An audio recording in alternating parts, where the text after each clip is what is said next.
I saw that one. Heresy.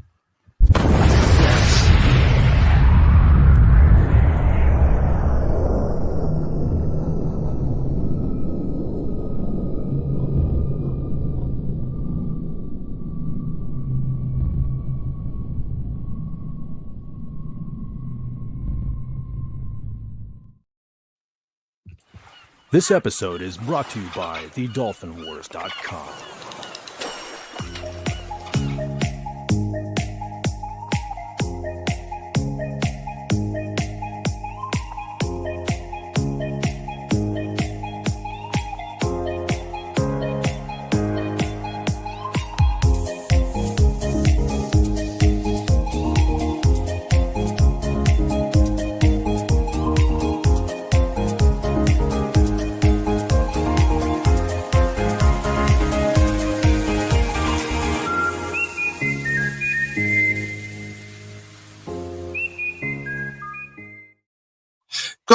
Good evening, everybody, and welcome to King Dolphin Television, episode number 334.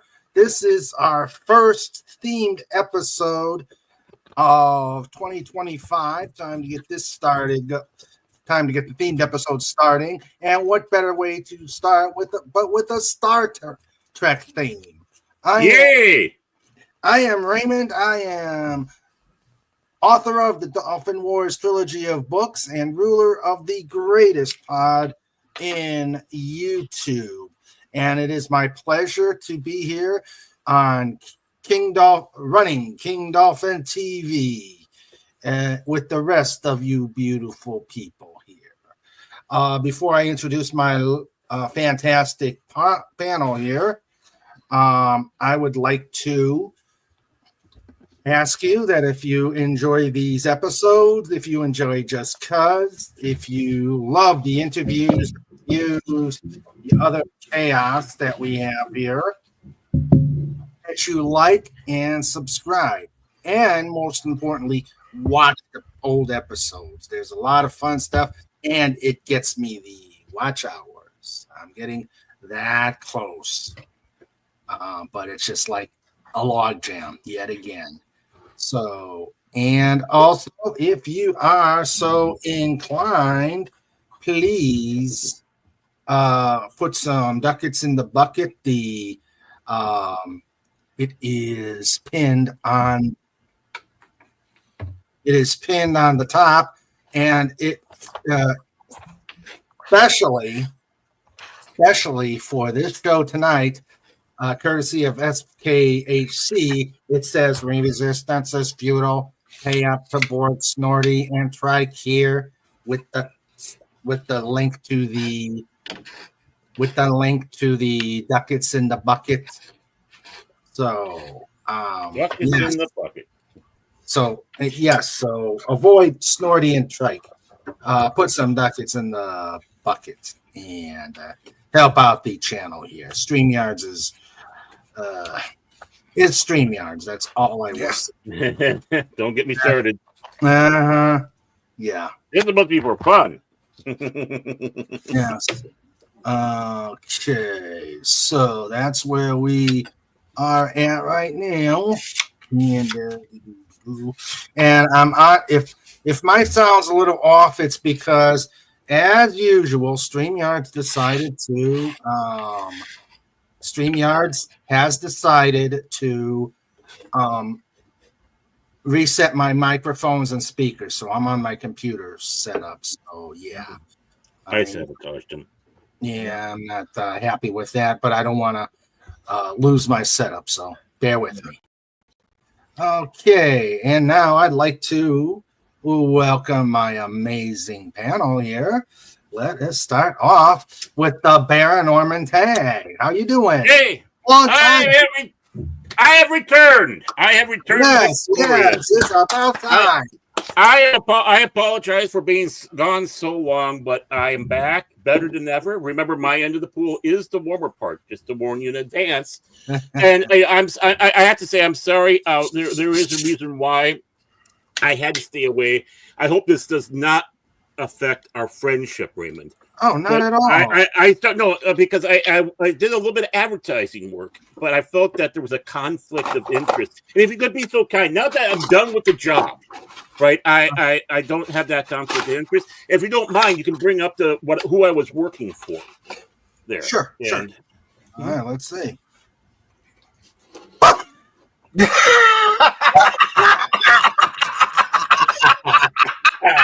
Yeah. Love it. Oh, Yeah. man. Yeah, so I just wanted to, I didn't want to strain our friendship. I hope this doesn't affect our future friendship as it we does continue not. on. We're friends for for life. So Okay, good. Just Yeah, awesome. the money was just too good, but we are talking about. I know these critters. Yes, they've got their money. They are rich. But since we're talking about Star Trek, I do have a question. Question. Does anybody? I boo-booed there.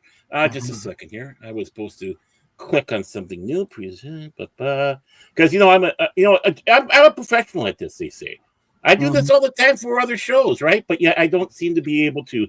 But does anybody remember this episode of Star Trek: Next Generation? I really don't.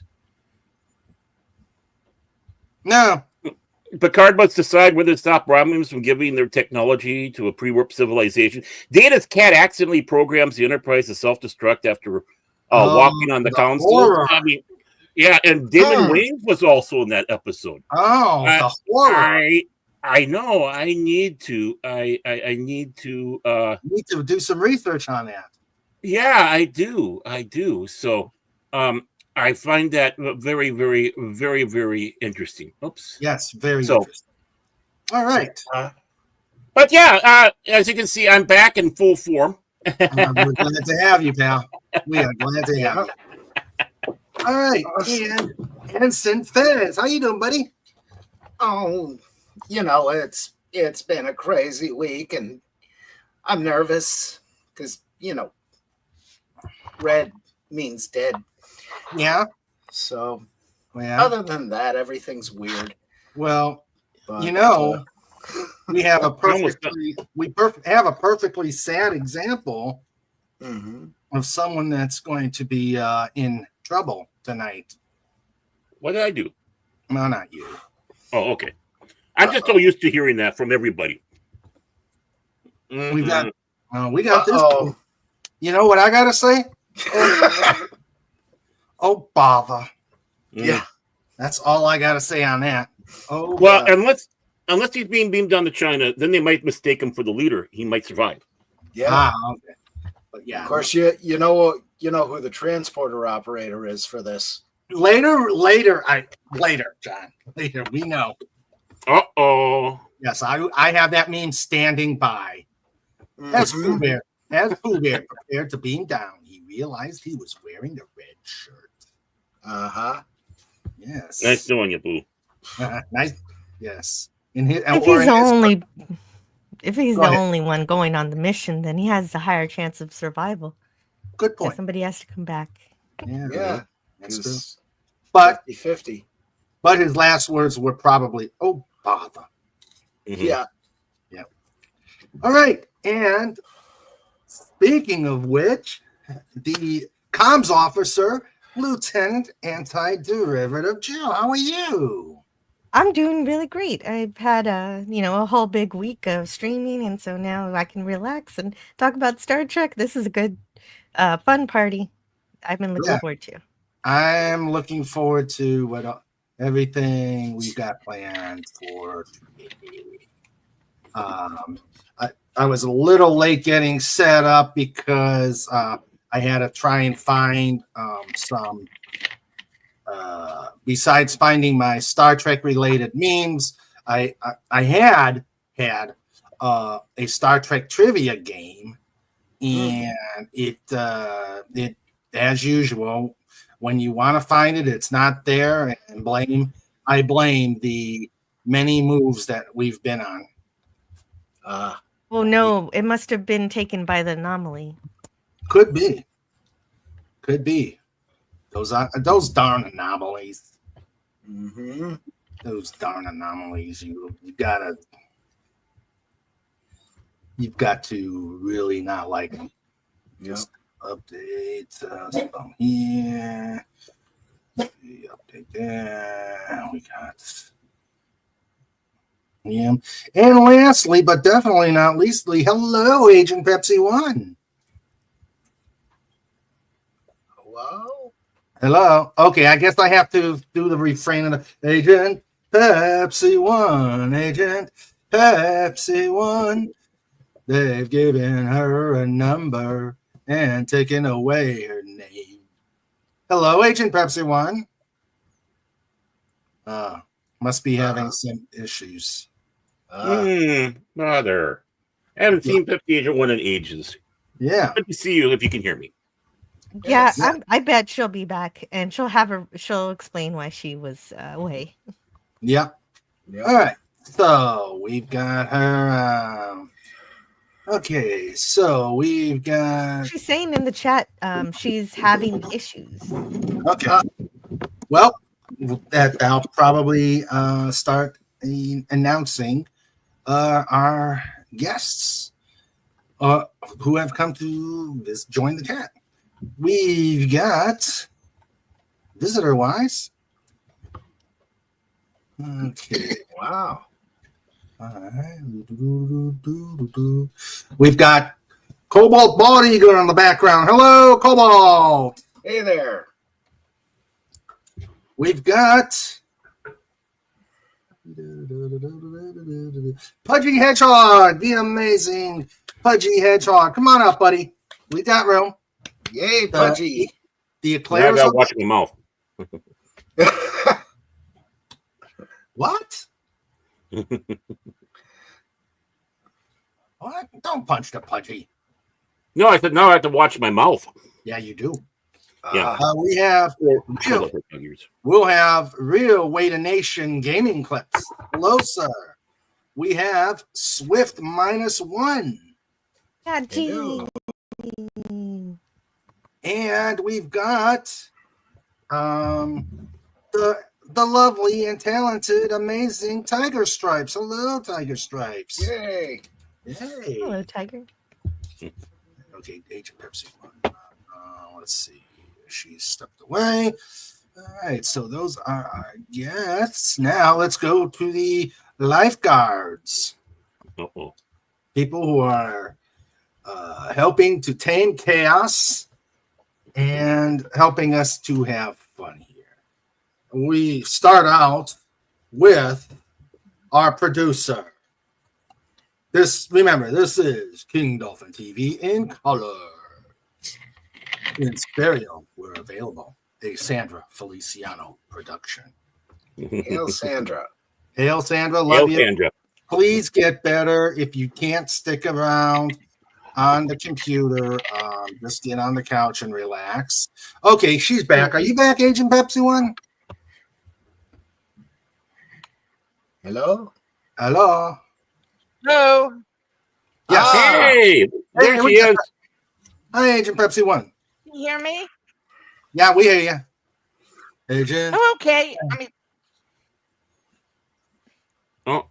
Up. In and out. oh, In and Yeah. God. Can you hear me It's- now? Yes, Yep. we hear Yeah. you. Okay. Get this stupid Chromebook again. Oh, You need to invest in an iPad. No, but I'm so terribly cheap, though. Well, yeah.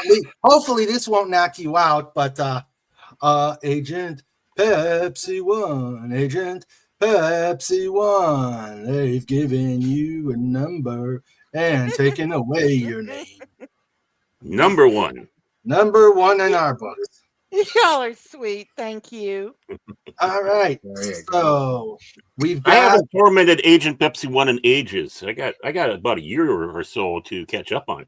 yeah. Mm. Out in the chat, we've got the amazing Wendy Trauma Warrior. She's also under the weather. We got this is Oh, not no. good. Wendy's not feeling good. Sandra's not feeling good. Please put a SF and WW out there.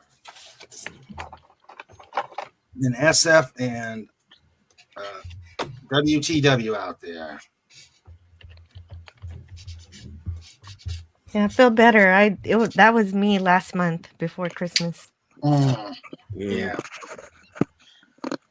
All right. Okay. Yeah.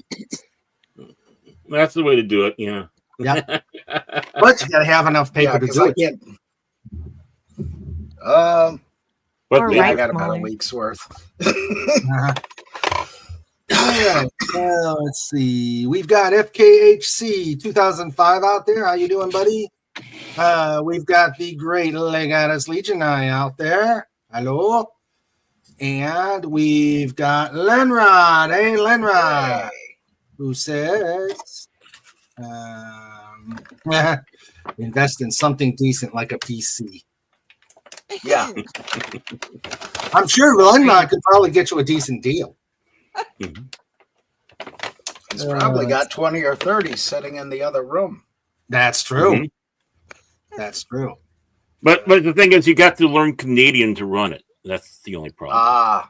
No, They got he's in, Canadian Don't keyboard. forget about that, though. no, he's in Wisconsin. Oh, he's in Scotty. Oh, that's right. He's in Scotty. I think I mixed him up with Crusade. Yeah, Crusaders in Canada. I deal with too many of these people from Canada here and there. It's like worldwide confused. Yeah. He has a closet full of junk laptops and PCs. And I imagine he'd be able to whip one up for you, Agent Pepsi One. That would be nice, but I am going to get something new, though. That's something I have planned for my birthday. Ooh. Birthday gift. Jimmy says, if I'm not holding down water my morning, she's taking me in for IV fluids. Oh no. Yeah. Wendy. Well, Oh my Dehydrated. oh, please rest. Get better. Mhm. Yes. Jesus. Yeah. I saw Sandra got up this morning and she's just looking so pale. And I said, no, you sit down.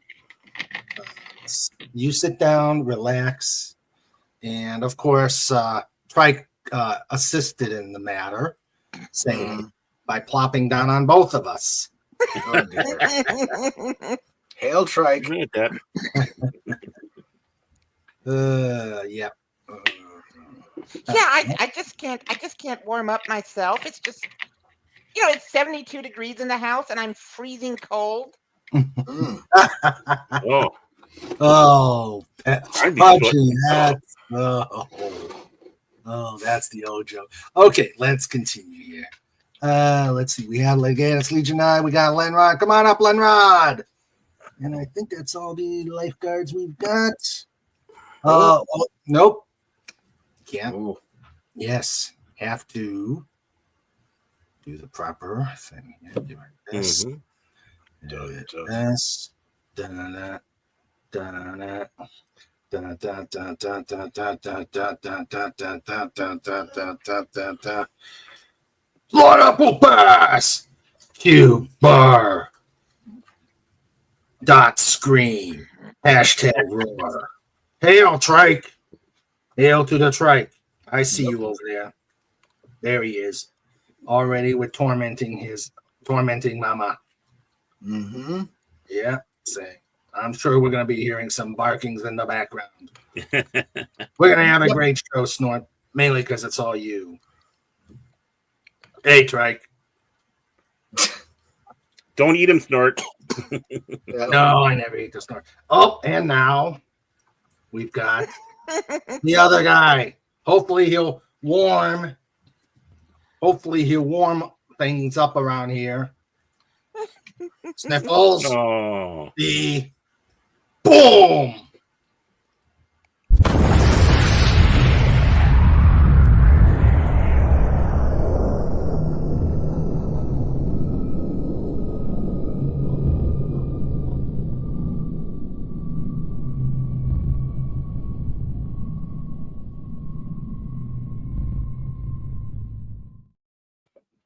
He shivers when that.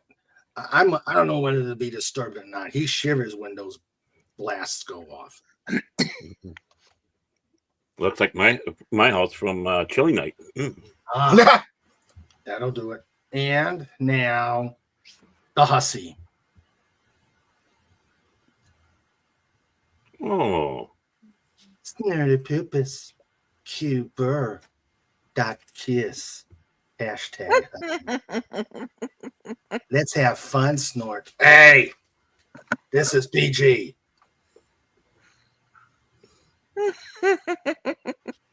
All right, have a good show. can't we just bump it up to PG-13 once? I don't know. Here, let me get this back in. Or Pudgy 13. Pudgy's There 13. we go. Mhm. All right. Come on up, Pudgy. All righty. Tim says, no, let's be NC-17. Ooh, I like that. He would say that. Hello, Lenrod. Yo, Hey there. How you doing? No, I like that. I'm here. I'm functional. Mm. Ah, no problem Hey, you next- tonight. Hey, you next door neighbor cheesehead, you. Indeed, the cheese. Yes.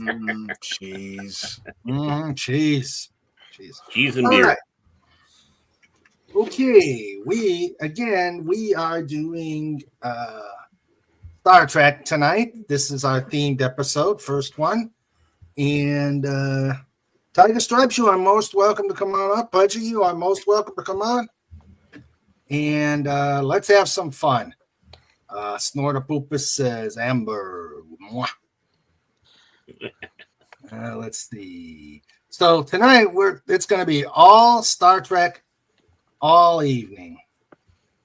So let's get started by how long did everybody start their fix with Star Trek? And we'll start with anti-derivative jiggle. Oh, I wish I'd started sooner with Star Trek, honestly. Of course, I knew about it my whole life, but I never gave it the time of day until one day I was hanging out at school, procrastinating from doing my homework. Oh, It was in college. I was 19 years old, and I went to CBS.com, and back then they had a whole lot of TV shows for free on their website. Oh. And I started watching MacGyver for a little bit, and then I saw Star Trek. And I couldn't put it down. It's one of those things like, where has this been my whole life?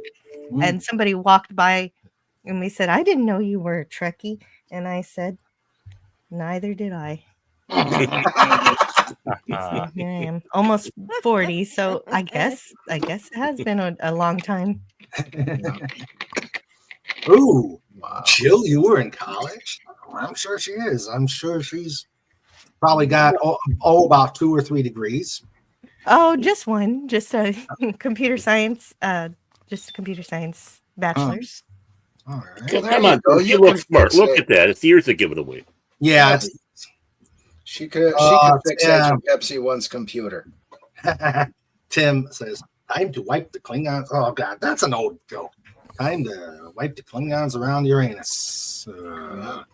Yeah, and I got- then over the course of the next whole year, I watched all of Star Trek, just all of it, from the original series through even Enterprise. I love Enterprise now, but it took a little while for me because of that theme song. Mhm. Yeah. But eventually, I do think it's great. It's been a long road. Okay, Agent Pepsi One, your turn. I can credit my mom actually for getting me involved with Star Trek. When I was little, I can't remember what channel it was, but it was a channel where there were like reruns of Little House on the Prairie. Mm-hmm. And she wanted me to watch that, and I didn't want to watch that. And on this other channel, there was Star Trek. And I had a thing for Mr. Spock's ears for some reason. Anyway, I was like 6, and that's what got me involved. Now, that was in the early 1990s. That was like 1990, 1991, maybe. Okay. So, yeah, and then I still have a thing for Mr. Spock's ears. Yeah, I mean, Leonard Nimoy back in the day. Oh my God, Yeah. But yeah, that's how I got involved with it. Then I saw Next Generation, and eventually, and it's, my hatred of Wesley Crusher is well known. I think everybody's hatred of Wesley Yep. Crusher is well known. And as you know, I wanted to get Beverly Crusher to put him in the airlock. So, All but right. Hey, but Max. I will Hey, have Max. Hello. Yo. Okay. It's been a long time getting from there to here. Okay, Max. We've got the ejection seat for that song. I've Oh, always- I used to hate that song, but it's grown on me now. It's been Like a long fungus? time, but I'm gonna have a beer. Oh, God. Lenron, how about you? I've been going since day -1. Oh, an old. I blame my parents and my grandparents and all my aunts and uncles. I Mm. come from a long line of nerds. Ah, Oh, The you're so TV lucky. was the TV was on when when Understate No More, Seeing More happened, and it was bred into the DNA. Pretty much. yeah. Your mom, your dad, and Mr. Spock. You see. Hello, Phantom Outsider. Yeah, I'm going to have to check out this email that you sent me. I think this is going to be another disturbing sort of pooper song. Da-da-da. Okay. And now for us oldsters. Fez, how long? Let's see. This goes back to around 1972, after the Hurricane Agnes, when we got cable. And I remember the show would come on after the news, national news. And I'd be fascinated because, it's space travel and transporters and, girls. And yes, even back then. And it was an interesting show. And then in 1974, in fourth grade, Miss Hartman was our English teacher. Mm-hmm. And she had, for one of the clubs, was the Star Trek Club, which I thought, what the heck is, why? It's a TV show. But she had slides that were actual pieces of the film from the Star Trek shows on these film nice. strips. So she'd show those and they'd talk about it. And then my sister was in a Star Trek club outside of school, a bunch of Star Trek fans who just got together, play games and talk Star Trek and all that. But yeah, I was more or less into it most of my life. And, in and out, things would come, things would go, and then you'd go back to Star Trek because it was better than most of the stuff out there. Good point. And then they came out with Star Trek The Next Generation, and it took me a while for that to grow on me. And then, of course, that got a little weird, and they put out DS9 and a whole bunch of other stuff, and it was like, how long are they going to milk this for? And also the movies I loved up to number 5. Oh, long time. Number 5 and number 6, actually. I was going to say, you didn't like 6? Oh, I like 6. I'm probably 6 one of was the few. good. I'm probably one of the few that like it. Oh, no, I like. I liked 6. Yeah, 6 was good. 6 shows how there can be corruption, but there's still good, and Starfleet and the Federation is still good overall. Yeah. Yeah. And That actually started the bad admiral trope. Yeah. And I'm the guy who actually bought tickets and went to see Star Trek 5. Hey, I did it twice. Really? That was- No, actually, no. I did it once, but I saw it twice. But when it gets to Oh, night, all right. Yeah, that's what I used to do. Sit Okay. and wait. no. All right. Baron Commodore Lieutenant Captain Tog. When did you start? Oh, sorry. There we go. I had to give you the rumor. Oh, it's kind of a talk about a long road. It's a long, winding road. Then that's to quote the Beatles. Winding road. I guess I kind of always knew about it, but I was scared of it for the longest time because when I was really young, of course, my dad would watch Star Trek now and then, and I saw of course, now Stagger the Mind. I know that now, but back then, I didn't know diddly over squat. But I saw, Simon Van Gelder coming out of that box and attacking the transporter chief, which scared the absolute dickens out of me. The reason why is we lived in an apartment building with open staircases, and on the floor above us, there was a box about the same size. I swore that he was in there to get me. And that kept me from ever going up to that stair. I'm not kidding. And I remember seeing the Star Trek animated series a few times, but I wasn't really science fiction fantasy always frightened me until Star Wars. And after I got that dime bag, you might say, and got suckered into science fiction, fantasy, all that fun stuff, my dad tried to get me to watch Star Trek, and I was a rather difficult young lad. And then one day they had Troubles with Tribbles on. He made me watch Trouble with Tribbles, and it's like, wow, this is something else because it was a more lighthearted episode. It had to keep little tribbles and all that, something that would grab a kid, but still be a very serious episode despite all the humor and the fun in there. But I was still a lukewarm Star Trek fan. Mm-hmm. We didn't really have it playing, believe it or not, all that regularly in our area. And if it did, it was kind of hard to find. Mm-hmm. I did see Star Trek the Motion Picture in the theater. I loved the Klingon battle. I was amazed at the entire, sweeping by the Enterprise and seeing her. In the space dock, everyone complains about how long it is, and I want to slap them and say, "No, it's not. We're going to our 10-year anniversary for high school, and that's the girl you dated that broke up with you. My God, she looks better now." In the moment, Yeah. But I have to admit, when we got into the cloud, I'm kind of going, "Are we done yet? Are you done? Are we done yet?" Oh yeah, but the director's edition fixes all of that. It's marvelous. Yeah, exactly. And the reason why it was an unfinished film, I mean, to be honest, but I'm sure we'll talk about it as we go along. Yep. But I have to say, the thing that really did suck me in big time was Star Trek II: The Wrath of Khan. Yeah. That one just, and oddly enough, it's the only Star Trek film, only one of the originals up to Nemesis that I never saw in the theater. And of course, I haven't, obviously there's no Star Trek films after Nemesis, so I never saw them either. Right. But Nemesis, which I don't mind that I didn't see in the theater, and Star Trek II: The Wrath of Khan, which I do regret, was the one that got me in there. Got involved with Star Trek fandom, got involved with a group called Starfleet, which was an international organization. Their local chapters were known as ships. Mine was the USS Zarak, NCC 1798.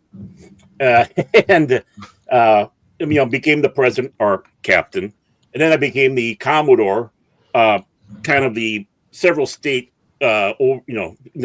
keeping track, type of thing. The Sixth Fleet, making sure everything's going well with all the ships in that area, and of course, I have the distinction of having Star Trek: The Next Generation being on my 19th birthday. Oh wow! September 27th, 1987. So. Even though that's the first official date, not everybody saw it then. But I did see it before that because we know people who had satellite dishes and they caught the downloads, and that tape was circling around so fast before the show was on the air. Nice.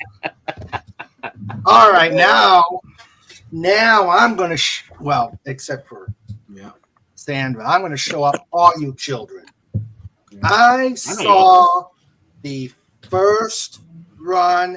I saw the original series on first run on a black and white TV back in 1966. Yep. I was a wee little nub of 6 years old. Yeah. And that's my experience with Star Trek. On a black and white TV. My parents, simply, when I told my cousin this a lot of years back, and she said, we tried to break you out of it. Nobody. My family was Westerns and wrestling. None of the science fiction stuff. So I watched. I watched every single episode. My dad detested Star Trek. He detested. Oh my God! He even threw away my comic books. Oh, what? He threw away a comic book collection, but that's another story. Yes, he hated Star Trek. It's terrible. He hated Star Trek. But I continued and persisted through all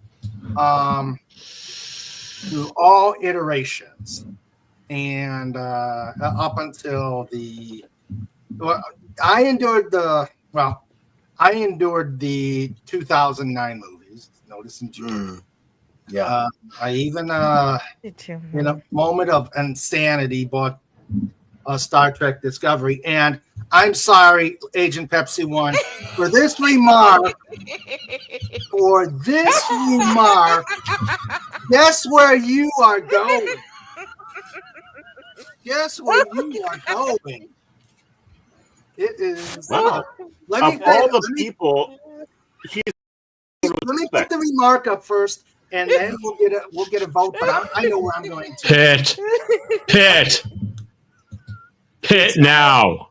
He says, Star Trek Discovery, the ultimate Star Trek telling. Best acting, best writing, best cinematography, best of everything. Much better than TOS or anything pre-cursed. Discommendation.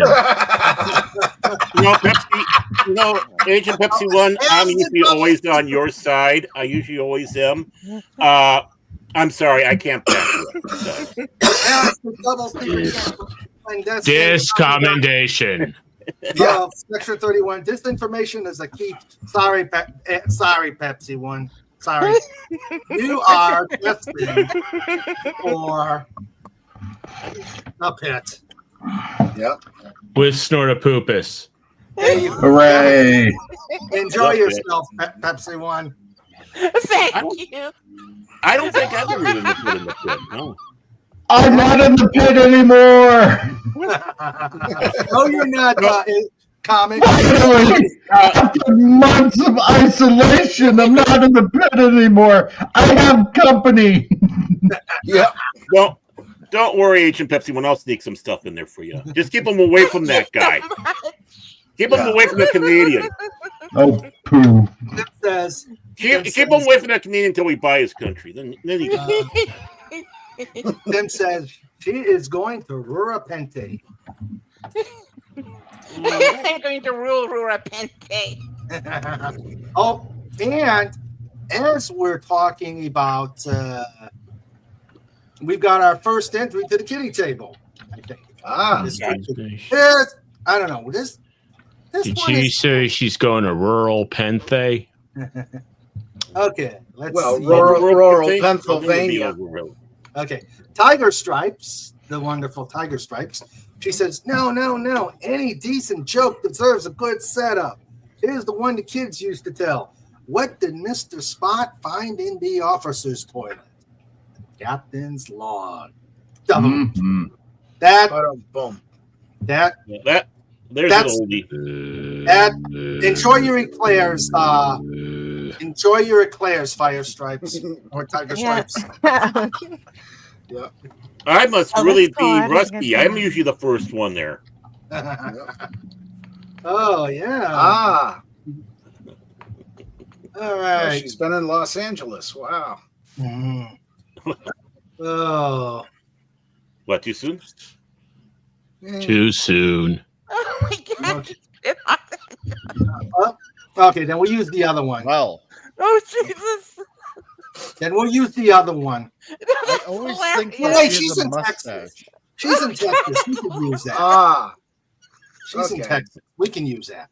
I always think that the head has a mustache for some odd reason. I don't know why. Oh. But it's a frown. Yeah. What? Why No is, insult intended. why is the kitty table on fire? Why isn't it? That's true, Lenrod. All right, so let's see what the chat is saying when they first did it. Yeah. Let's see. Oh, real quick. Hi, I Rob didn't, Wright. phrasing Raymond. Hello, Rob Phrasing. Wright. Hello, Phantom Outsider. And hello, Swift -1. Yeah. I think it's part with us. And yeah. Oh, Wendy says if anyone can escape the pit, Agent Pepsi can. Ooh. Yep. No, not after what she said. She's in there forever. That's true. And she's I'll break gloating you about up. it. I love it. I love she's gloating about it. Yeah. Well, she's got that big date. Don't worry. I'll break you out sometime. Yeah, that's true. That's true. Steven's back. Or Snort can use the transporter. Oh God. You had to go with it. All right. All right. I'll tell you, I was going to use this as a splash page, but Fett talked me off the ledge, and I found that really cool picture of all the logos of the Enterprise, and thought that would be really cool to put our faces next to each ship. Of course, Kirk has to have the Enterprise. Yeah, let me open that up. Which one am I next to? No. I'm next to the USS garbage Noah's cow. ship. You're the garbage. Let's see. Let me pull that one up. Let me pull that one up. I found this and I thought it was cool, but then when we talked about doing this, we come on. Yeah, I'm next to the USS Scooty Puff. I'm next to Scooty Puff Senior. I'm on the good ship Lollipop. Yeah. No. Yeah, I'm just cruising around with Quark, Ficus, the clones, and all that. Just collecting garbage throughout space. Let's see if anybody can catch that reference. I know that reference. He knows that reference. And the two blonde twins. Okay, Yes. here we go. Here we go. So Jill got the Constitution. Of course, Kirk gets the Enterprise. Of course. Because he's Agent Pepsi 1 gets the picture of the cruiser. Wendy gets the Valiant. I get the Lexington. Sandra gets the Potemkin. Snort gets the Hood. Lenrod gets the Republic. And I think this one fits. Legatus gets Defiant. Yeah, but the one that kind of walks in two dimensions. Well, I mean, but he turns into dust. A little salt, Yeah, true. Yeah. Decker should have the Constellation or Constellation. Right. Comic Relief gets Yorktown. Yes, very British. And Dalek gets the Exeter. Oh, that's I got backwards. Dalek turns into a pile of salt. Exeter, mate. Exeter, mate. No, that really is not. Where's my ship? 4-star on the right. Keep turning till morning. You. Isn't that the neutral zone? You don't get a ship. You get to pick your own ship that's not on that list already. Yeah. There we go. Jill says, Is there something I can share? Let's see. It is. If it's anything like you're showing on my shows, no. Well, no. It is Star Trek themed, though. Okay, go ahead. I promise it is not offensive. Okay. Okay. Yeah. Totally wanna. No. It's honest to God. This is. Here is something. I because we're training with Hungry Boy and all that. This is something I made for Clubby. Okay. So that I was gonna give to him on his birthday last year, but unfortunately, things. So Yeah, I got it there. And yeah. Okay. If you can bring it up, it's right there. Yeah, it's on the bottom, so I gotta. Okay. Oh! Whoa! Oh! Nice. Nice. Yeah. that was gonna be for his birthday, and it's the USS Benjamin, and it's got his birthday NCC 1964 on it, which is the year. Nice. That's nice. Very So nice. That's lovely. He is missed. Bobby is missed. A lot. So in my books, there was only 3 people saving Star Trek, and that's Doomcock and Jill and Clobby with their Saturday Night Star Trek. Hey, I was on that show. Cool. Yeah, I know it's fun. So, Yeah. so that was for Clobby. So I thought I'd share that. All Very right. nice. Thank you. Okay. Max. when Yes. did you start it with it, and I'm gonna the Reader's Digest version. When did you start with Star Trek? Probably with the movies, Okay. and because I started watching the movies with my parents, like right when things came out on VHS, Mm-hmm. like in the mid to late 80s, Mm-hmm. and then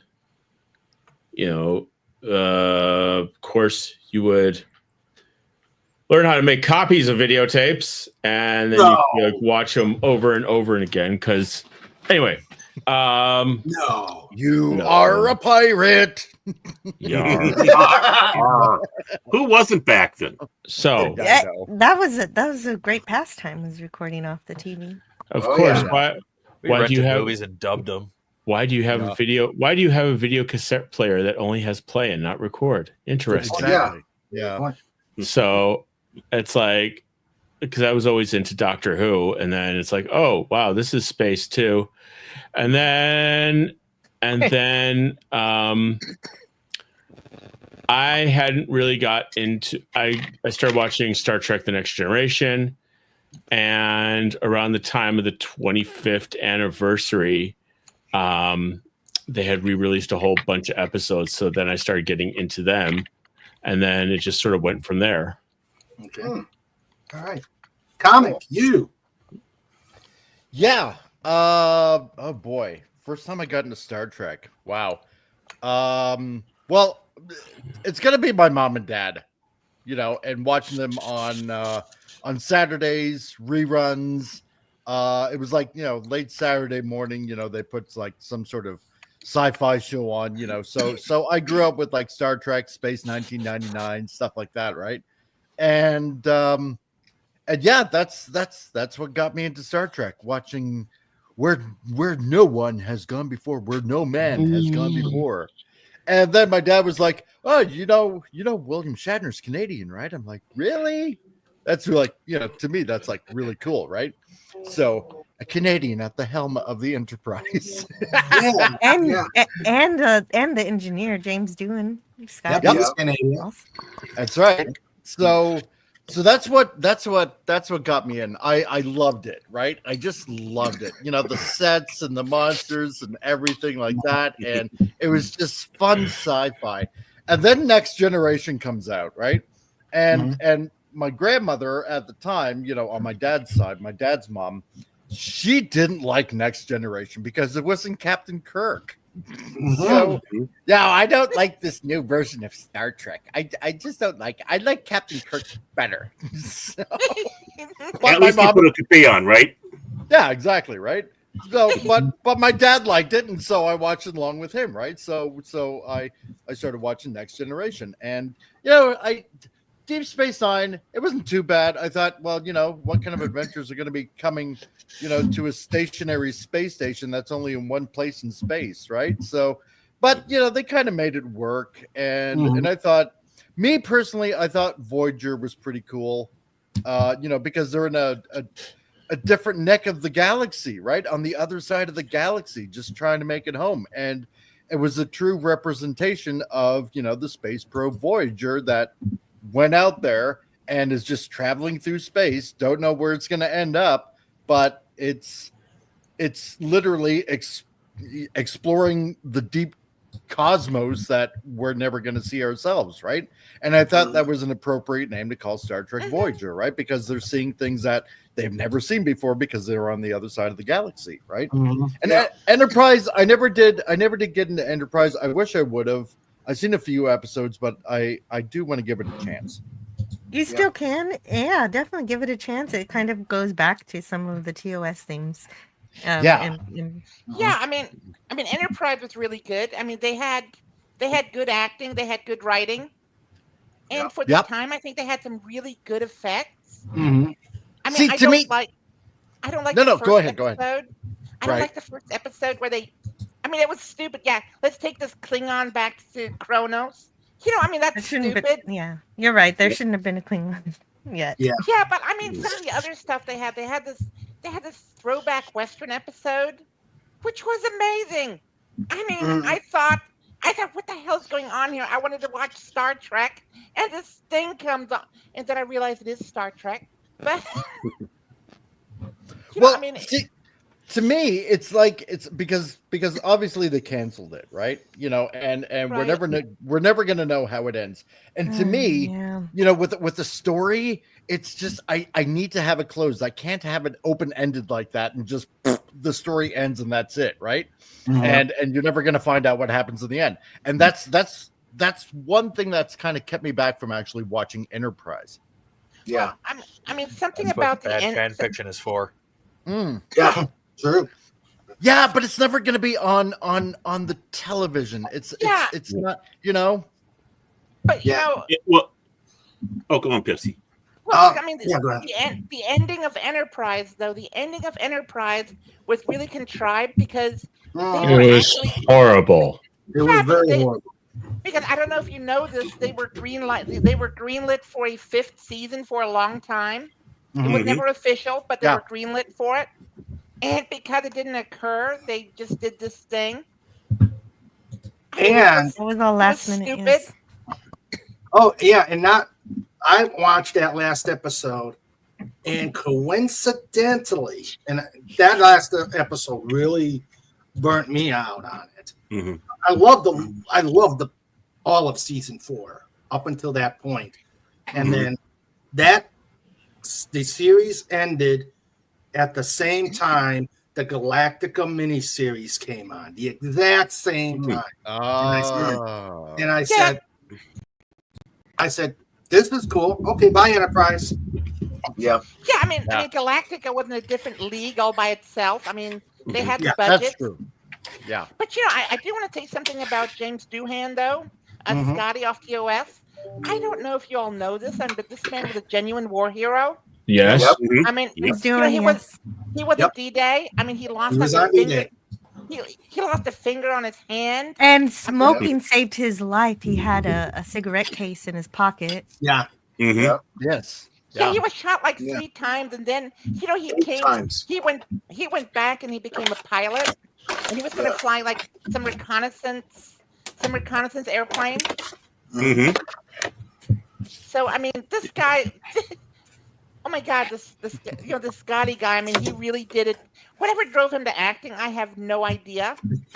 But Probably because he had done everything else. Yeah. Well, that's true. and FKHC 2005 in the chat says also that he saved a girl from self-deletion also. Yes. Yeah. Yep. That's true. Mhm. Yeah. So heart of gold. Because she became an engineer, and or I believe that's the story. Yeah, it's one of them. Yeah. Yeah. Which is, But you know, he the went one into that- acting, I think, because of the lack of live ammunition flying around.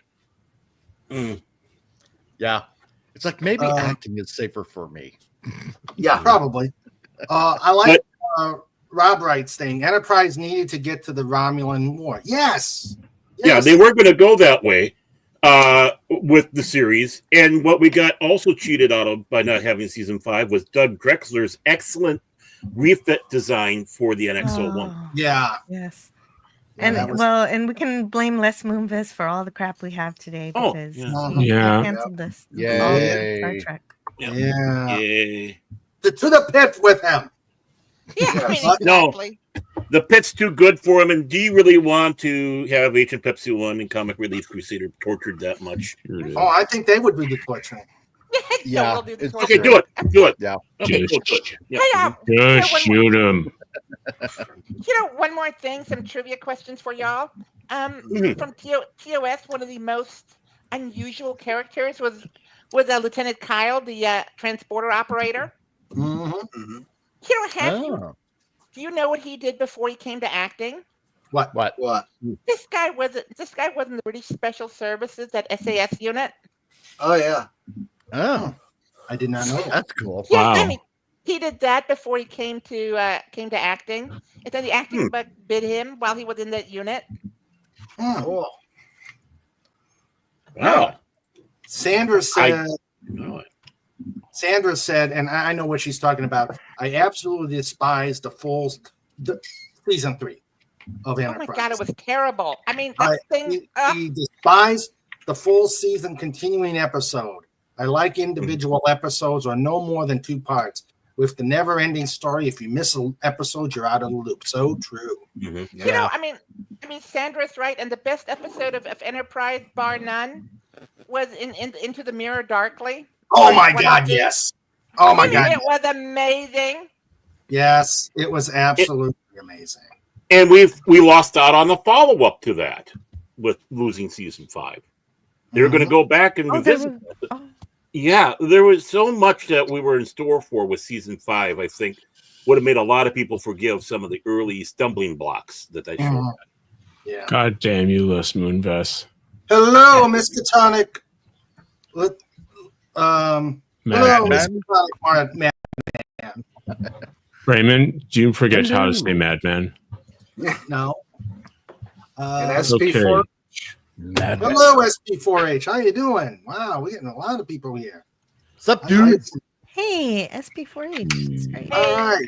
Can't believe it. Don't I'm forget to just looking smash through- that like button and subscribe Yes. if you're not Right. already done so. Yeah. I found as I was researching through a day of research, I found something from Interesting Facts, and it may not all be real. Yeah, it is. To heck with it. All right. This is from interestingfacts.com. And let me share it. Wait. Come on. Snapper Gumby. Okay. Here we go. Okay. I think we can all appreciate this lovely lady as Star Trek fans. Oh yes, Lucille Ball. 6 surprising facts about Lucille Ball. I won't go through all of them because most of them. Lucille Ball auditioned for the role of Scarlett O'Hara in Gone with the Wind. What? Eh? Oh my god, I didn't know that. In 1939, Ball, along Wait a with minute. Wait a minute. I didn't do that right. Ball, along with 1,400 auditioned for one of the most celebrated roles in Hollywood history. Her audition was disastrous. However, as she showed up soaking wet and tipsy. As a result of running through a rainstorm after having one too many drinks to ease her nerves. But that wasn't only Ball's only Gone with the Wind connection. In an ironic twist, she would go on to own many of the movie's sets. In 1957, her production studio, Desilu Productions, purchased 33 sound stages from RKO Pictures, including the exterior of the Terra plantation. Yeah. She got into the hooch. Yeah. Now here's a real quick additional piece of trivia on that connection. What? You know who filmed the first episode of Star Trek? The same guy who filmed the scene of Atlanta burning in Gone with the Wind. Oh, wow. Cool. Yep. Yeah. And Superman himself, George Reeves, was in Gone with the Wind, and they had an episode of Lucy with George Reeves in there as Superman. Oh, Neat. nice. Wow, Yeah. really? Nice. Okay. Lucy and Desi were television's first interracial couple. Mhm. The network initially refused, claiming audiences wouldn't be receptive to an interracial couple, especially given Arnaz's Cuban accent. Lucille Ball was one of the first women to appear pregnant on network TV. Mm-hmm. She almost drowned during the famous grape scene. Oh, What a way to go. Not everyone knows that filming the scene proved dangerous. The Italian actress who appeared alongside Lucy spoke little English. She was given instructions on to act out a fight via an interpreter, but the details may have gotten lost in translation. As Ball recounted on the Dick Cavett show, I got into the vat and she had been told we would have a fight. I slipped in, and in slipping, I hit her accidentally, and she took offense until she hauled off and let me have it. She got me down by my throat.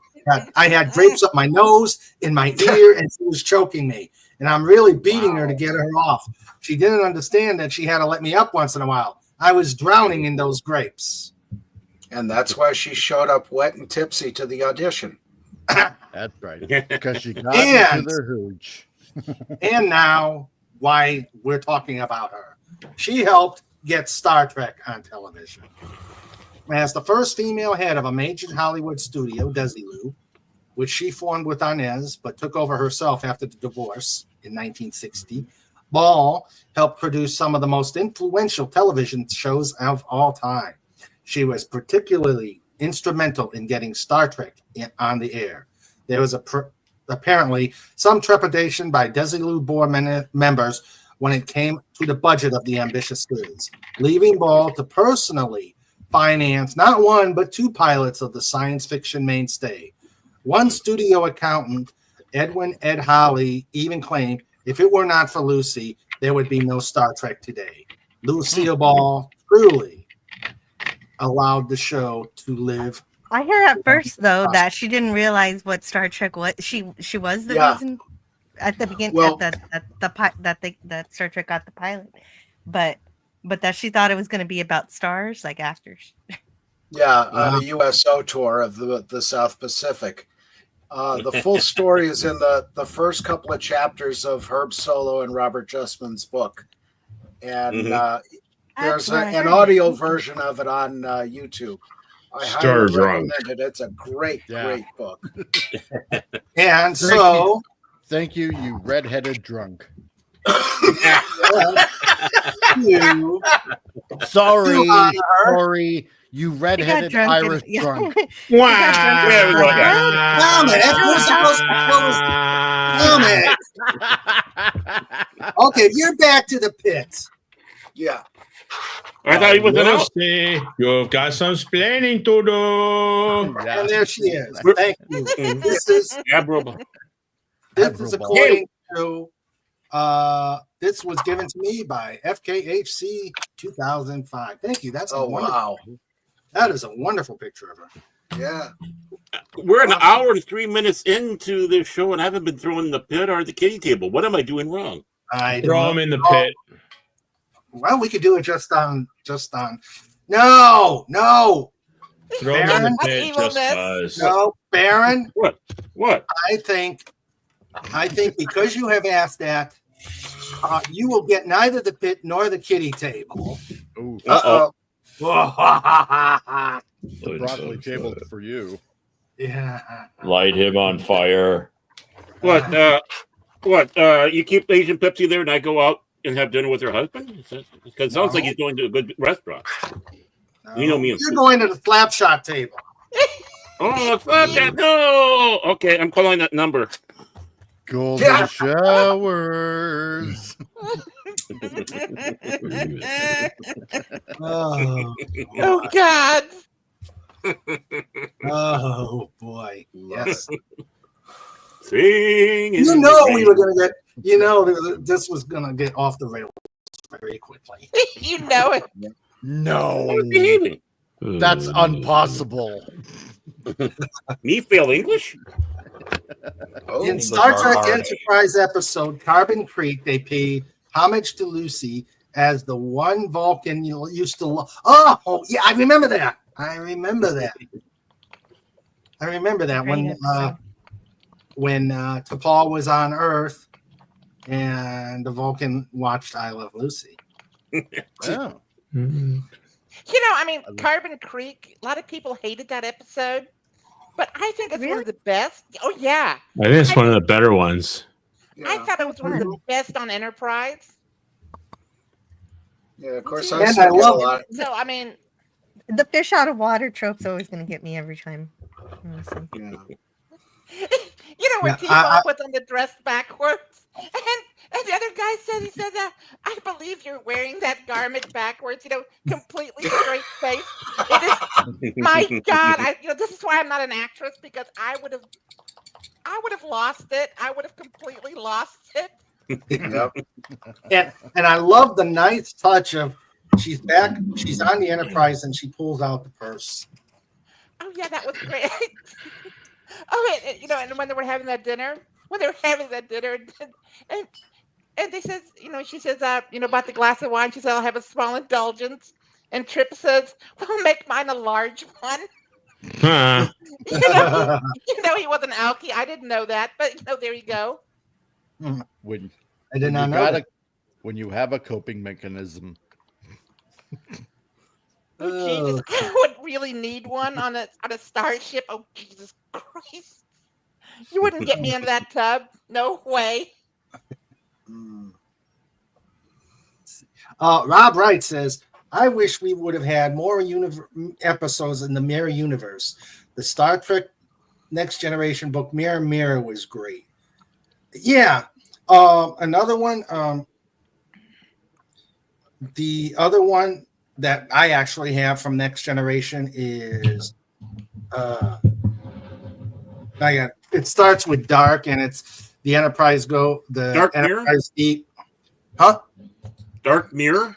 Yeah, I think so. I think that's Yeah. yeah. Where the Enterprise D gets trapped in the Mirror Universe. Oh, The Enterprise. Oh, yeah. I mean, that's true. And my favorite line in that book is Geordi says to was it Geordi? Yeah, Geordi says to Troy, and of course Troy's probably, I forgot what she was wearing. She was wearing a dominatrix outfit or something like that. And Geordi says, you're wearing more than I am. Oh my. Counselor. Oh, Now, if they put that on Dr. Crusher, that domination, now we're talking. Yeah. Just in. Hey, are you sure that book wasn't just Barclay's holodeck? A fever dream? Or 10 perhaps a.m. Drinking a little. 10 a.m. fantasize about Crusher and Troy Yeah. and make up Mirror Universe scenario where I come out on top. Yeah.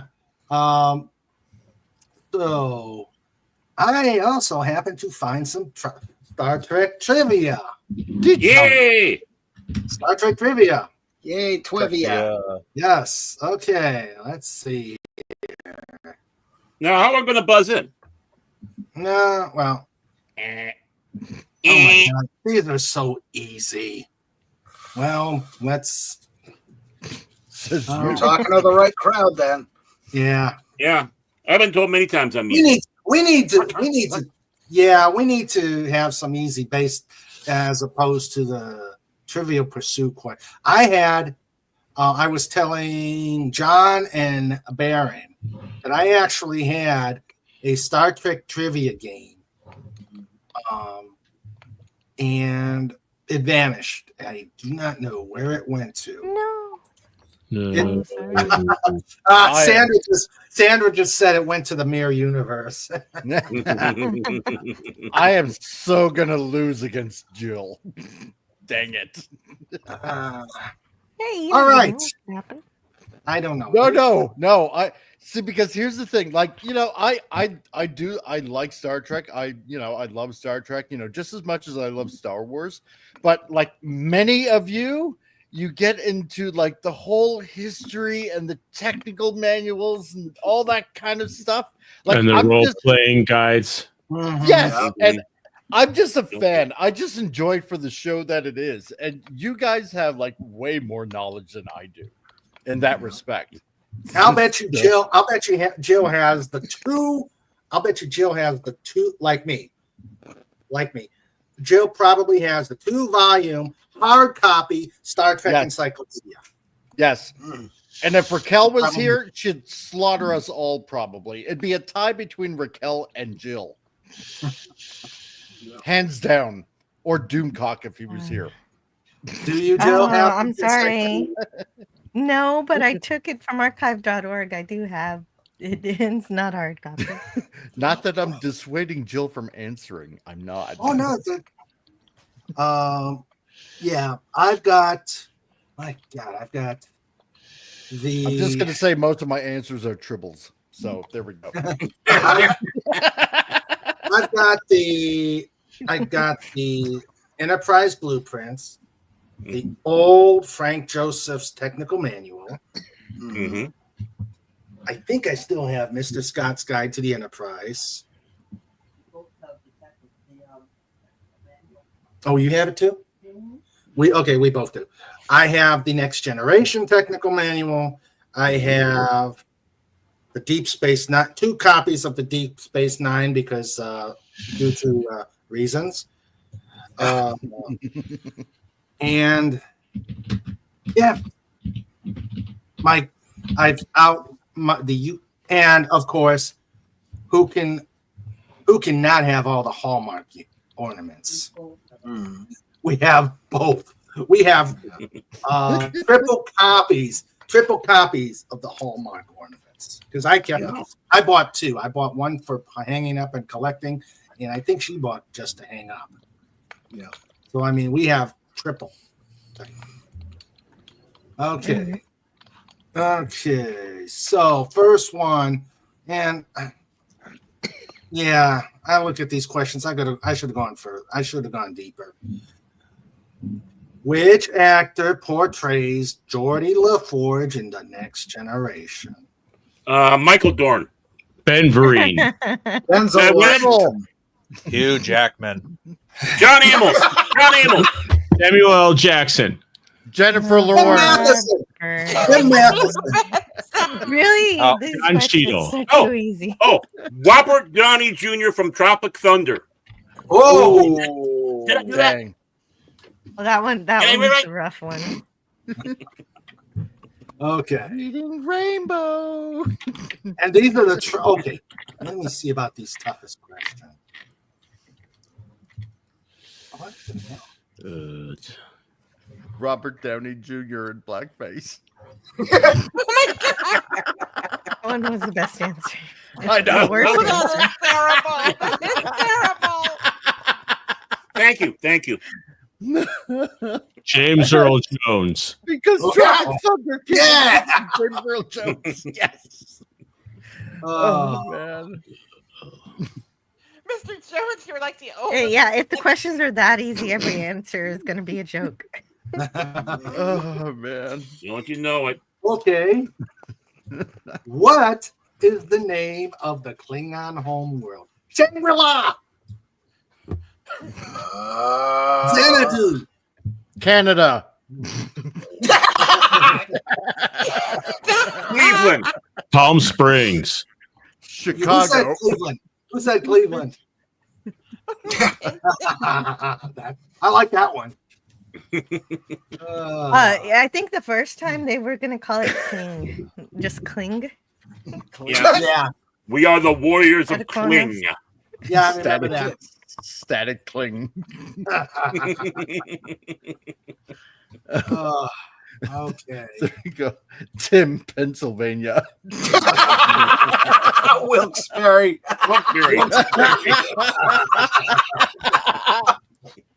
Oh man. Oh. This is the kind of trivia I can get behind. Yeah. Yeah, these are just so okay. What is the prime directive in Star Trek? Don't leave the toilet seat up. Get What? drunk and Get as party. many Orion slave girls as you can. Collect them all. What did you say? Here, Do anything sick in 31 cents. Sandra says, "Eat more chocolate." correct. Mm. Crack is whack. Never hired J.J. Abrams. Mm. That's Rock That's and good. roll all Hold the night, onions. party every day. Yeah. Yeah. Be Oh. excellent to each other. And Yes, party be on- excellent. There we go. That's the best one. Just give your technology to everyone. It doesn't matter who they are, especially if Yes. they're not warp civilization. Interfere in every culture, every time, no matter what. yeah. Make it with I all like the hot Tim. space. I like babes. Tim's. Especially if you have to play God. Yeah. Yeah. Yeah, you don't want to Phantom be on electric Outsider. fence if you have to play God. It doesn't look good when you're just in the fetal position, screaming, crying, tears coming out of your eyes. So Oh, Yeah. man. Phantom Tim Outsider says, has the real answer. Tim says, yeah. Tim says, "Don't pee on the electric fence." Yes. Yeah. Kill Clouseau. Amen, Thank you. brother. Come across hot alien babes, just teach them about earthly love and kiss them on top of that. It's only season 3. Well, yeah, that's true. Dang it. What In the other seasons, when he romances, it's to save the ship. Yeah. Lead by example. Yes. What species is Star Trek character Quark? Tribble. German. giant space hamster. The Arecibo Space Telescope. I am going to say capitalist pig dog.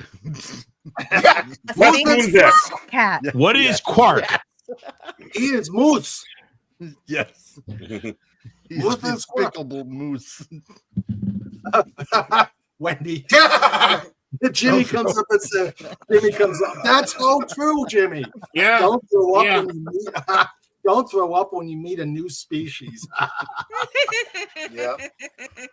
As it wasn't Wendy that responded, Oh but my Jimmy, God. Wendy must Yeah. be passed out on the vodka screwdrivers or something. Either that or she's trying to keep from throwing up. Yeah, listening to us. Yeah. Yeah. Are we helping Wendy? Yeah. Can we raise the level of this trivia? No. No, not even a little bit.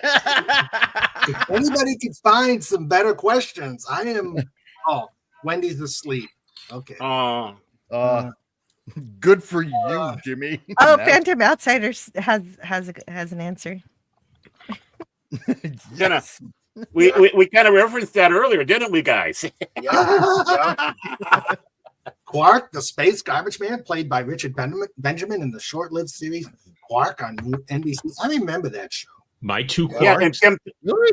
Yeah, and Tim That- Thomerson as Ficus. No, he wasn't You Ficus. what? He was the he was the guy who was half woman, half man. He changed between yeah. being macho to being feminine. Mm. Later on, went on to No. the tantric, by the way. Jack No, Dickinson. seriously, was this actually a thing? Yes. Yeah, Yes. 7 It was called episodes. Quark. Huh. Yeah, it was Oh, created by Buck Henry. Oh, Yeah, if we're some talking of it about was his on other YouTube. roles, Yeah. he was the Gene. Nox. He was the Nox on Stargate SG-1, which is a alien species. Also, Oh, Yeah. Mhm. And the very hello, young. hail, Jimmy, and thanks for again. I reiterate Jill's thing. Thanks for letting us know on Wendy. Yeah. She's good, and good that she's resting. And give her our Okay. best. Definitely. Let's see. The Ferengis, by the I'm way. going to stop. I'm going to ask this last question, and then we're going to move on from this silly trivia game. No, keep going. Okay. More. Which character famously says resistance is futile? I'll answer that one. Trike. Yeah. The Cyberman. No, Yeah. you took my answer. Trike. Mr. Roboto. Yeah. I am a battle. Domo. Domo arigato, Mr. Sandra says Riker. The Tin Man. Shockwave. Right. The Chicken Man. Slap shot. Dalek 451. Yeah, There we yeah, Dalek 451.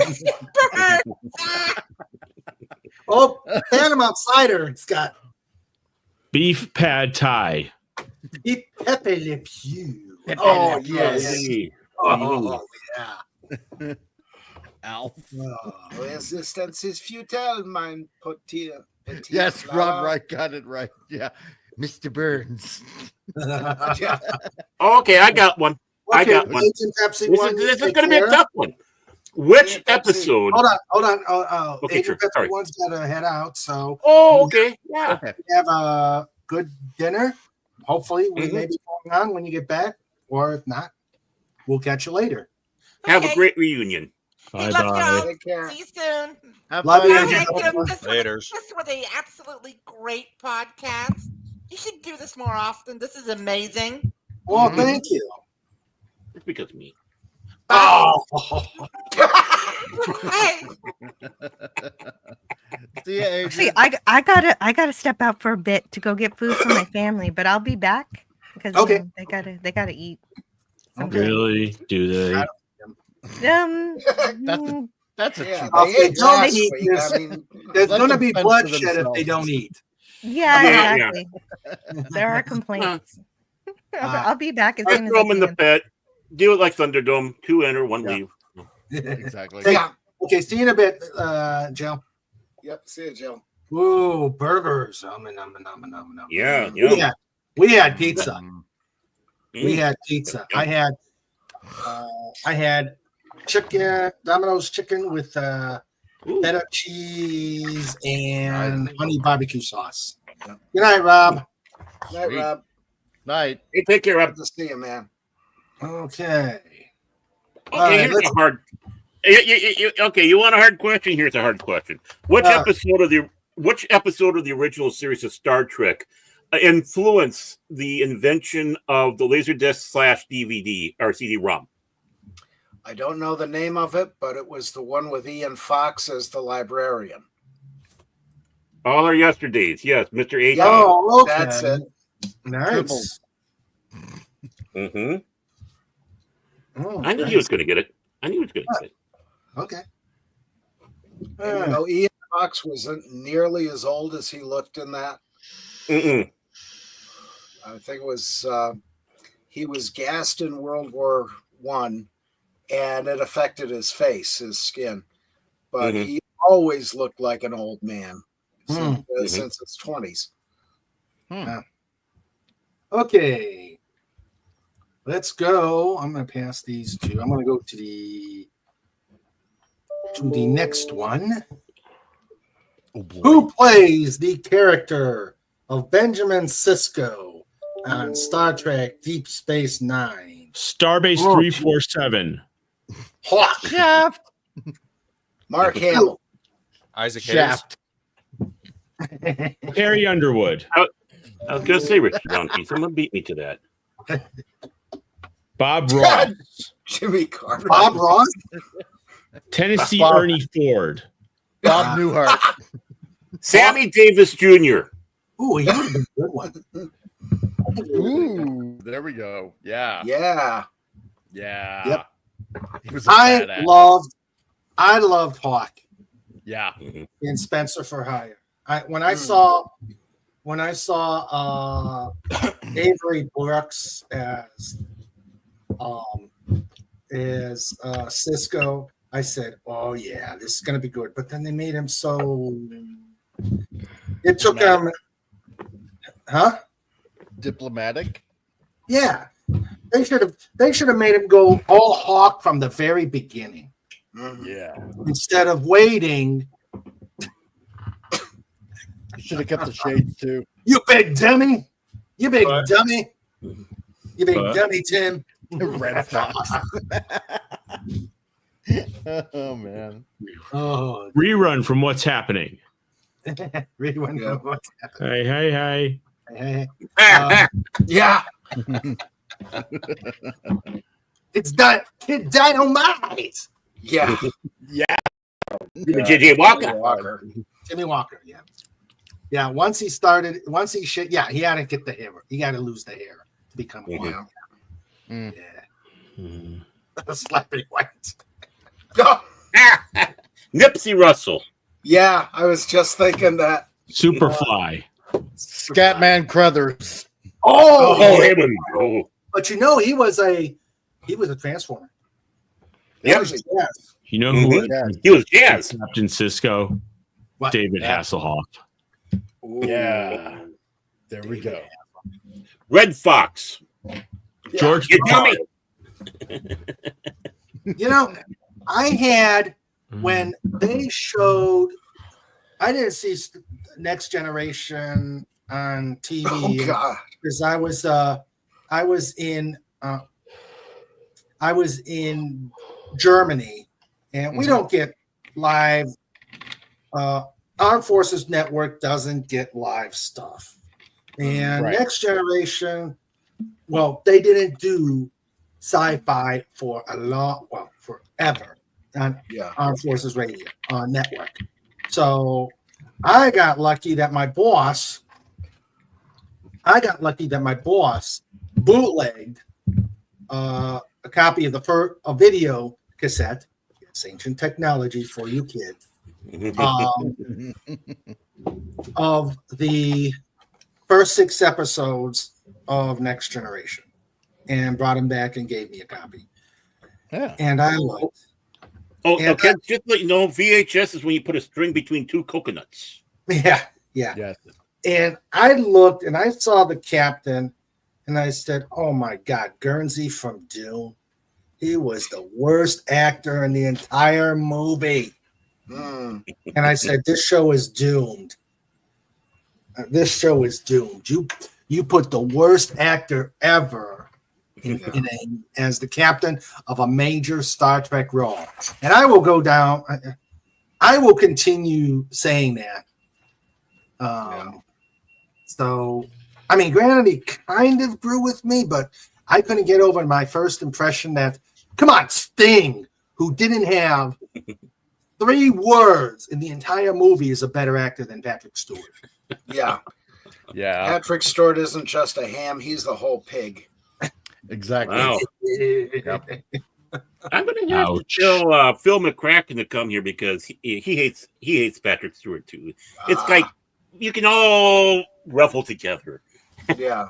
about his abilities. But my first interaction with Patrick Stewart was the '82 Dune. Mhm. Yeah. My first was what do you call it? Excalibur. Yep. Yeah. With Yeah. Same Nicol here. Williamson. And then going All back right. to Midnight Claudius. Yeah. Oh, okay. We got to do a timeout because someone's got a birthday. Tomorrow. Someone's got a birthday Tomorrow. Really? tomorrow. FKHC 2005's 43rd birthday is tomorrow. Awesome. Give them a round of applause Yay. and sing happy birthday.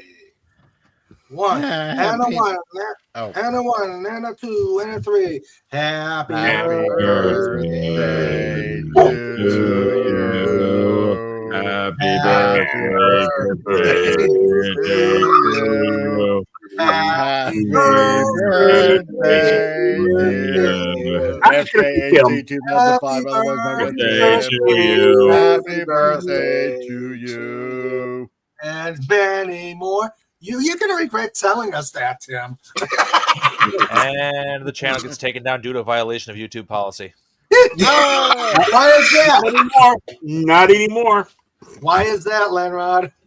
Because that's definitely a violation of the Geneva Convention.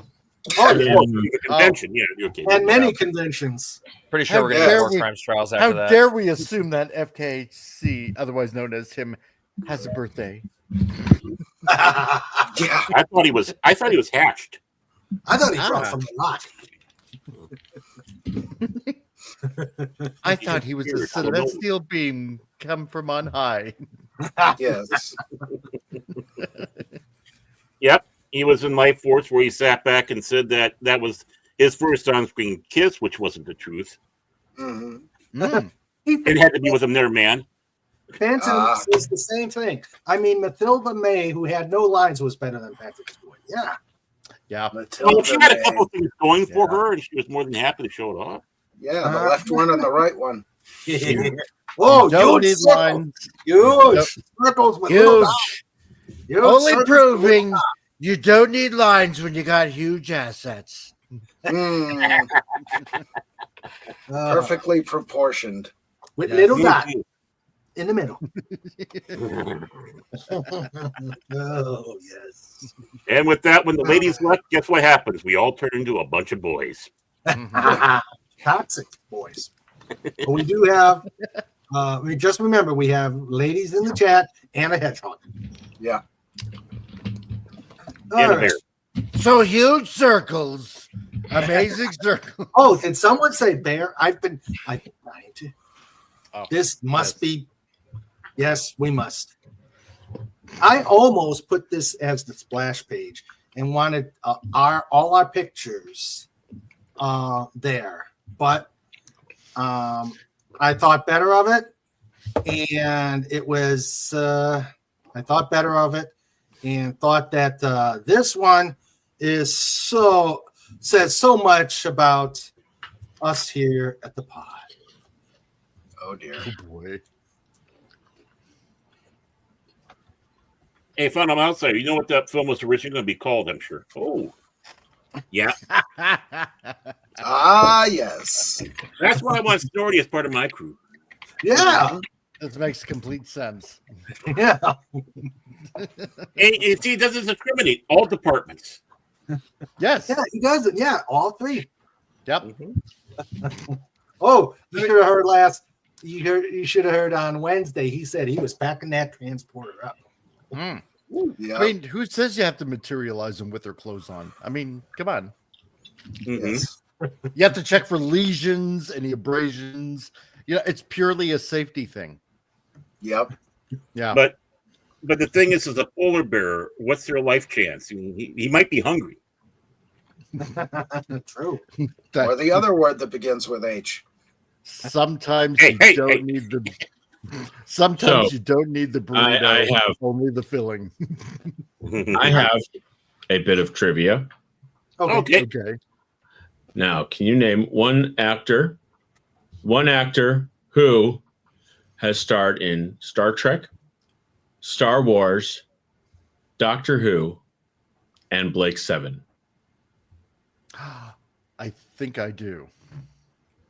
I used to know. Yeah. I don't. I'm Not trying to Paul remember his Darrell. name. Not Paul Darrell.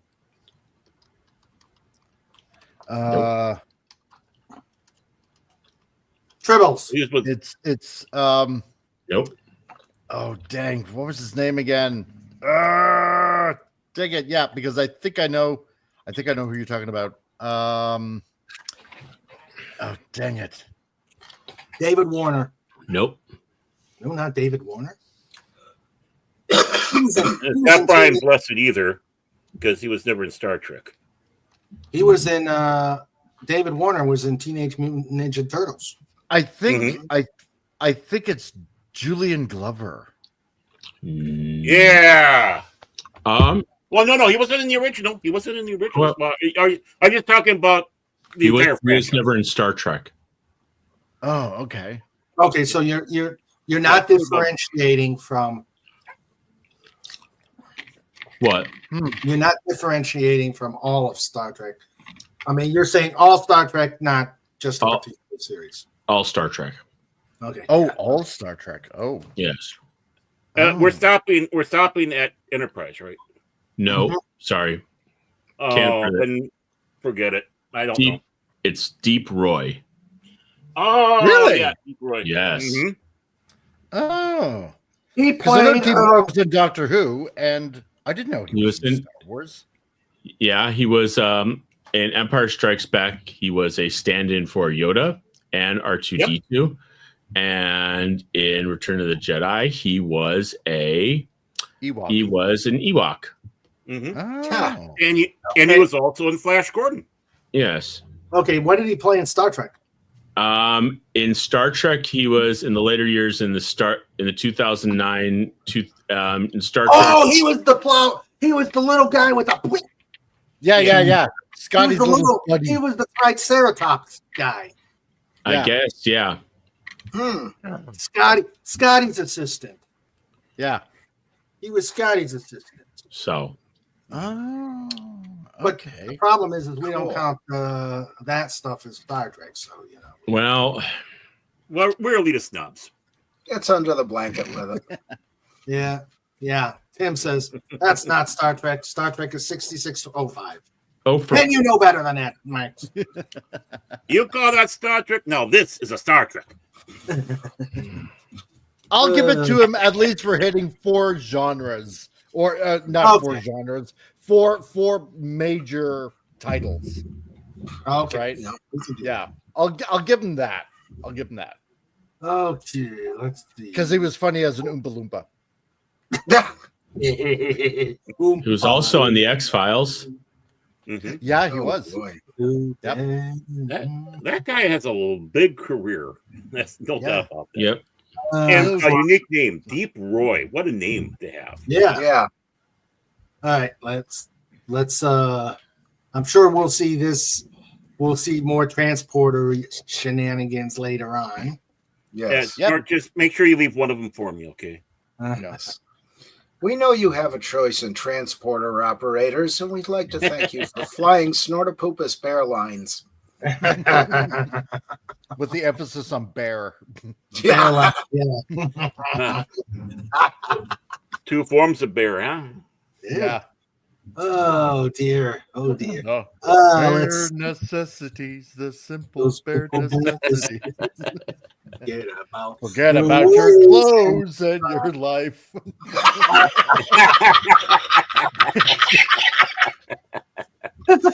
Yes. Oh dear. And Mother Nature's recipes. Huh? You see how that works? Oh, Yep. Brilliant. Is Sandra chiding us?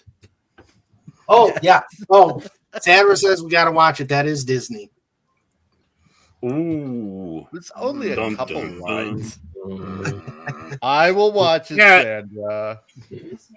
30 seconds is fair use. I mean, come on. Yeah. Okay.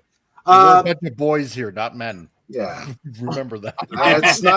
It's not like we were doing an Eagles song. All right. And also, Phantom Hotel Outsider. Wrigley Planet? Huh? Who? Hotel Wrigley Planet? Oh, Tim says it is fair use.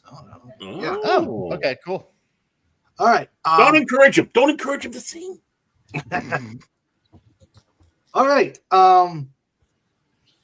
Phantom Outsider came up with a song to be sung, a Star Trek related, a Star Trek inspired song. Really? Yeah. Now I'm gonna read it a la Doomcock because I don't know which jaunty space ballad I could use. But here we go. In the icy tundra of the Arctic's glow, lived a polar bear with a tale to show. Snortopoopas Q Bear was his name. Adventure and stardom was his ultimate aim. One cold night, as the stars did gleam, a shimmering ship broke through his dream. The U.S. Enterprise beamed him aboard, and the galaxy opened like a cosmic cord. Oh, Snortopoopas Q chorus. Oh, Snortopoopas Q Bear, the bear of icy pride. On the Starship Enterprise, he takes the stars in stride. With Kirk, Spock, and Bones, he's part of the crew, exploring strange worlds and making dreams come true. Captain Kirk says, "What's this I see? A polar bear in a Starfleet free." But Snortopoopas stood with a noble stare. "I'm here to help. I'm a cosmic bear." Spock raised a brow. This is illogical. Bones exclaimed, Jims, it's biological. But soon they learned with his wit and might, the bear was destined for the stars tonight. Oh, Snortopopus Cube Bear, the bear of icy pride. On the Starship Enterprise, he takes the stars in stride. With Kirk, Spock, and Bones, he's part of the crew, exploring strange words and making dreams come true. He navigates nebulas, a paw at the helm. No alien threat can overwhelm. With a roar that echoes through the Milky Way, Snortopopus saves the day. On a Klingon ship in fierce debate, Snortopopus proved their honor was great. Diplomacy with claws, a talent so rare, the Klingons now toast the great cosmic bear. And when Tribbles overran the scene, he herded them neatly, kept his ship pristine. Kirk turned and said, this bear's got style. Let's keep him aboard for a good long while. Oh, Snortopopus Q-Bird, a bear of icy pride. On the Starship Enterprise, he takes the stars in stride. With Kirk, Spock, and Bones, he's part of the crew, exploring strange worlds and making dreams come true. Now legends speak from the stars to the shore of the polar bear who dared to soar. Snortopopus Q-Bird, a name so bright, the galaxy remembers his starry flight. Oh, Snortopopus, forever in the cosmos you roam with us. Oh, that's all right, Phantom. Very nice. Very nice, Phantom. What do you think, Snort? Hello, Phil McCracken. Hey there. And we fired our guns, and the British kept it coming. British kept it coming. There wasn't as many as there was a while ago. We fired once more, and they began to run down the Mississippi to the Gulf of Mexico. Yeah, I know those songs. And I say his name, and he shows up. Phil McCracken. Phil, hello, Phil. These guys to the each side of me have the same opinion about Patrick Stewart as you do. Hello, Phil McCracken. Hello. Welcome. Like and subscribe. He's YouTube's favorite troll. That's okay. Oh, I like him already. Just remember. I thought you knew about him. Just remember. No. And Tim says, kind of. And off to the pit for everyone. Was that for us trying to sing a happy birthday for you, Tim? He said he came back and said, way back when, my ears are bleeding. He says, thanks, but my ears are bleeding. This is why you put ducats in the bucket. Yes. You would have gotten better song for you. That's what you get for saying about your birthday, for one, and two. We did our job if you were bleeding. We did a good job. That's true. That's true. Each in our own key. Exactly. And tempo. Tim, Lord says, I am hungry. No. That's a good I am humbled and vaguely nauseous.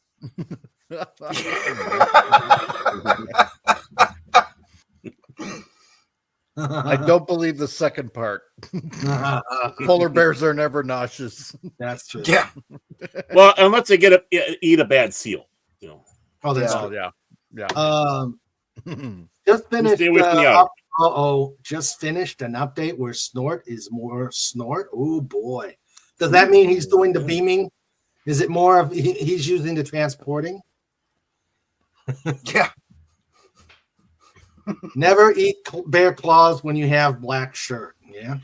Yeah, I'm wearing black shirt, and it's the thing about me and black bear claws, the pastry. Yeah. Oh, okay, that's true. Don't ask me further. It's convoluted. The guy says, "Is that what it's singing? Is that what it was?"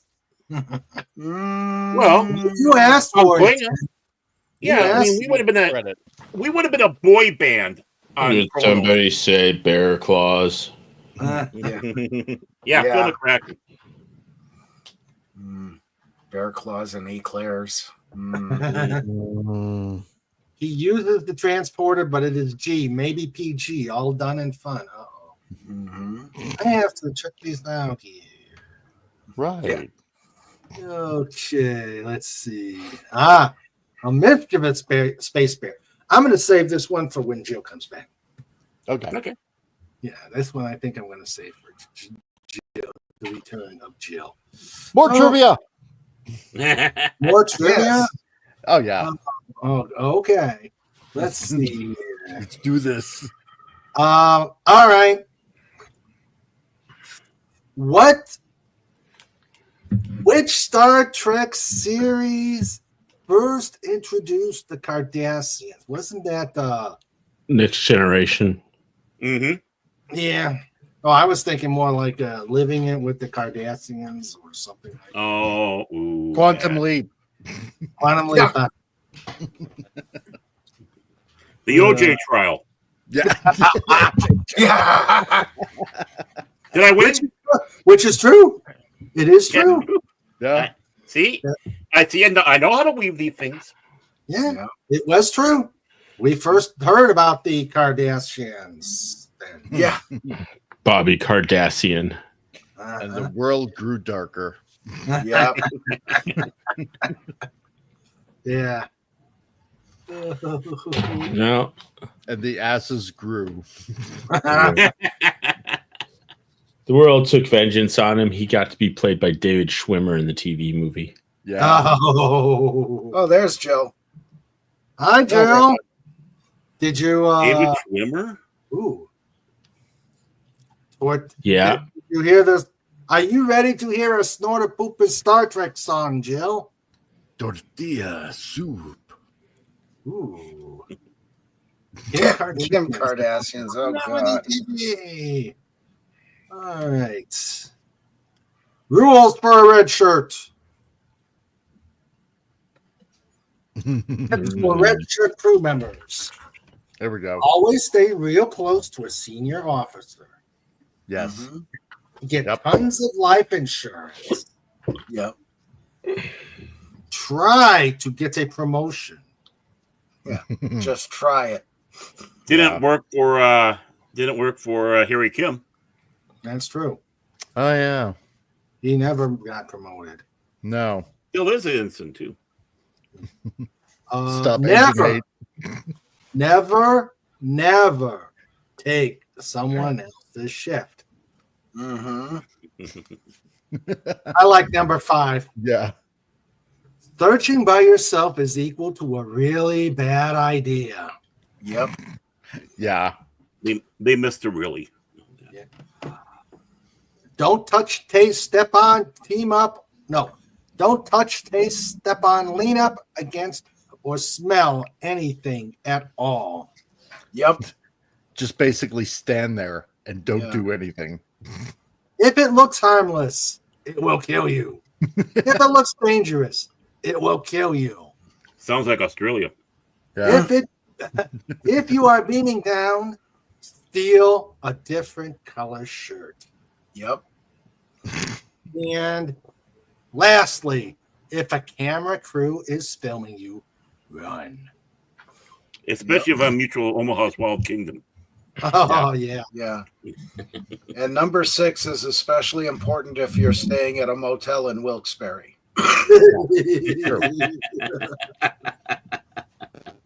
Hello, Dalek. Welcome to Star Trek Nights. Hey there. Hi, everybody. How you Hey, doing? how you doing there? You were mentioned. Yep. And he came. Yep. Yes, in trivia. Remember, if you're in a hotel in Wilkes-Barre, bring along the black light. That's all I got to say. Yeah, definitely. I'm blind! Sorry.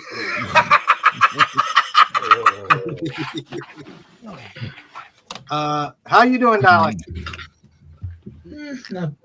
Not bad. I've had a pretty good. Not bad. I've had a pretty good week.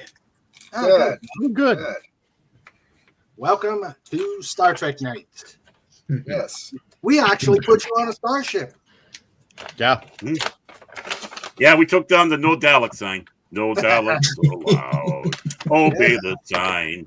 You put me on the. Yeah, you put me. You mean you put me in the thumbnail, right? Because I saw that. Yeah, you are. You are the captain of the USS Exterminate. Yep. USS Exterminate. One of the doomed ships. It's even got the Dalek bumps on it. Yeah. I thought that's cheese. Oh, that's so cool. Oh my god. Is that like Dalek angels? You know, lay down and making Dalek Swiss- angels. Yeah. Swiss cheese. Let's see. I had All so right. much Swiss Well- cheese this week. Oh, What's wrong with that? I love Swiss cheese. Oh, Jarlsberg is even better. Me too. Tim says Mark Alimo was on Quantum Leap. Oh, I did not know that. Hmm. Mm. And Phantom says, remember in the Apple, one of them stepped on a rock and boom. Oh, crap. I said it. Yeah. Yep. And then there was that bunch that got their cubes of saltpeter or whatever.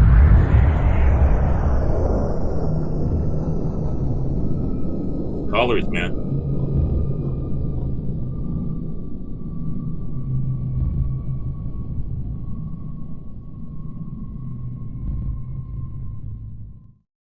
Actually, we needed that. It's cold over here. Moo. That is Me. I should have been Star Trek night. I should have been here from the start. hey, when we'll start. And that. I heard you mention me during the trivia thing. I heard that. there we go. Yeah. Oh, so you were okay, Dalek. When did you start with the Star Trek?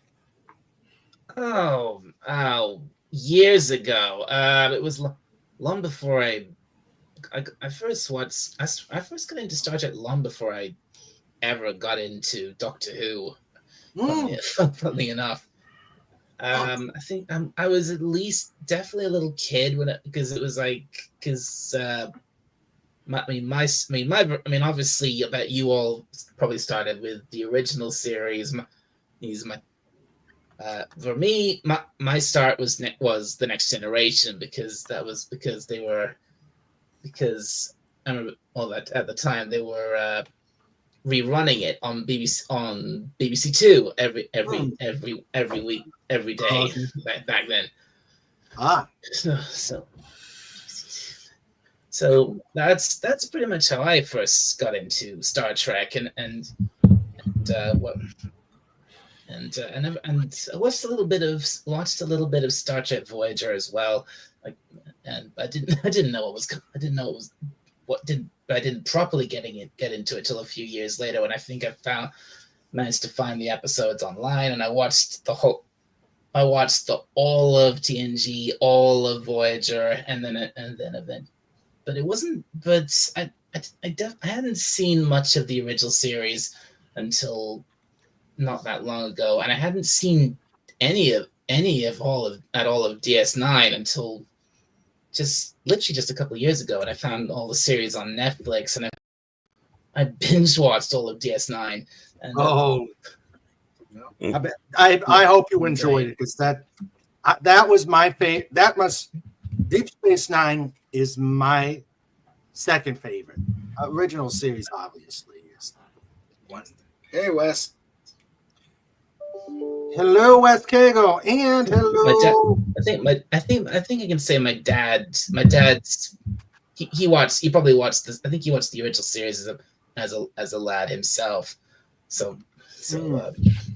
I think that was could say that's probably his favorite series of Star Trek. Mm-hmm. Yeah. Yes. And Phantom Hooligans. Hello, Yeah. Phantom Hooligans. Ignore that. That's a troll. Hello. I've had to take care of that troll many times. No, he isn't. He isn't. Do I That's watch any of them? one of my buddies. That's Cash Money 007. So All right. I should put him on timeout. No, he's good. I've got the power to do it. Yes, Yeah. you Like an are. icer booth. Yes, you do. Oh, I think Oh, wait, Comic that's Relief so Crusader vouched for you, so you're okay. yeah. No. What if I could do that to another wrench? Yes, I vouch for anyone coming into this channel. Okay, Blink if I'm gonna you're hold being you under to it. duress. I'm gonna hold you to that. You know where you live. Yeah. More trivia. Okay. No idea why the Daleks are always so angry. They have plungers and good plumbers. Get paid. Oh no. really well. Dalek can exterminate even the toughest clogs. Dalek Rooter, that's the name, and away go trouble. Well, the thing is, Ah. okay, the thing is about that is they happen to be on a planet, the Daleks, that have toilets made by the Japanese, the best toilets in the world. They don't need plungers. Good point. And when they get the bidet shooting up, that really annoys them. Mm-hmm. I haven't met the bowl I couldn't destroy. I'm going to Japan now. Yeah. Ah, Let's Well, see. as someone sits back and says, the biggest crime there is in the world is the fact that Japanese is the world's best toilets, but yet no Mexican restaurants. Oh, yep. oh my. Oh my. Give me a bar of X-Lax and about 20 burritos, and I'll prove that wrong. Okay. Give me a sack of 20 White Castles, onion chips, and Old This happens Milwaukee every- beer. I'll do you. This happens. This happens every time I come in here. No, you're fine. Okay. Here's another Phantom Outsider song. It's called Snortopoopas Cuber, the Mischievous Space Bear. Uh-oh. Oh dear. I think he has. Yeah, I think he has something about Snortopoopas Cuber. Yeah. Yeah. It's Well, yeah. Something with Yeah. French. They're sort of like the Abbott and Costello. nah. Yeah. I could see them doing the Who's On First thing, Snort and Phantom. In the icy tundra of the Arctic's glow lived a polar bear with a trophy show. Snortopoopas Cuber was his name. Adventure and stardom was his ultimate aim. One cold night, as the stars did gleam, a shimmering ship broke through his dream. The USS Enterprise beamed him aboard, and the galaxy opened like a cosmic cord. Oh, Snortopoopas Cuber, the bear of icy pride, on the Starship Enterprise, he takes the stars in stride. With Kirk, Spock, and Bones, he's part of the crew, exploring strange worlds, and making dreams come true. Captain Kirk said, "What's this I see? A polar bear in a Starfleet spree." But Snortopoopas stood with a noble stare. "I'm here to help. I'm a cosmic bear." Spock raised a brow. "This is illogical." Bones explained, "Jim, it's biological." But soon they learned with his wit and might, the bear was destined for the stars tonight. There's no change here, Phantom. Oh, Snortopoopas Cuber, the bear of icy pride, with the Starship Enterprise, he takes the stars in stride. With Kirk, Spock, and Bones, he's part of the crew, exploring strange worlds and making dreams come true. Oh no. Assigned to the transporter with a mischievous paw, Snortopoopas rewrote every Starfleet law. Lady officers found with the shocked little screen. Wait, no. Before I do this, no, this one must be shared. Uh-oh. This one. And we fired our guns, and the British kept it coming.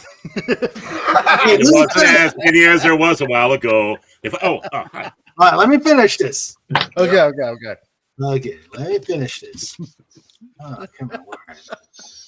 Where is it? Oh, man. Let's see. Let's see. Okay. Assigned to Oddly looks like the outline of Raquel Welch. I don't know. Ooh. assigned to the transporter with a mischievous paw, Snortopoopas rewrote every Starfleet law. Lady officers found with a shocked little scream, they'd materialize without their uniforms gleam. Uhura exclaimed, what on earth's the deal? While Nurse Chapel laughed, guess the bear's appeal. So playful and cheeky, he meant no disgrace, just a cosmic joker in outer space. Yeah. On a Klingon ship in a fierce debate, Snortopoopas proved their honor was great, diplomacy with claws, a talent so rare, the Klingons now toast the great cosmic bear. Back on the Enterprise, with a wink and a roar, he promised his planks would be pulled no more. But when the transporter hummed late at night, crew swore they heard his chuckling delight. Snortopoopa's Cube, or the bear of icy pride, on the Starship Enterprise, he takes the stars in stride. With Kirk, Spock, and Bones, he's part of the crew, exploring strange worlds and making dreams come true. Now legends speak from the stars to the shore of the polar bear who dared to soar. Snortopoopa's Cube, a name so bright, the galaxy remembers his starry flight. Oh, Snortopoopus, forever in the cosmos you roam with us. Oh, dear. Oh, dear. Yes. Oh, dear. You know what that bear needs? You know what Snorty needs there? He needs to have the first season Next Generation scant uniform. Oh, yeah. There we go. We know you're listening, but we know you're listening, so I'm sure something's going to be. Yep. Yeah, where's my buddy Fetty? Fetty, where are you? When you get near a He's song, out there somewhere. yeah. How much gold press platinum did the Ferengi? How much gold press platinum did the Ferengi pay Snort to develop that transporter technology? Oh dear. Triple. Yep. Dribble. Yeah. And they didn't think Snort had the lobes for it. Gerbils. Exactly. All right. The gerbil sport.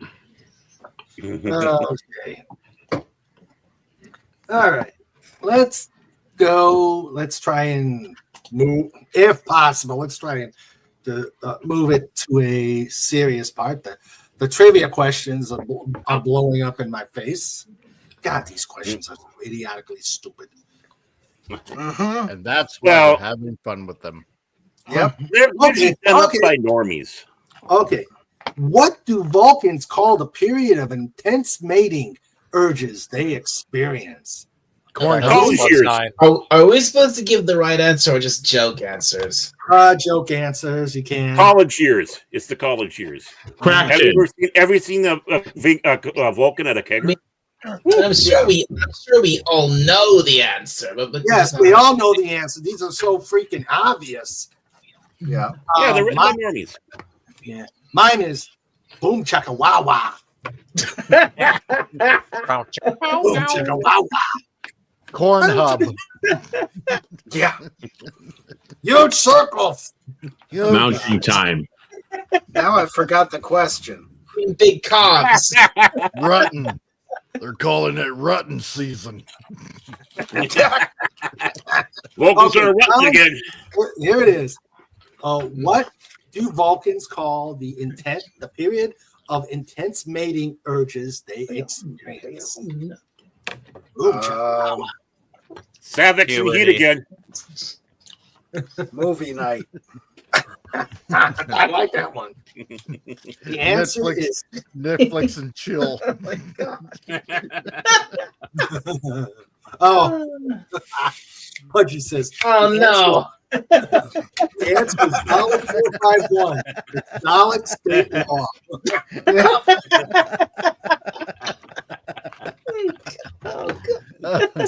Tim says, is the answer marriage? Yeah.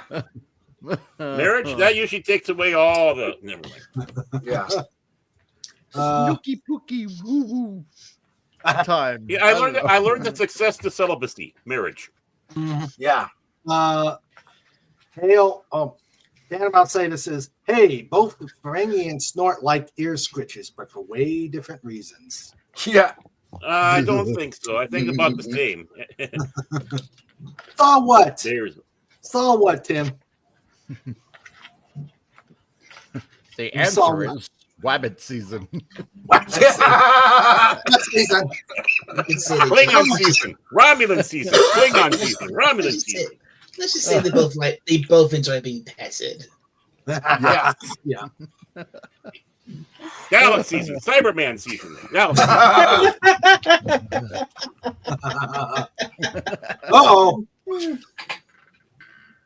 3 Daleks appear behind Pudgy. Uh-oh. Legal department would like to have a cat with Pudgy again. Uh-oh. What Pudgy do this time? Yeah. I knew the Daleks were Apologies. completely soulless beings if they have lawyers. Are we gonna- Apologies for that, Pudgy. Where was that Dalek lawyer when I needed him for my divorce? Are we gonna have to go to another? Are we gonna have to go to another seminar because of this? Yeah.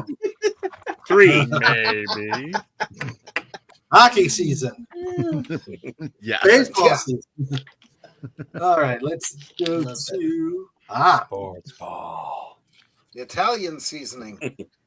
Mamma mia. The answers on this one are going to be epic. Knowing this crowd, the answers are going to be epic. I want to hear from the chat too.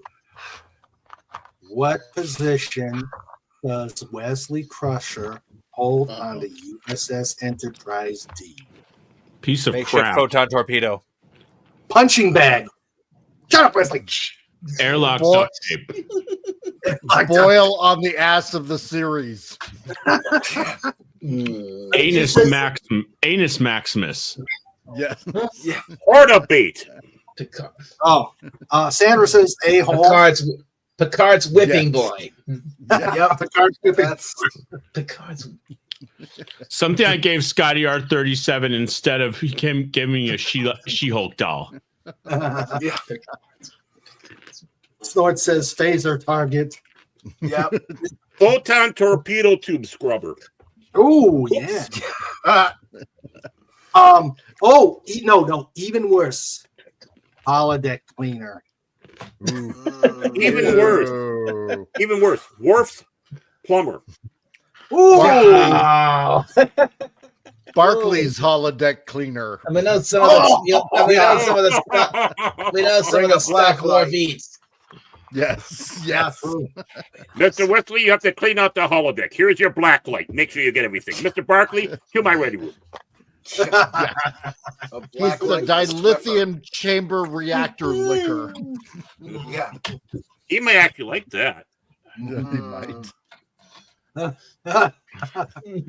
Litigate. Call 1-800-LITIGATE. Leave of the Laser E for Dalek lawyers. We exterminate the competition. Oh, I like that. Yep. Where were Wesley you is for my the, divorce? Wesley is the windsocked for the Enterprise as they go through warp.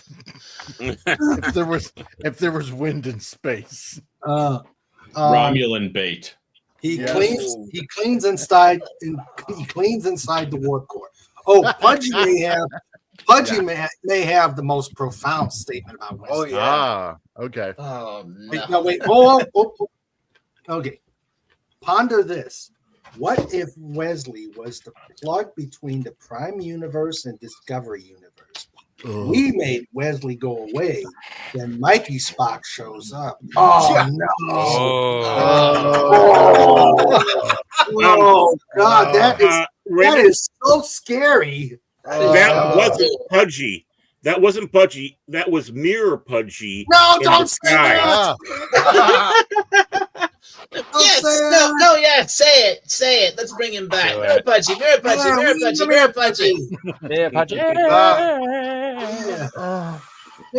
Now he'll appear like the Candyman. Yeah. Start says puke. Oh God. Yeah. I feel like Are you throwing okay? up now.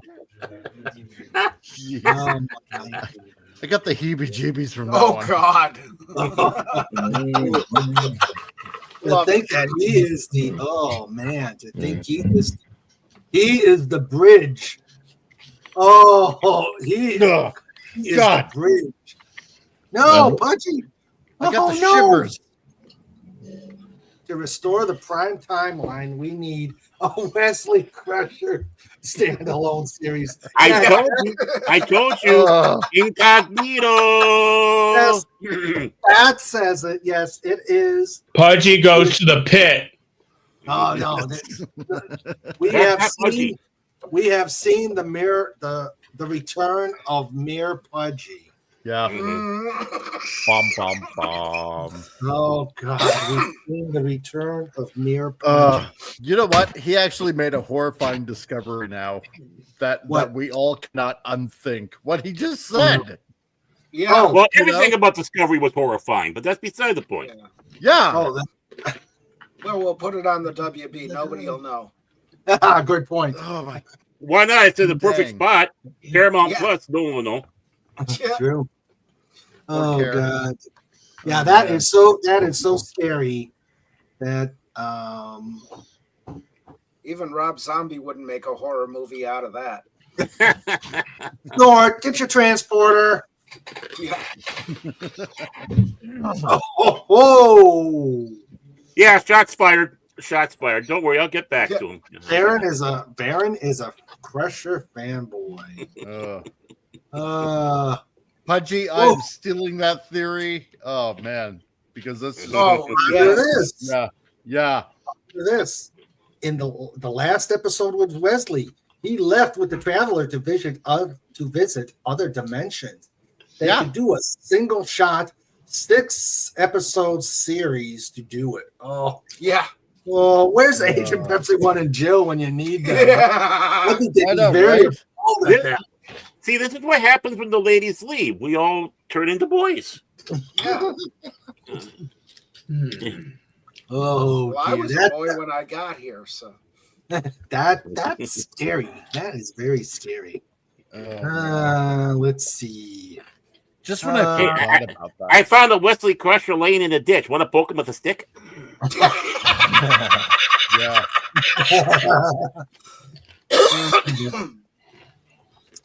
Oh dear. Oh, that is Pudgy. Pudgy dead.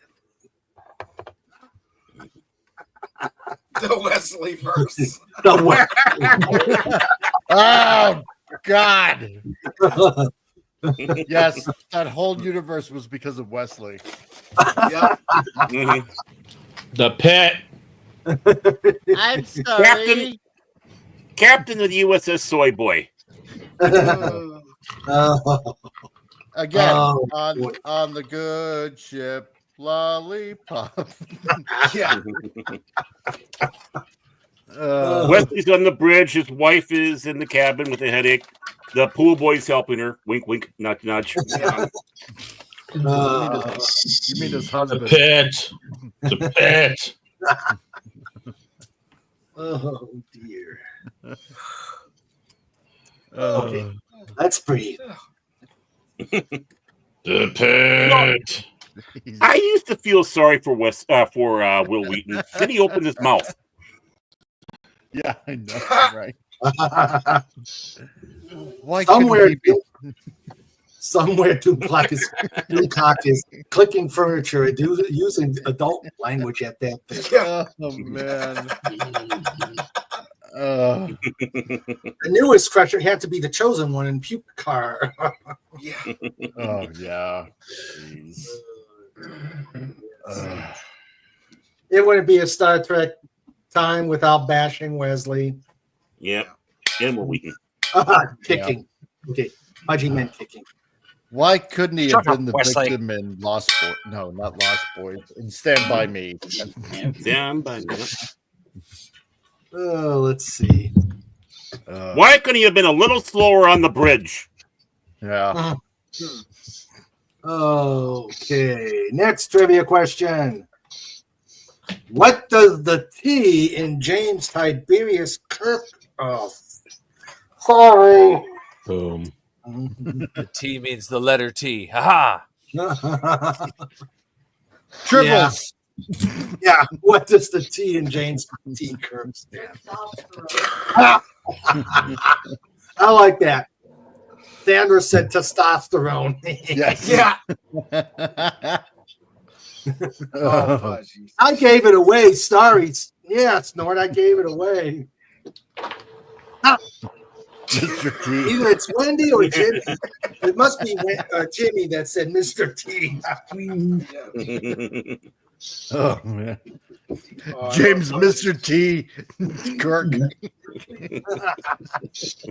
I pity the fool. Yeah. I pity the Captain Klingon. Blog. I pity the Pity the Klingons. fool. Cap- Who stands these faces of my Starship Enterprise?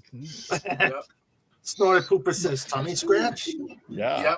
Yep. Sure. Go back up to Pudgy's last one. Oh wait, I got one.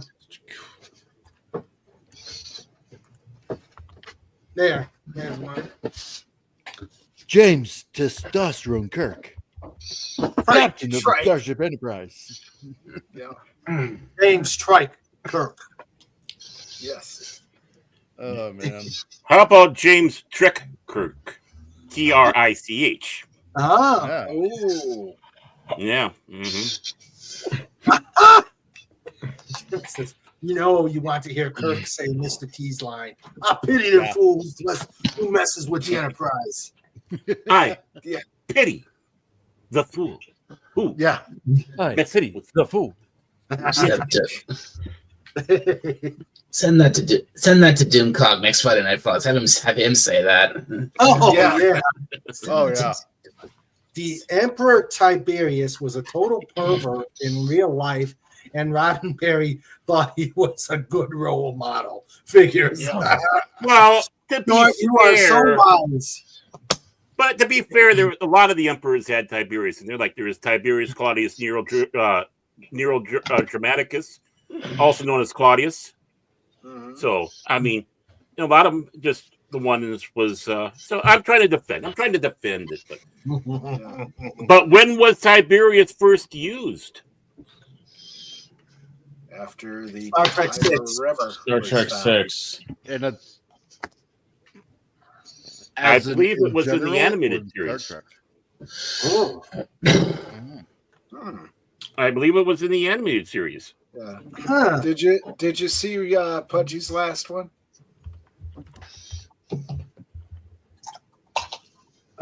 Oh, a Highlander. The Oh, a Wesley Highlander movie with Wesley. The Wesleyan. Here we are, born kings.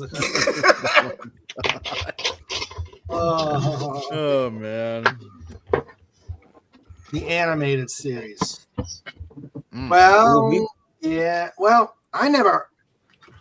Now I have to rewatch my copies of the. It was Yeah. first used in the episode called BEM, B-E-M, which Oh. stands for Bug-Eyed Monster, which Yeah. was aired in 1973.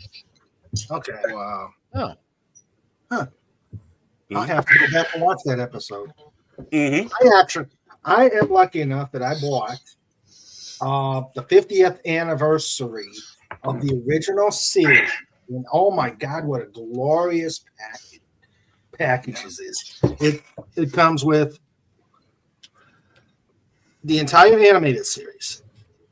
And I think this is it Blu-ray or DVD? I'll have to check.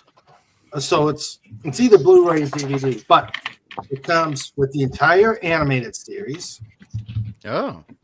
It comes with the entire original series. I kind of transposed that, and it comes with all six of the original series movie. Absolutely glorious. That's pretty cool. Yeah, and I do think the animated series. Okay, let me get a consensus. Should the entire animated series? I know how Jill thinks.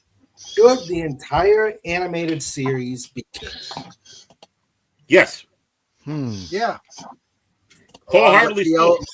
I Along agree. with the LP. It was LP. I mean, I Yeah. guess. There was Lost a Star of Trek. Adventure? There was a Star Trek record. Oh, okay. Oh, okay, yeah. I have that. somewhere. Oh, okay. Well, considering that so much of the animated series was written by Star Trek alums, and even Walter Koenig did an episode, such as David Gerald. He wrote both the episode "More Troubles, More Tribbles" Mhm. and also the episode called BIM. In fact, here's a little thing that David Gerald takes credit for giving Kirk the middle name of Tiberius. As he said, yes, I'll tell you what happened. I got the name from a book I'd read about the history of torture. So Dorothy and I, DC Fontana, obviously, for those who don't know, were at a Star Trek convention in 1973, and somebody asked, what does the T in James T. Kirk stand for? And without really thinking, I said Tiberius. It got a big laugh, and it didn't, and it became a running gag. Then when I was writing that episode, I decided to put it in. Dorothy ran it by Gene Roddenberry, and he said, sure, let's go ahead. Now, remind you, it went past Gene Roddenberry, so that's why right there I say the animated series is official. They have Dorothy Fontana, all these people work on it. Then I recapped it in a Star Trek novel I wrote a year or so later, and I showed where the name Tiberius came from. The funny thing is, if anybody really knew back in 1973 where the name came from, I never would have been able to use it. Wendy says, Wendy's revived. Glad you're here, Wendy. Jimmy just informed me I missed a trivia segment I would have been good at. He said the sarcasm was strong. Who says it's over, Wendy? Who says it's over? There's more. Yeah. Let's see. Wait, let's see. Okay, I missed this. Yeah, by the way, T stands for Tretch Mouth. Okay. Pudgy wants to see a Star Trek show, TNG, way later. It can even be a Picard season 3 crew, and they get attacked by a strange ship. View screen on, and it's a bunch of Daleks. Right. Yeah, Pudgy, you're partly right. It should be in the Disco universe, which is no longer canon, and that's how they wipe out that entire universe. Or I should say STD universe, because it's more. It's more bunch of Daleks, and they defeat the Federation. Yeah, I'm okay with that. There would be a market for it. Straight evil series. Federation gone, Borg gone, Daleks rule. Q show. Yeah, I love it. I love it. That's some. Yeah, you'll love it. You love it until the Cybermen and the Borg team up. Yeah, that actually happened once. You know, it was that actually happened. IDW Comics. Yep. Borg and the Cybermen. That happened. It was a Doctor Who Next Generation crossover with Men and the Borg. Yeah, you had the Cybermen. But I'll throw one more in that will be with Matt Smith's Doctor meeting the Picard with the TNG crew. Yeah. But I'll even throw one more in that will be your doom, the Cylons. Ooh. 1978 Cylons, by the way. Oh, okay. Yeah. I wanted to see. By your command, Imperious Leader. Because they're the coolest. I'm sorry, they are the coolest. Led by Lucifer. I mean, this idea is making me think: what if the Daleks did attack the Federation? How would it go? Would it be a straight up clean sweep? Would the Federation be wiped out in like a few days or something, or would it be a long, protracted war that would last for years and years? Depends on the rating. Or would it be? What would happen is somehow a rift in the warp would open up, and a giant Gloriana battleship from 40,000 years in the future comes through, filled with dark angels, and before you know it, they'll say "Death to the Xeno scum," and for the Emperor. Okay, you're making me dizzy. Yes, Warhammer 40K. Because in the established history of the Doctor Who universe, the Daleks have attacked humanity many times, and humanity has managed to fight them off. But it's usually taken. But it was usually it at great takes cost. a lot of effort and many years of real thousands of lives and millions of dollars. So Plus, Daleks have time travel capability. That's true. They do. They very much Wendy's blaming do. me for something. Wendy's blaming me for something. So as advanced as the Federation is by the 24th, 25th century, would they be able to hold off the Daleks, or would it be a clean sweep? I don't know. To hold off the I don't know. That's a good question. Well, it's hard to say in these things because two different universes, two different. Welcome back, Linrod. Minor difficulty. I think with the Daleks attacking en masse, I think they would probably wipe them out. You know, pretty quickly, fairly quickly. Take over the quadrant, move on to the Klingons, and then the Romulans, and then the Ferengi, and everybody else, and then Wesley. And then Wesley. And are they going to be gravy line away? What, Max? Are they going to be able to replicate Data? Oh, God, not again. Yeah. But then they have to go up against the Borg, right? So that'll be I was just going to say that. That'll be the real challenge. I suppose it depends, really, what generation of Daleks it would be. If it was post-Time War Daleks, then absolutely they would thrash the Federation, no problem. Yeah. But was pre-Time War Daleks they just put stairs on the ship and it'd be done with? Hey. Even in the old series, you saw him going up the steps at least once. Yeah. But I mean, once they encounter the Borg, and if the Borg ends up capturing a Dalek, then that's game over, right? Yeah. Maybe not. Maybe, yeah.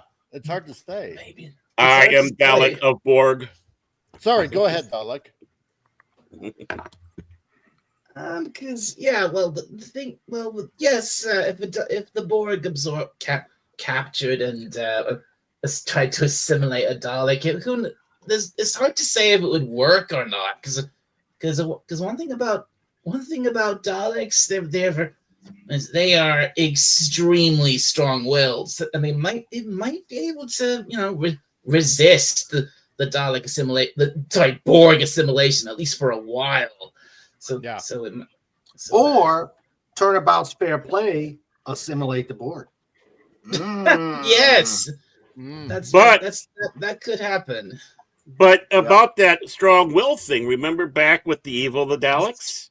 They had the humanizing agent they put into those Daleks. The human factor. Yeah. The human factor. Mm-hmm. So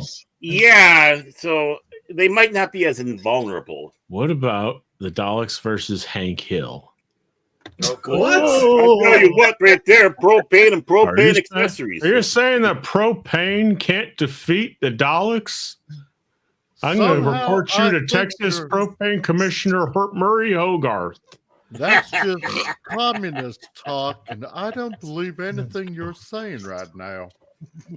All right, let's move on. Okay, enough of this. Yeah.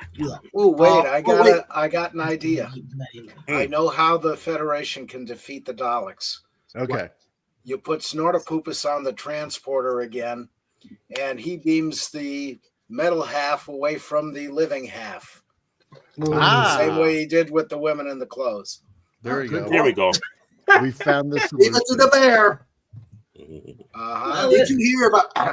Snort says, did you hear about the 1,000-Year War again? Wait, did you hear about the 1,000-Year War between the Cylons and the Imperial Stormtroopers? There were 5 casualties, 3 self-inflicted. The only episode Roddenberry said was canon, yes, I know, I've seen it in various writings of the Star Trek Encyclopedia, was Yesteryear, and I totally disagree. Well, that's because Gene Roddenberry was all over the place on that. At first, it was canon, and it wasn't. I mean, not to speak ill of the dead or the Great Bird or any of that, but he could be quite all over the place. It all depends on if it helped him. So, I consider, again, being that he was involved in it, they had to run things through with him, even though he wasn't really directly involved in it. You had so many of the people involved with the original Star Trek, and they were trying to make it like a real Star Trek episode. So I consider it real Star Trek. Yeah, I agree with you. I agree, totally. What does the chat think? Wasn't there an Okay, episode where you Kirk gotta sold his take- soul to the devil in the animated series? What was it? Like, Lenron? wasn't there like an episode where Kirk sold his soul to the devil or something? No, I'm trying to remember. No, not I so, don't know. but they did have the devil in it. Yeah, it was the magics Oh, of. But yeah, they had like a giant devil creature. It was basically the episode where the devil turns out to be a good guy episode, which was one of the things that Gene Roddenberry wanted to do, anyways. Take care, Len. Not Len Rod. Take care, comic. Yep. Hey. See you guys later. Bye, Behave, bye, Mike. comic. Laters, dude. Have fun, dudes. I Yep. was just going to say I'm going to vote for him for PM. Real quick. If you haven't seen it already, take a look at Comic's video from yesterday about his father. It's pretty neat. Oh, okay. Definitely. Okay. Definitely. Let's see. Yeah. No, I totally disagree. I think all of the animated series should be canon. Yeah. Well, and if we're going to go off that basis, what Gene Roddenberry says, basically anything past Star Trek the motion picture from movie wise, he doesn't consider he never considered canon either because he was not involved or directly involved. So then that's that case there. When he went to do Star Trek the Next Generation, he was wanting to do a complete and total reboot, utter reboot, ignoring everything beforehand. And of course, using the premise for the Star Trek II series that never came into fruition. He was talked out of it, but that's why the Klingons are different in TNG than they were in the original series.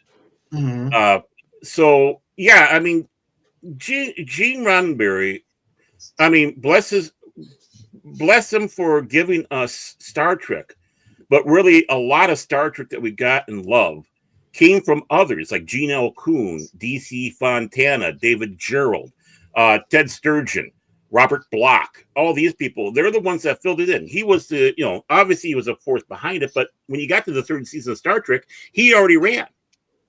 He was looking for greener pastures because he figured Star Trek is going to die. This is just a job. Then it became what it is. Boom. So and no will towards him for that, because at that time no one thought that Star Trek is going to become a phenomenon like it is now. That is It true. took quite a while after it was canceled to become a thing when it got syndicated and more people could actually see it. Yeah, Right. thank God for syndication. Exactly. And of course gave us the animated series, which is phenomenal for its time.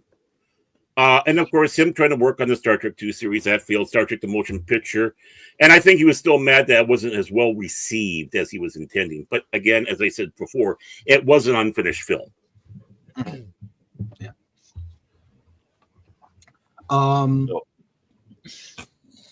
If the whole of the animated series is canon, then there might be still a 20-foot tall Spock alive during the Picard series.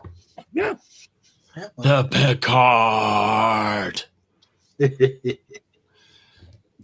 also showed you that the risks they were willing to take for storytelling.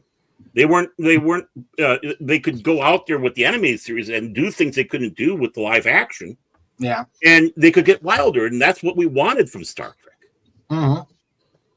Yeah, we had to deal with budget things. Let's see. Yeah, and Bob Justman. Exactly. There's just so many names to list off that really is what formed and shaped the Star Trek that we know pre 09 that contributed to it. It wasn't just Roddenberry. And as I said back and say, if you take a look at the most popular episodes of the original series, I think Roddenberry, only one of those is, Roddenberry, which is the Menagerie, which was, of course, the Cage, Redux, using all that footage. But you start listing off episodes, Trouble with Tribbles, David Gerald, City on the Edge of Forever, Harlan Ellison with rewrites by D.C. Fontana, and so on. So, and again, it's not to take away from Gene Roddenberry. He was a great mind, had a great idea, went forward with it. It's just that I think he got a little too full of himself being the great bird of the galaxy. Yeah, he had his flaws, though, but he was still Bob Justman, yeah. Mm-hmm. Yeah, I mean, he was. I mean, again, I'm not being mean here, but he was strung out on coke and other drugs throughout a lot of that time. He had his demons, a philanderer, all that across the board. But the thing is, he's just a man. We all have flaws, but he came up with some brilliant things, and that way he should be remembered for. Yes. John Meredith Lucas. Yep. Bob Justman. Okay, Jill is still watching. Yes. Yep. Jill, do you agree with us that animated series is canon? I think I know the answer. Cannon fodder. Whoa! Whoa! Kick him out to the kitty table with him. Yes, where the eclairs are. Yes. Yes, Lenron. Yeah. All right. Let's see. That depends. Can I go to the pit? Because if Agent Pepsi One's still in the pit, I'm totally going there. No, she had to go. Oh, of course. Yeah, she had dinner. Yeah. She got tired of hanging out with the boys and had to go out with a man. That's unfortunate. In a real, I remember this. In a real Richard move, Roddenberry wrote lyrics to the Star Trek theme so he could get royalties from it and taking money from Alexander Courage. Oh yeah, that's around. Which is why we got cheated out of him contributing more than 2 episodes of music. Can you imagine if he didn't do that stunt and we had Courage throughout the series? Not that the music that we had was bad, but he was a genius. Yeah, and Tim is also right about Dalek version. Pudgy need Dalek version of StarCraft. Dalek must construct additional pylons. We must construct additional pylons. Wait. StarCraft. Oh, you lost me. Oh, it's a real-time strategy game. You got to go back a few comments with Pudgy. It's a game, is it? Yeah. It's a long-running meme. One of the races uses pylons to build stuff, and if you don't have enough of them, it says you must construct additional pylons. And it just became a meme for a long time for whatever reason. Man. Alex having access to the dimensional gateways could pull all sorts of reinforcements. It would also be neat if they also got access to Stargate gates. Ooh, cool. Yeah, that's true. At the end of season 5, Dalek 451 appears with the tagline, "There can only be one Ra," with Master Stargate behind him. Oh, cool. Is it too late to turn this into a Dalek episode? There can only be one Ra. Stargate. I've never watched Stargate. I've heard of it. I've never watched it. Oh, okay. All right. But Tim is absolutely right, though, in the chat. And Jill is absolutely right there, too, about his idea for continuing on with movie. It's a good thing that some of his ideas didn't come to fruition. His idea for the second, Spock has to delete JFK because the Klingons mess with the timeline which JFK lives. And this was 20 years after Dallas, I almost said Dalek. This is 20 years after Dallas, 1963. So Jill says, I like to say Gene knew how to bring great people together. And she agrees with us and canon with the animated series. Yeah. Also, regarding the philandering, I rephrase that to Gene loved humanity. Okay. Well, a certain aspect of humanity, anyway. Yeah. Yep. Yeah. The kind All of right. Okay. Just ask Susan Sackett. All right. Let's see. Okay. More trivia? Yeah, more trivia. Who was let me start. Okay. What Star Trek series introduced the Dominion? I think it was that book where Troy was in a dominatrix outfit. Doogie Howser. Oh, you're talking about that Dominion. Sorry. Doogie Howser. Falcon Crest. Falcon Crest. Do you know the Dominion was actually the concept of the Dominion was FK Words. Use them. Yeah. STD. The Dominion was actually created in DC Comics as arch foes of the Legion of Superheroes. Huh. Interesting. Yeah. They were called the Dominators. They were those yellow creatures with big dots. Dominators. So, By the way, Tim, that was completely on Gene Roddenberry with that decision, which made David Gerald really pissed and had him walk. what's this? Yeah. He wrote an episode called Blood and Fire, and it was supposed to be about the AIDS crisis. And it had a homosexual couple in it. And Gene Roddenberry kept on pushing it off, telling him no, and finally David Gerald got torqued and he walked off and all mad. But he still did it for a book, his Star Wolf series that he had, and then Star Trek Phase 2 did a 2-part that had Tasha Yar as a guest star, Denise Crosby. Yes, I remember. Yeah, I remember that one. They had a gay couple, and also, oh God, I love this fanfic series. Star Trek Hidden Frontier, and they had several gay couples in it. In fact, they had a gay wedding. I like that picture. Which picture? Sorry, I was just looking at the home screen of my laptop, and seems like Windows has started doing this thing where they bring up a different scenic picture every day, and the one up at the moment is the one of a I forget what it's called. It's a great gray owl in flight. Cool. Neat. Cool. Stephanie would like to see that. She loves owls.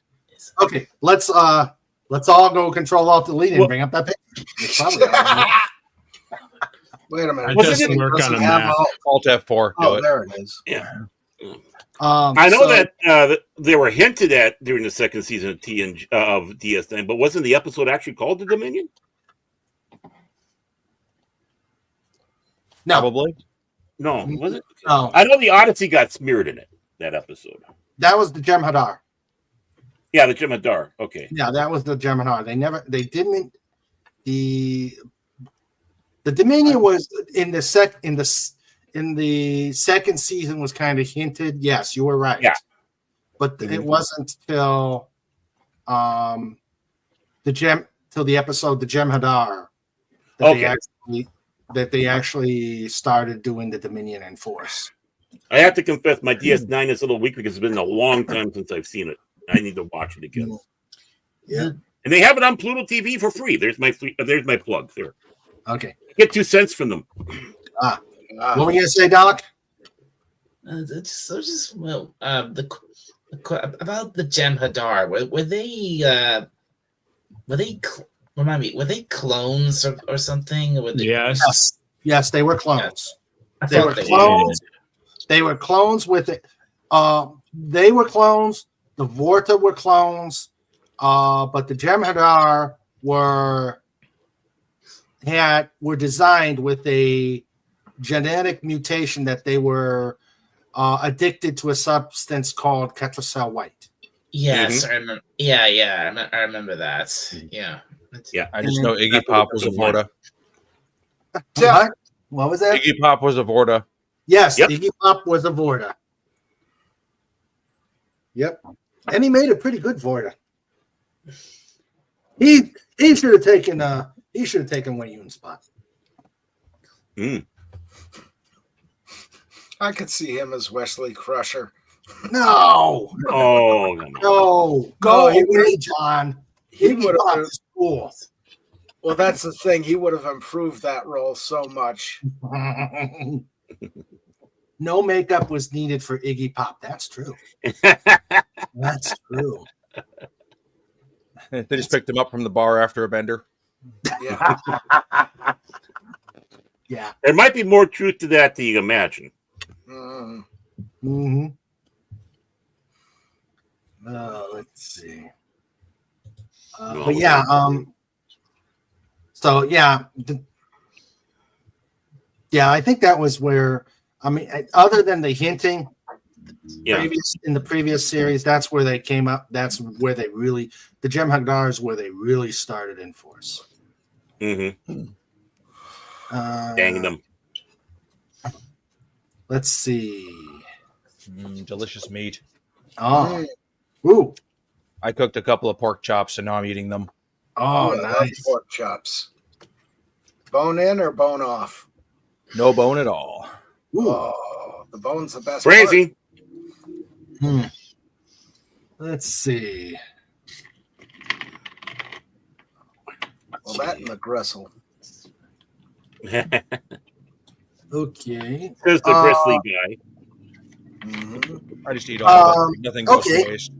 Here's one. I imagine we've seen a lot of the various fanfics that have been spawned from Star Trek. Any particular series you like? I know. I like. I like the Star Trek Phase 2. That one with Cauley. Yeah, that's Cauley's one. Yeah. Okay, I like that one. Star Trek Continues is the Vic Mignogna one. That's Vic Mignogna. It's pretty good. The Axanar, I call him the George R.R. Martin of Star Trek. Well, that's not completely their fault, though. No, I know that's because of Paramount, but still, it's like CBS and Paramount getting on their case all the time, and it killed the project before it started. Then they restarted, then it got killed again, and then it restarted and got killed again. I think it's because he has way too many known actors that it spooks that it caused CBS to. Well, so did Gods and Monsters. The one that was directed by Tim Russ and had, Gary, Sykes from Alienation. I hate that guy, mental block on his name. Rest his soul. It had Koenig. It had Nichols in it. It had. I remember that one. Yeah. So, I mean, that was loaded up with people. Gary Smith. I think it was Gary Smith. He played Soval. Yeah. In Enterprise. Graham Smith. Gary Graham. Gary Graham. Right. Yeah. He played Soval, and he was redoing that part for Axanar. In fact, the prelude to Axanar he was in. Yeah, and I think that's where they figured that was the last straw. But it was because they were making better Star Trek than they were, and they knew it was better than what they were making. Oh yeah. And they were getting Prime 1 for it. I mean, if they're being that way about it for that, Gods and Monsters should have been. They should have done it when Gods and Monsters was being made, because it had Ethan Phillips in it as well. I mean, all across the board, that had a bunch of Star Trek big names in there, and of course, like I said, Tim Russ was behind the project. So the next generation version that I've seen and I absolutely like, even though the CGI wasn't the greatest, especially like in their inside the ships thing. The CGI wasn't the greatest. The starship battles were okay. It's Star Trek Hidden Frontier, and I really think they should have toned down on the heavily gay. What's Star Trek Hidden Frontier? It's a next generation. Well, it's actually Star Trek after the Dominion War. Oh. And it does take some elements of Star Trek Insurrection because it's a space station. You mean it kind of sucks? Well, no, it doesn't really. Oh, The early stuff was good. But then they really got into that heavy-handedness, and it just became Star Trek, homosexual all the time. Yeah. And it got tired But of that time. I did like a couple of their spin-offs. Yeah, it was a space station based in orbit around Baku in the Briar Patch. Mm-hmm. Star Trek gay stuff. Mm-hmm. Well, yeah. I mean, it turned into that, but before that, the build-up to it. I mean, one of the characters was Shelby in that show. And then they brought in from Peter David's book series, New Frontiers, that Mackenzie Calhoun. Yeah, who was played by Colley. He was played by Colley. Yeah, Jinx. Mm-hmm. I did like where they spun off into a series called Star Trek Odyssey, where you've got where a race that we never heard of, but a race from Andromeda find a way to get to the Milky Way and start invading the Federation. And this ship, the Odyssey, goes to the Andromeda galaxy, and a la Voyager, most of the command crew is killed, and a bunch of other people have to take command roles in the Odyssey. Sounds familiar? There was a Section 31 agent on board. Yeah, so it was a hodgepodge, but it was a good series. Even brought the Kelvins. Oh. Yeah, so the Kelvins were involved. The Kelvins were the arch enemy of the race that went and invaded the Federation. How can you not go to the Andromeda system without seeing the Kelvin? Yeah. So it was good, and then there was a spin-off of that called the Helena Chronicles, where they were trying to get back the Odyssey. And so they did something really idiotic by using omega molecules to ruin all of subspace. But somehow it ties in a lot of stuff, which I thought was really cool. But if you get past the hokey CGI and the overly sexual thing, it was good. I even like that they annihilated the 2009 time. They annihilated the Kelvin timeline because what they did, and spoiler alert for anybody who hasn't seen this series, but there was a anomaly that appeared close to the Romulan sun, and they were able to resolve that anomaly. Thus, you don't have the supernova. Good. And thus, no Kelvin timeline. Yay! And it's stupid to get rid of the Romulan homeworld. Come on, man. But even though you can understand they're really low budget. I mean, it's just a bunch of fans getting together using green screens and all that stuff. So you got to give them A+ for that noble effort in trying to do good storylines. Yeah, like I said, it really started getting tiring towards the end. Really, it's like, can we please, get back to the basics of Star Trek? it actually went for about 7 of their quote unquote seasons. Yep. Mm-hmm. Quote unquote seasons. Yeah. Yep. I can't remember how many they had, but I remember They had watching way 7. back in the day. They had 7 seasons when you didn't include the 2 of Odyssey. Okay, Max. You okay? Yeah. Okay. Well, yeah. I think I like both Colley's and Manana's Star Trek's about equal myself.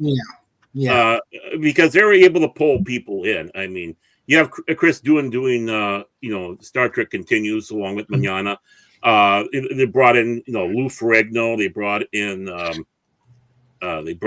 Will Medeiros, Aaron Gray. They brought in Colin Baker. They brought in Nicole Bryant. Oh, yeah. They also brought back They also brought the actor who played Apollo. Yep, exactly. My big problem with that was it seems like they were piggybacking on already, basically piggybacking on episodes already done, kind of doing a continuation off of those stories. Mm-hmm. Most of that's my big problem. But they had one hell of a sign off at the end. Basically. Taboli Gold. Yeah, that was awesome. I liked Lieutenant Smith. Oh, she was. She was. To try and find women that Jim Kirk hasn't slept with. Well, this one, she was actually Gary Mitchell's girlfriend. Oh. Mm-hmm. Yeah, she was they took the yeoman in. Mm-hmm. They took the yeoman from Where No Man's Gone Before, Yeoman and Colt. even though, Yeoman Colt. Yeah, Yeoman Colt changed her name to Yeoman Smith and made her a lieutenant. So yes, she was a reboot of the character who was near Gary Mitchell when the incident happened. Mm-hmm. Yeah. Yeah. Basically, it's finishing up that story, where no man has gone before. So, and she was badass. Oh, she was badass. Oh, once she got those powers, she just and their Mirror Universe episode. Exactly. And even with Colley, they did their version, almost their version of Yesteryear, when he's the captain of the Farragut because of the Doomsday Machine issue. And you actually had William Wyndon guest star, even though it was on a television for on Colley's Star Trek. Yeah. There was actually a little prequel to the Doomsday where they actually did an episode on the Constellation. I don't think it was the same, but it was a small vignette on what happened just before they ran into the machine. George Takei was on Phase 2. Yep. As it was Walter Koenig, which was written by DC Fontana. Yeah. Walter Koenig or Chekhov got old. Yep. I mean, both series, brought in some powerhouses, and they did their best. I know there was a rivalry going between them, or at least Colley was trying to have a rivalry, but that's neither here nor there. It's just I enjoy. Now he's got that as the museum. Yeah, they're doing Colley's set is Trek Ticonderoga in Ticonderoga, New York. Which I will not go to for reasons. Yeah. We'll have to talk afterwards. I'm curious now. But yeah, I know Shatner's been there a few times. Yeah. Amongst others. He's been there several times. I love the picture of Kira Duola and Gary Mitchell. I got a middle block on his real name, but them sitting at the helm and navigation console on the set. 2001 meets 23rd century. Yeah. There's one fan film that was done. It was CGI animated, always, Yes. but looks really good. Star Trek Star Aurora. Trek Resurgence. Star Trek Resurgence, I believe it was. It starts with an R. Okay, there's Resurgence, but there's also one called Aurora, which has an interesting take because this isn't dealing with Starfleet. This is dealing with a lady and her Vulcan partner, not a romantic partner, basically being free traders, and the story around the young lady and what happened to her and why she's considered pariah. It's a very interesting. Did you see Resurgence where they the whole timeline is, or the whole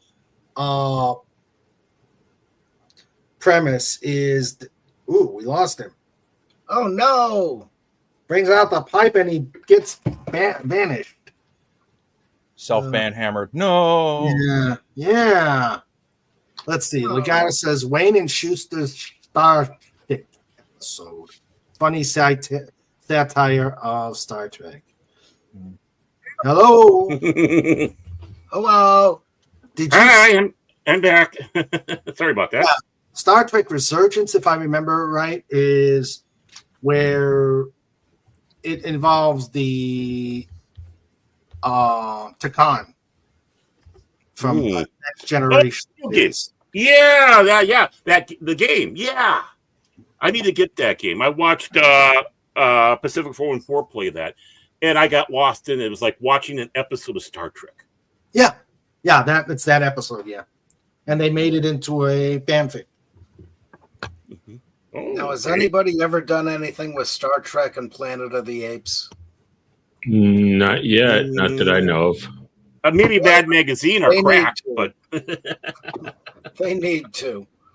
Okay.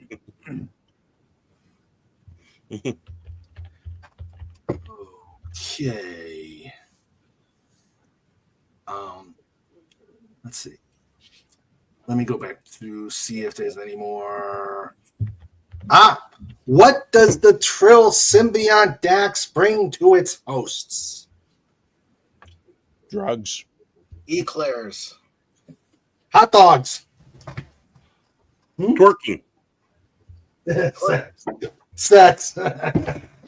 Pork chops. Pork chop. With some mashed potatoes and peas. Yeah, you can keep the peas. Drugs. Or boom chaka wow wow. Yeah. Well, that was an interesting effect. Well, he phased back in, folks. Yes. Boom chaka wow wow. Oh, and here's the Mirror Universe book I was. Oh, it disappeared. I know. I gotta. Really, we cannot. We're not allowed to see the Mirror Universe. Now I know that's where Mirror Pudgy lives. Yeah. Yes. And there's Trike. Yay, No, Trike. right. Dominating the couch as always. Hail to the Trike. All right. So here's the book. Yeah, Dark Mirror. Yep. Dark Mirror. Oh. Written by one of the greats, Diane Duane. Mm-hmm. Yep. Who got hosed by Roddenberry with Next Generation?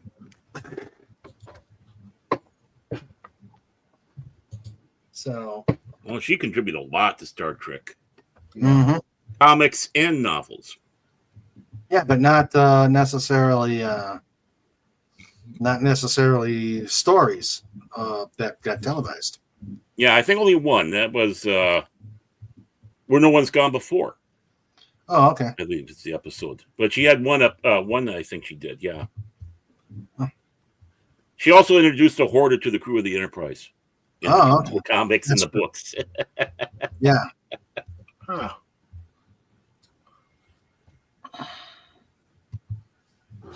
Let's see. He's looking for more trivia to test Mhm. our Yeah. more trivia. But first, It's so trivial. Trivia. trivial. Trivial, yes, trivia. Yeah. Where is it?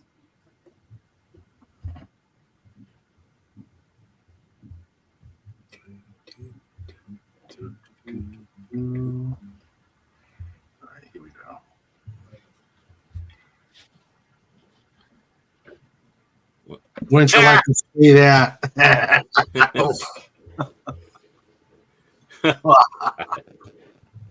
I could see that. That's for the new Space Force. Mhm. Yeah. Space Force. Yeah. I could see that. Go to the boneyard, slap a couple warping cells on it, and there you go. Yeah. What is it? Salvage 1? And the aircraft mechanic said, "You want me to do what?" Come on, Andy Griffith can make a rocket ship to the moon using garbage cans. This can be done. Yep. I remember that show. Jeez. Mhm. Yeah, the capsule was the back of a cement mixer. Yep. God. What a ridiculous show. Yep. Okay. God, that had to be back in the early 80s. Yep, very early 80s. And I think they only used that rocket like twice. Yeah.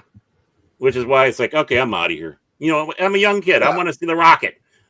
Yeah, the first episode was great. The rest of it was, Mm-hmm. It's a show.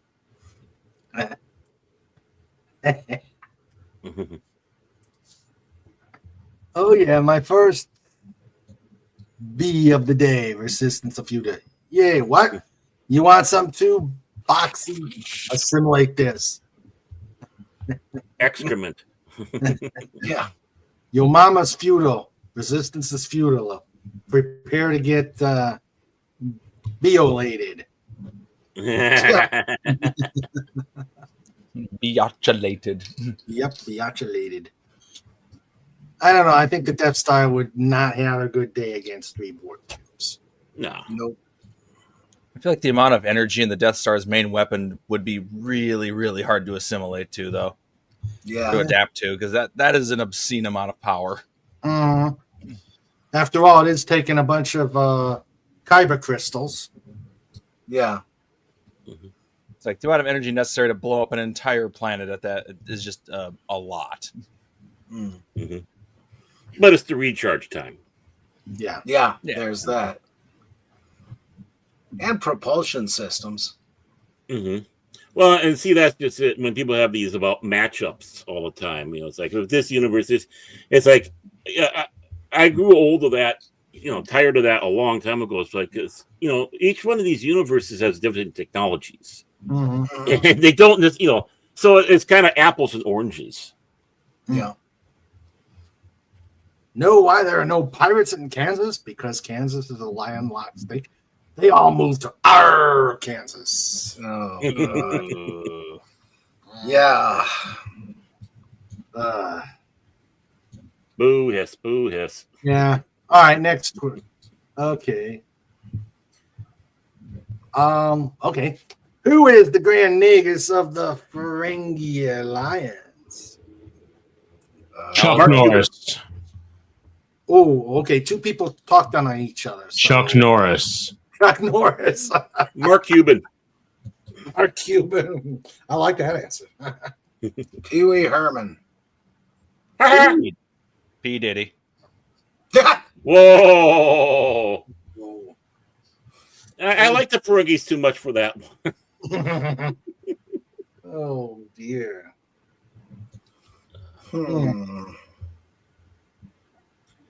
Wallace Shaw did such a great job in that. Mm-hmm. I wish they would have done more with Nog as the Grand Nagus. Mm-hmm. Yeah, I wish they would have done more with Nog and the Grand Nagus. With who? Nog as the Grand Nagus. Oh. I mean, you only saw, you Yeah. only saw where he became Nagus. Mm-hmm. I think it would have been funny if it's like Quark, you have to get your brother out of Nag. I was totally wrong. He's destroyed the Ferengi Empire. This equality thing is crap.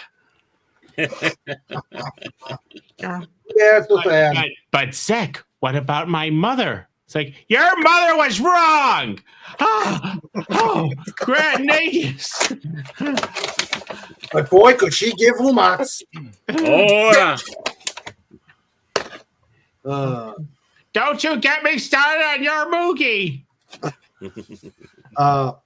Isn't it? Oh, sorry. Go ahead. Oh, I was going to say, isn't it amazing how DS9 really improved or made the Ferengi actually interesting people compared to how we saw them originally? Yeah, it made them relevant. Yeah. I mean, they were supposed to be the big, vicious, mean villains of the Next Generation, and their first appearance, we're too busy laughing at them. Yeah. There's human women on clothed. Yeah. I mean, Next Generation, they did a little bit better for the small little appearances they made, but when you got Quark, that redeemed them. That's what redeemed. Definitely. Another one was Martok. They didn't really. He becomes Chancellor. He shows up in the last battle, and then poof. Great character. Yeah. He went to battle, and poof, he was gone. Where are you tonight? Yep. I searched the galaxy over and thought I found true Klingons. You met a Romulan and you was gone. It amazes me how many people remember that show. I detested it. The only thing I remember were the songs. Yeah. That was a regular Saturday night for us. Same here. You know, and that was back when country music was really country music. Amen. Before it became pop with cowboy hats. Yeah.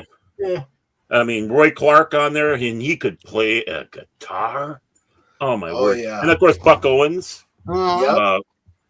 It's like, I grew up on that country. I can't stand the country today. And the Hagers. Garth Brooks. Yeah, I blame Garth Brooks for it. Actually, in some ways, I blame the Judds. But well, that's the thing. In the 90s, my buddy Jody, he was always playing country music in the car, and I hated it. I really did. I tried to get into it for his sake, and I'm listening to our local country station, Froggy 101, and this song came on from Tanya Tucker called "Here's a Quarter, Call Someone Who Cares," and it's like, really? You're making a song out of that? Oh God! You know. Hey, but you have to admit, the Highwaymen, when they did the Highwaymen, that was awesome. I mean, Johnny Cash and Chris Christopherson and Okay. And then came Billy Ray Cyrus. God help us. Oh. Okay, now it's time to move on. .org. Yeah. Okay. And there was no line dancing in Star Trek. That's what we needed more of in Star Trek. Yeah. That's version. No, we needed more Vulcan Love Slave. Oryatar. You know what Spock series did for Anti-Derivative Jill, Savick series did for me. I'm talking about Kirstie Alley. Yes, there was a time when she was hot. I wish they wouldn't have done what they did with Valeris. I've always loved Kate Cattrall. Yeah, Kate Cattrall. Kim Cattrall. Kim Cattrall. Thank you. Kim Cattrall. I've always loved her, and what they did to her as Valeris just made me. Yeah. Well, I'd rather take it that way than when they were originally wanting to do it as Savick. And the only reason why it didn't become Savick is Kirstie Alley said no to coming back, and Nick Myers did not like Robin Curtis's portrayal, so they made a new character. So I'm thankful for that. I could not Robin see Savick. Curtis, she was the one that replaced Kirstie Alley. Yeah, Star Trek 3 and 4. She was 3 and 4. All right, she was cute. Oh yeah, she's cute. Yes, Don't get me wrong. She was. She also ended up in that short vignette that's hitting the Oh yeah. good verse with with all the heavily made up versions of Kirk. Yeah. Yeah, the TV series, Star Trek 2 version, and of course, Generations version. Mm-hmm. Yeah. Okay.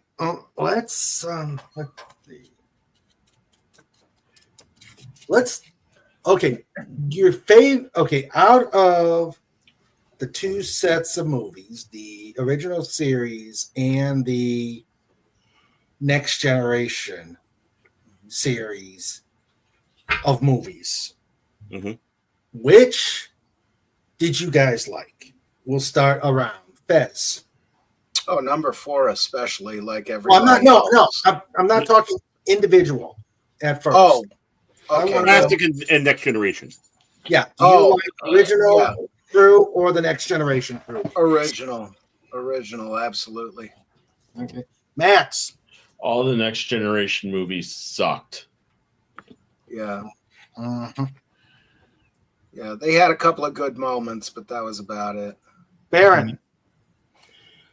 Classic, but I did like Generations, believe it or not. But I go with classic Star Trek all the way across the board. You can't get much better from Star Trek 2 on.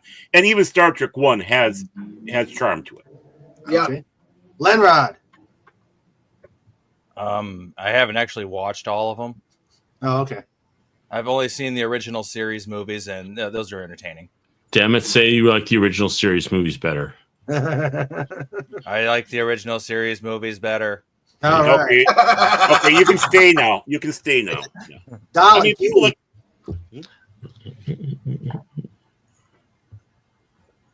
Hello, Dalek. I think it was a simulator. Yeah. I think he's playing his game. Okay. There he is. No, I'm not playing any. I'm not playing any games right now. I'm just staying muted. I just kept myself muted until. Okay. Well, because I didn't really have anything to say. Okay. Oh, I'm sure you've seen the original crew movies and the Next Generation. As a whole, what did you like? I've seen. I think I know I've seen at least some of the classic movies. Like with the, like I think I've definitely seen the motion picture. I think I've seen Wrath of Khan. I think I've seen. I think I've seen what was it? Which is one where they. I think I've seen Search for Spock. I think I've seen the one after that. Was that the Undiscovered Country was the last one, wasn't it? Yeah. Mm-hmm. Which was the one where they go back in time? Star Trek 4, The Voyage Home. Mm-hmm.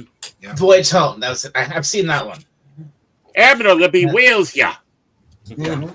Yeah. And I think I've seen most of the classic movies, if not all of them, and I've definitely seen of the next, and I think I have seen all of the Next Generation movies as well. I've seen First Contact. I've seen Generations. I've definitely seen Nemesis a few times. Mm-hmm. Yeah.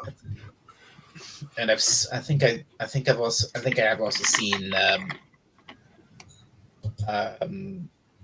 what was that other one? Nemesis? No. Insurrection. Insurrection, that's the one. I think I've seen that as well. Out of, would you say you preferred the original series or the Next Generation movies? I guess I'd probably have to. I mean, the Next Generation that's my Star Trek, but in terms of the movies, I'd probably have to say the classic ones are better. Okay. Cool. Yeah, it's understandable. I mean, really, the problem with the Next Generation movies were Generations was fan service. We finally have to get Kirk and Spock together. You mean then? Picard? Picard. With First Contact, which many people think is the best of the Next Generation films. It was basically an action adventure film. Picard and Die Hard. Picard is not an action hero. No. Yeah. And then Insurrection, basically all that was just a glorified mid-episode of Next Generation.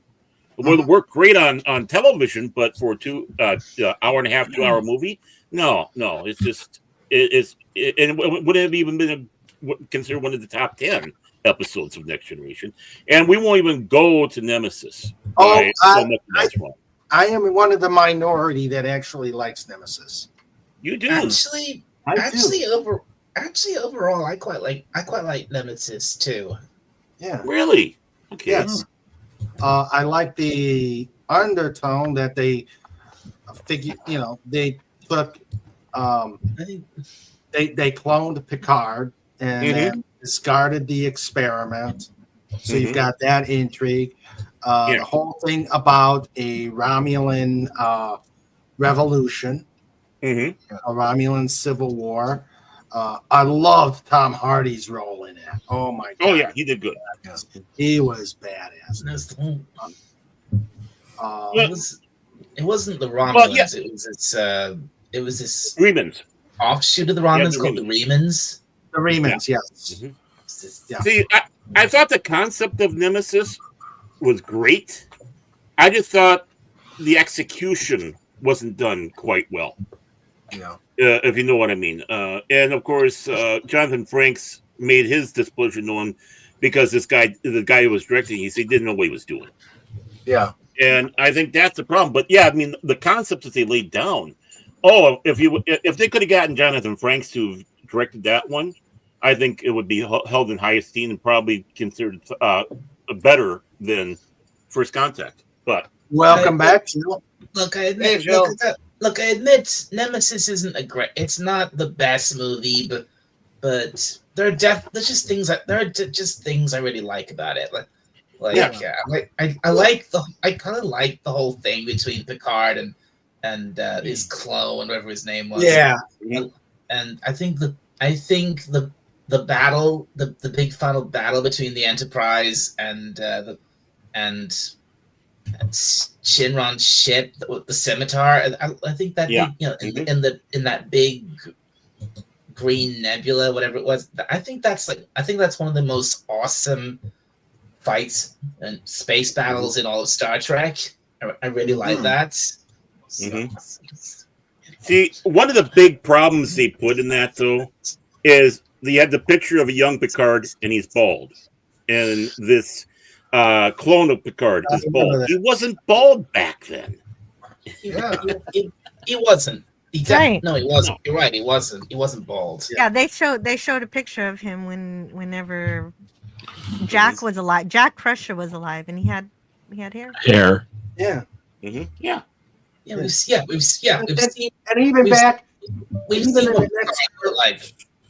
what Picard looked like as a young man, and he had hair. Yeah. In, oh God, what episode was that? I can't remember that episode, but where he gets the one where he gets stabbed. Mm-hmm. Yeah, Tapestry. Yeah, that's Tapestry. Yes, that's Tapestry. So one of the great hair. They showed he had hair. Yeah, it's a wonderful Star Trek. Wasn't there even like a kind of a flashback, but it was kind of a mind screw where it was like Picard was younger and he had hair, wearing like the first season uniform, and I think it had to do around Crusher. Crusher's death or something. I can't remember. It had to do with Jack Crusher, yes. Yeah, it had to do with Jack Crusher, and they actually showed that in Next Generation where he had hair as younger man. So the only one where I remember. The only one I remember is Tapestry. Mm-hmm. Yeah, I think the episode you're thinking of, it That's was the just one a I picture. Violations. There is that moment where we have that in Tapestry. Where we see the younger Picard. He's getting the the metal spike through the back from the Nausicaa. Yeah. And not only that, he's a ginger. Picard is soulless. No, I'm just kidding. Or am I? So,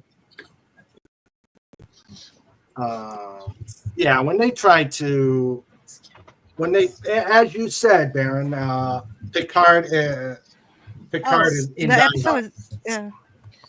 Yeah. What, Joe? It was Violations. Violations. Thank you. I knew you'd know it, Joe. Did I not say that?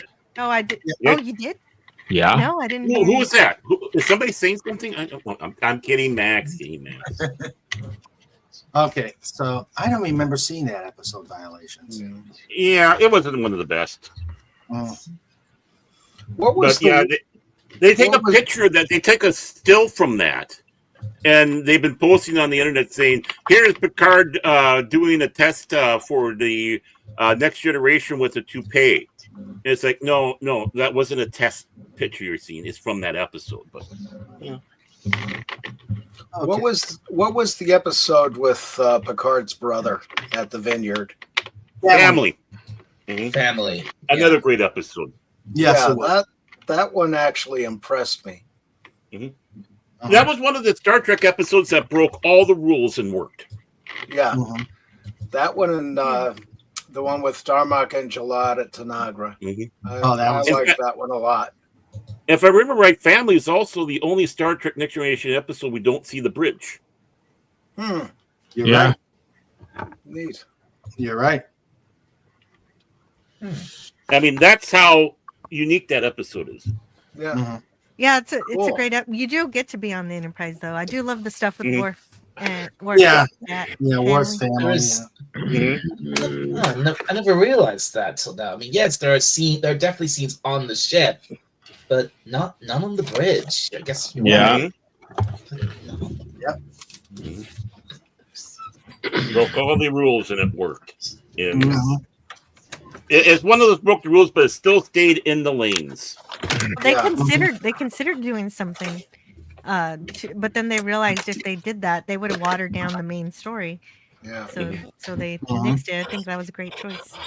Yeah. I can't remember the actor who played Picard's brother, but he was great. Oh, that was.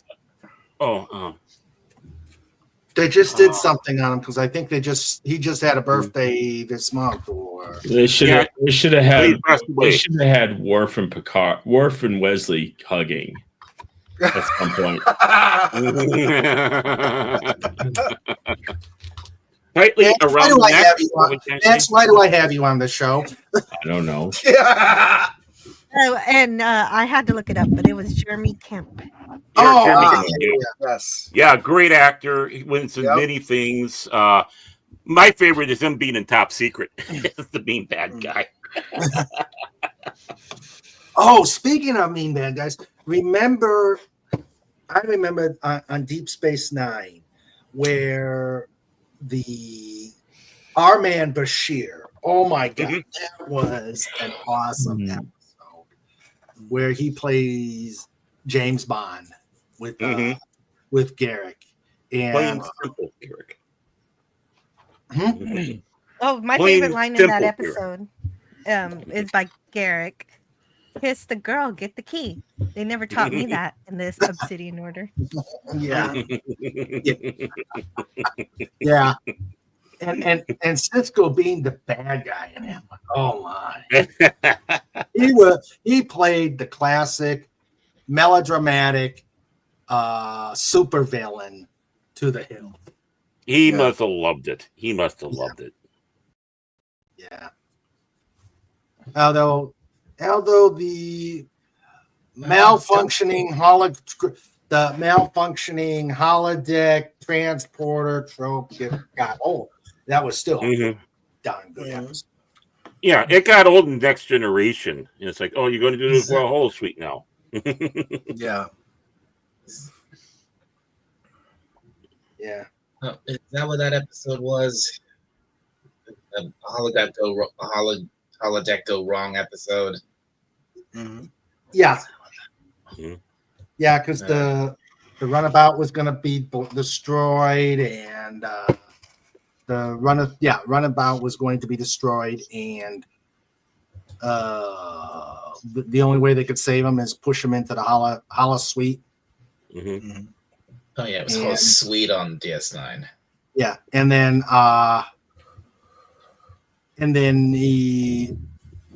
they ended up as secret agents. Mhm. No, members in a secret agent plot. Mhm. I don't remember. I don't remember this at all. I mean, it has been. I mean, I've seen all of DS9, like I said, but it was ages ago, and so there's a lot of it I don't remember. Yeah. That was the time. It was one night hard watch for me. DS9, their night watch D5. DS9 Really DS9 fun. is It's a really fun episode, Dalek. DS9. You don't is even have to definitely watch not- the rest of It's DS9. it's not my favorite Star Trek series. It never has been. Yeah. This one Yeah, is the thing- actually one of the few standalone DS9 episodes. You can watch it without knowing anything else. Mm-hmm. Yeah, the main thing I remember about DS9 is Nana Visitor looking cross-eyed all the time.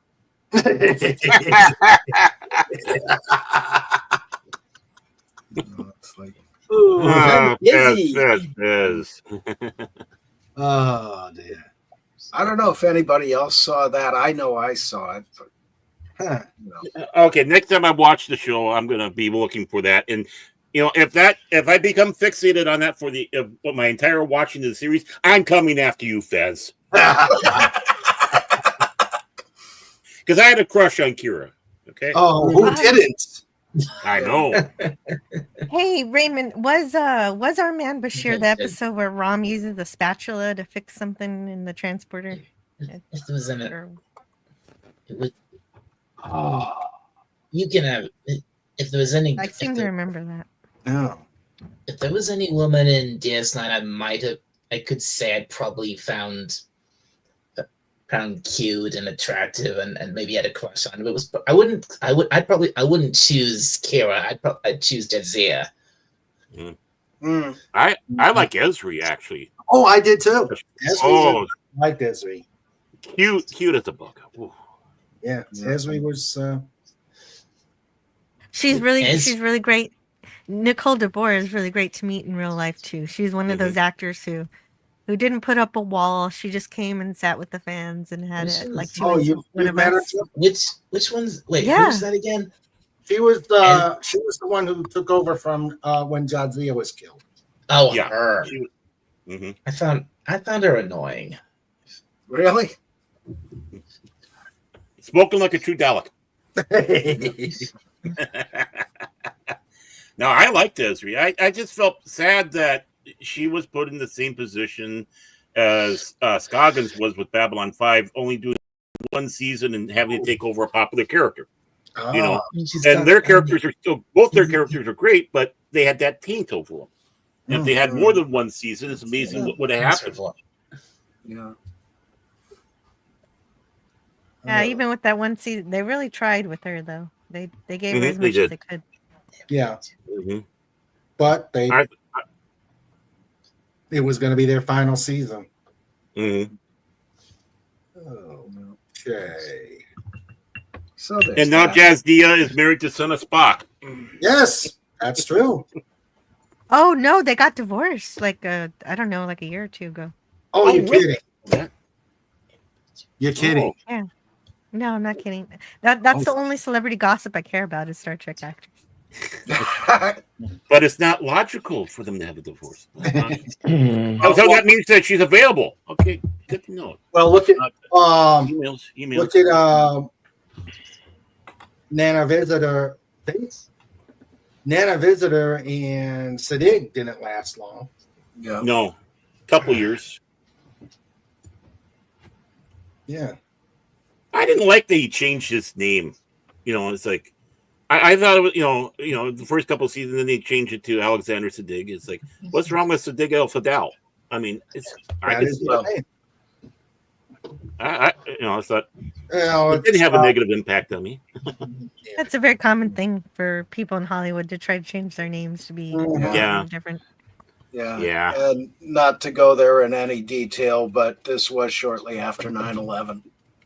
Yeah, but we all loved him. Yeah. He's Yeah, a we good all loved actor. Good doctor.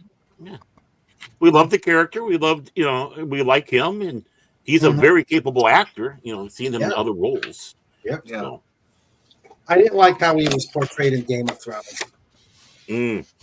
No, I've yeah, never no, seen he was Game he was great in it, but then they just dismissed him so easily. Mm-hmm. Yeah. All right. Let's see. but yeah, and Nana seemed to still get along well. I mean, they do have a child together. Mhm. Yeah. Yeah. I love that in DS9 when she goes to Bashir. It's your fault. Hey, Tim. Welcome back. Hey there. Okay. We got to quit it talking is about his him. fault. He saved a baby. Yep, you see the baby. Mhm. I just love how they threw that little world thing. I'm sure you told your husband that's your fault during your pregnancy. Oh, only during labor. Only during labor. Okay.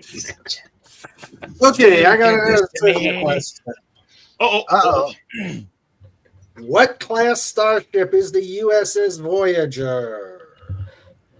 Oh, come on. Class. Nimitz class. What is Ohio it? class. I can't hear you. Cardassian forehead class.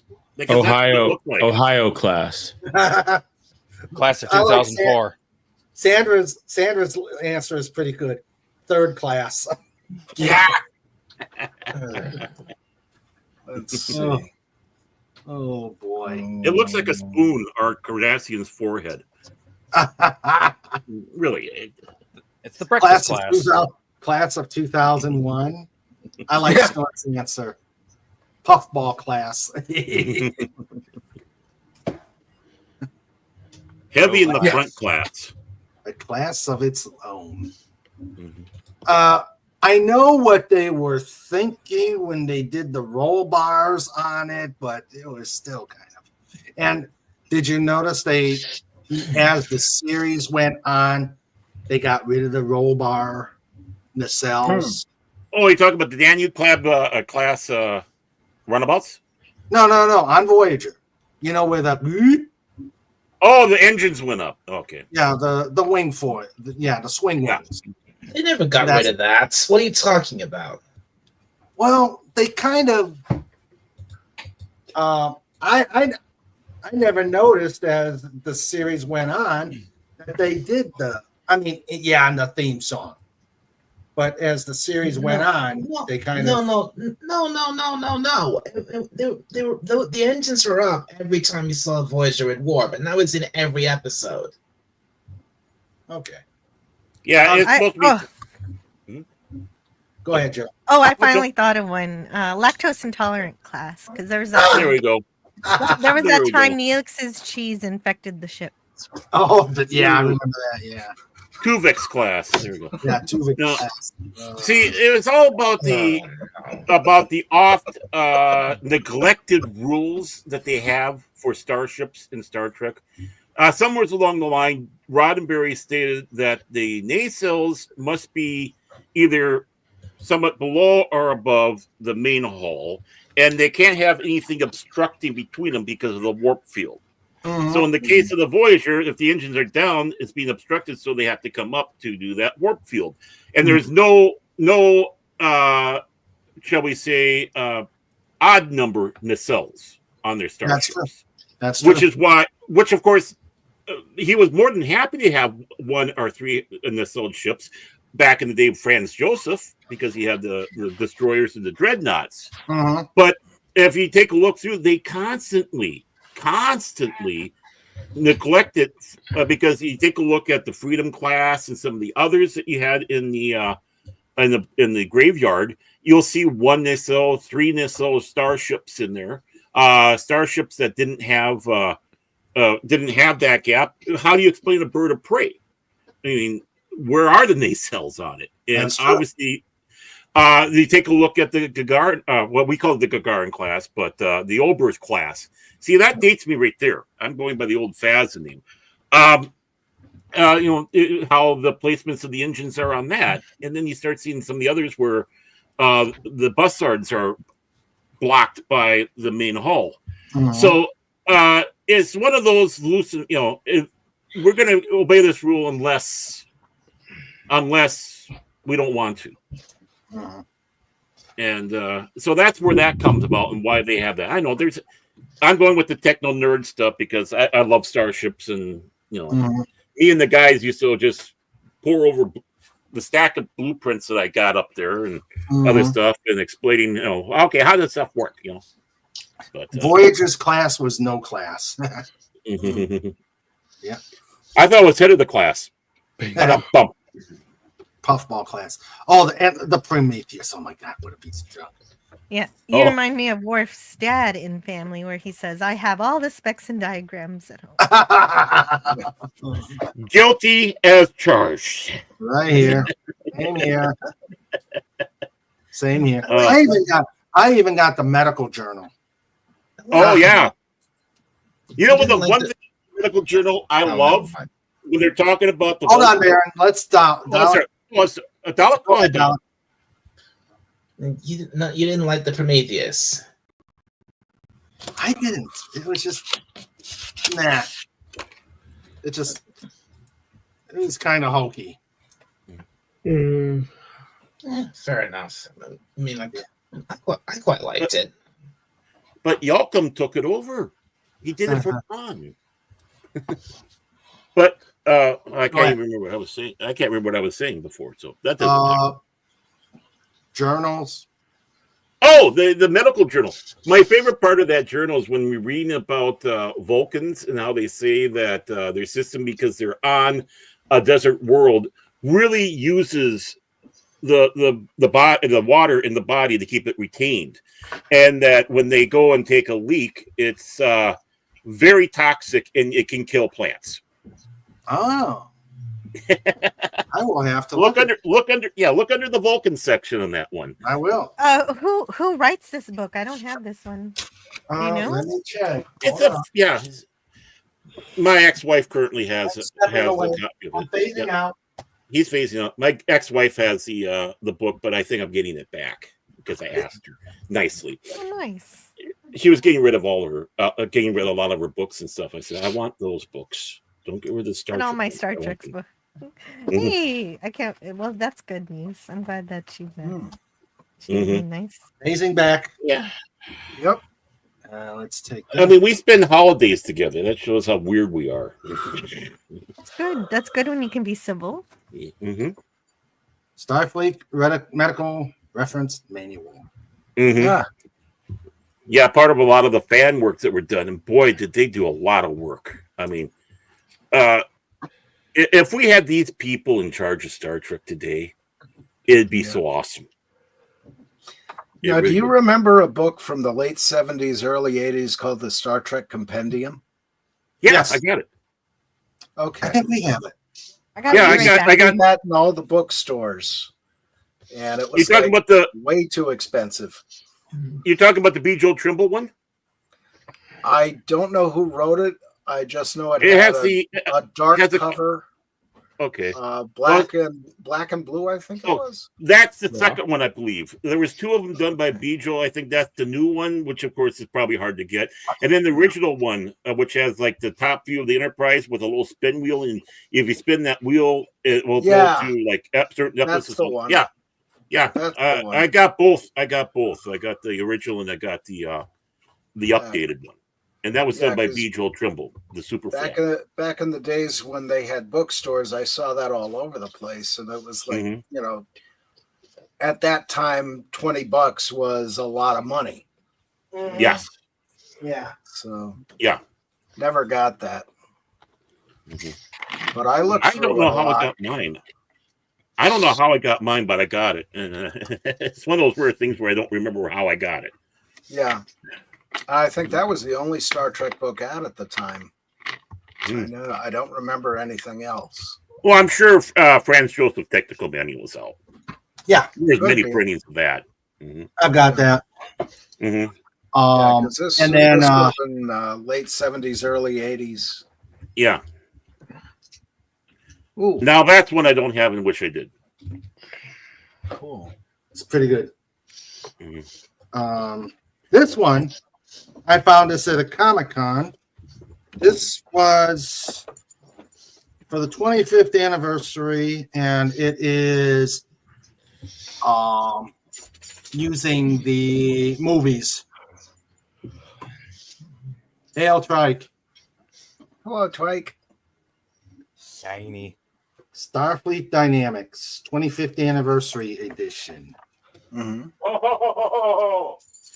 Oh, Dynamics. They did such a good job. Huh? They did such a good job. Sorry. Oh, so you have this? You've got this too? I don't have that one. I know someone who does have it, but I got their other works. I got their the one where the I got the original ones Mm-hmm. where you had the long books. The long books, yeah, I had those. The long books. Yeah. Yeah. Oh, just a second. I'll be right back. Yeah, this was pretty good. It showed all the shuttlecrafts, also pretty good technical journal. Yeah. They did a lot of good work. Okay, I'm back now. I also he's have back. I've also got the Oh, I gotta do like you. Let me come over here. So. oh yeah, I've seen that one, yeah. Mm-hmm. And then they did that one. Uh-huh. I waited for months for that. And then they did a revised version of it. Yeah. Mm-hmm. Unfortunately, this was a little beat up because I lent it to somebody and they were so careful with it. But it was the concordance is what you're talking about there. That's the one like this. Yeah. Yeah. Yeah. Mhm. Yeah, Right. we've got that one too. Yeah, and then she did a follow up like that one. Thicker. Yeah. Cool. No, that's P. Jill Trimble. Well, let's see. Okay. I have I didn't know this was going to turn into a well, I've got to bring out this one. Oh, please do. Oh, if I get a hernia, you'll hear me go, ow. Sounds like me. I can't believe that it had gone so much. I've got the Star Trek chronology. I've got the first version of the Star Trek Encyclopedia. I think I got two versions of it. And then I guess they stopped doing it to try the failed experiment of using it on CD-ROM. Mm-hmm.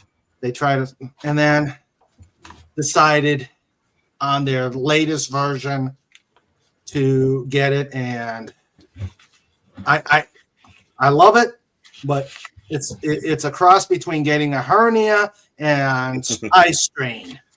Yeah. Yeah. I got that first encyclopedia, and then they did a second edition, which I have in hardcover, and then it started. But yeah. Oh, I never got that one.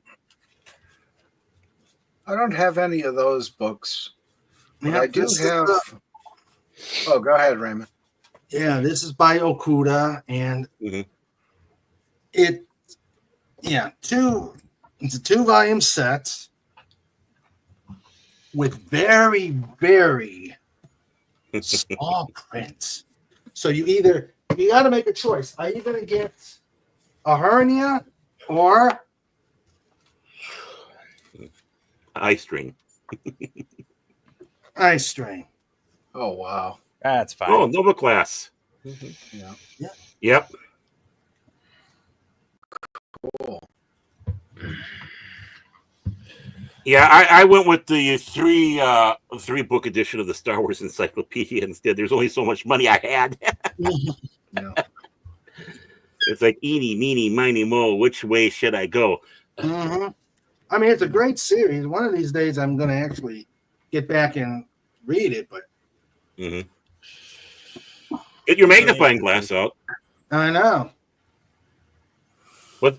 Was that Prometheus? Oh, yeah, it is Prometheus. Oh, it was? Okay, it was just moving around. I thought that was a Nova class for a moment, but okay. No, and My error. And it was in the P portion of the encyclopedia. Ah. Yeah, because I Perfect saw place for the Prometheus for you, huh? Yeah. God. Yeah. No, I don't have any of it. I don't have any of those books, but just for Baron and Dalek, I'll show one I do have. Mm. And, Here, let me get rid of that. Ooh. Ooh, nice. Neat. Yeah, including. Let's see. Holy if I can get cow. my fingers out of the way here. See, it's not just science fiction stuff. Yeah. It's Can you make things me like big that, there? too. Sure. Because I can't see what I'm holding. And it's blurry. What Oh, is is it? that? That is the locomotive I was named after, the John Wilkes. Oh, And Nice. that was a 1939 Streamliner. Ooh. wow. Of course, all the technical information below. But this book goes, it's basically a shop diagram book from Sayre.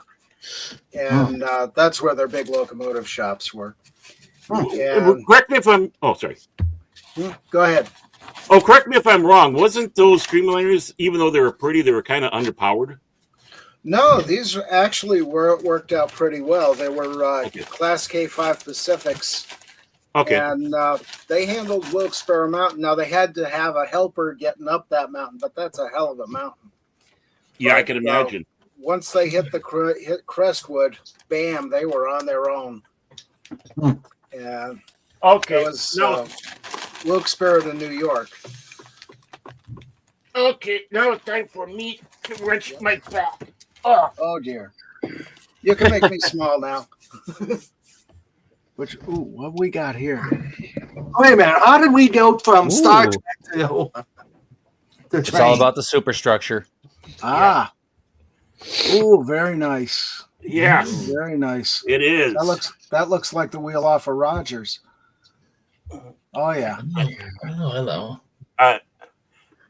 My wife said that when I was dating her and her father came by to visit. Mm-hmm. I wasn't there, but he took this off and was reading this book.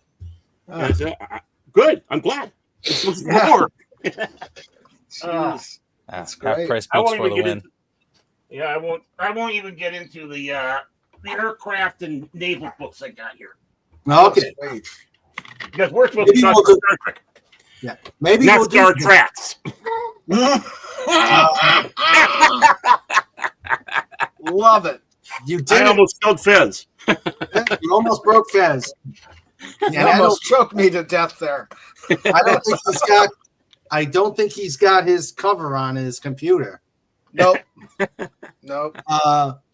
Tim says I have seen the TNG bridge set too. Sat in the captain's chair. Oh, neat. Fancy. He's seen the model from the original series restored. Oh, at the Smithsonian. Yeah, they did a fantastic job restoring her. Mm-hmm. It was in a museum there in LA, which had the Cheers bar set and the X-Files office set. It's no longer there. The building is owned now by a church based in LA that some celebrities are members of. Oh, cool. But the Cheers set is still saved somewhere, so I hope they find a new home for it if they haven't already. I know that when it was at that museum, you could rent it out for parties. The Cheers Really? set. Oh, okay. All right. But wasn't that bridge set though? Wasn't that from the? It wasn't the original one. Wasn't that one from that they had in Las Vegas? About the only thing that survived was Picard's chair when they took the sets down after Generations. I could be wrong. I don't I know. remember hearing something like that, but I can't remember offhand. Okay, I'm correct. Um, See, I know stuff. Not much, but I know stuff. I actually, it's the experience, Star Trek: The Experience. Yeah. And that ended way too soon. It should still be going on. Yeah, we went there when I was doing some flight attendant stuff. We went to the hotel and saw it, but they don't open it, which I think is stupid. They didn't open it during the day. It's only open at night. So all we could I'm see. bugging out.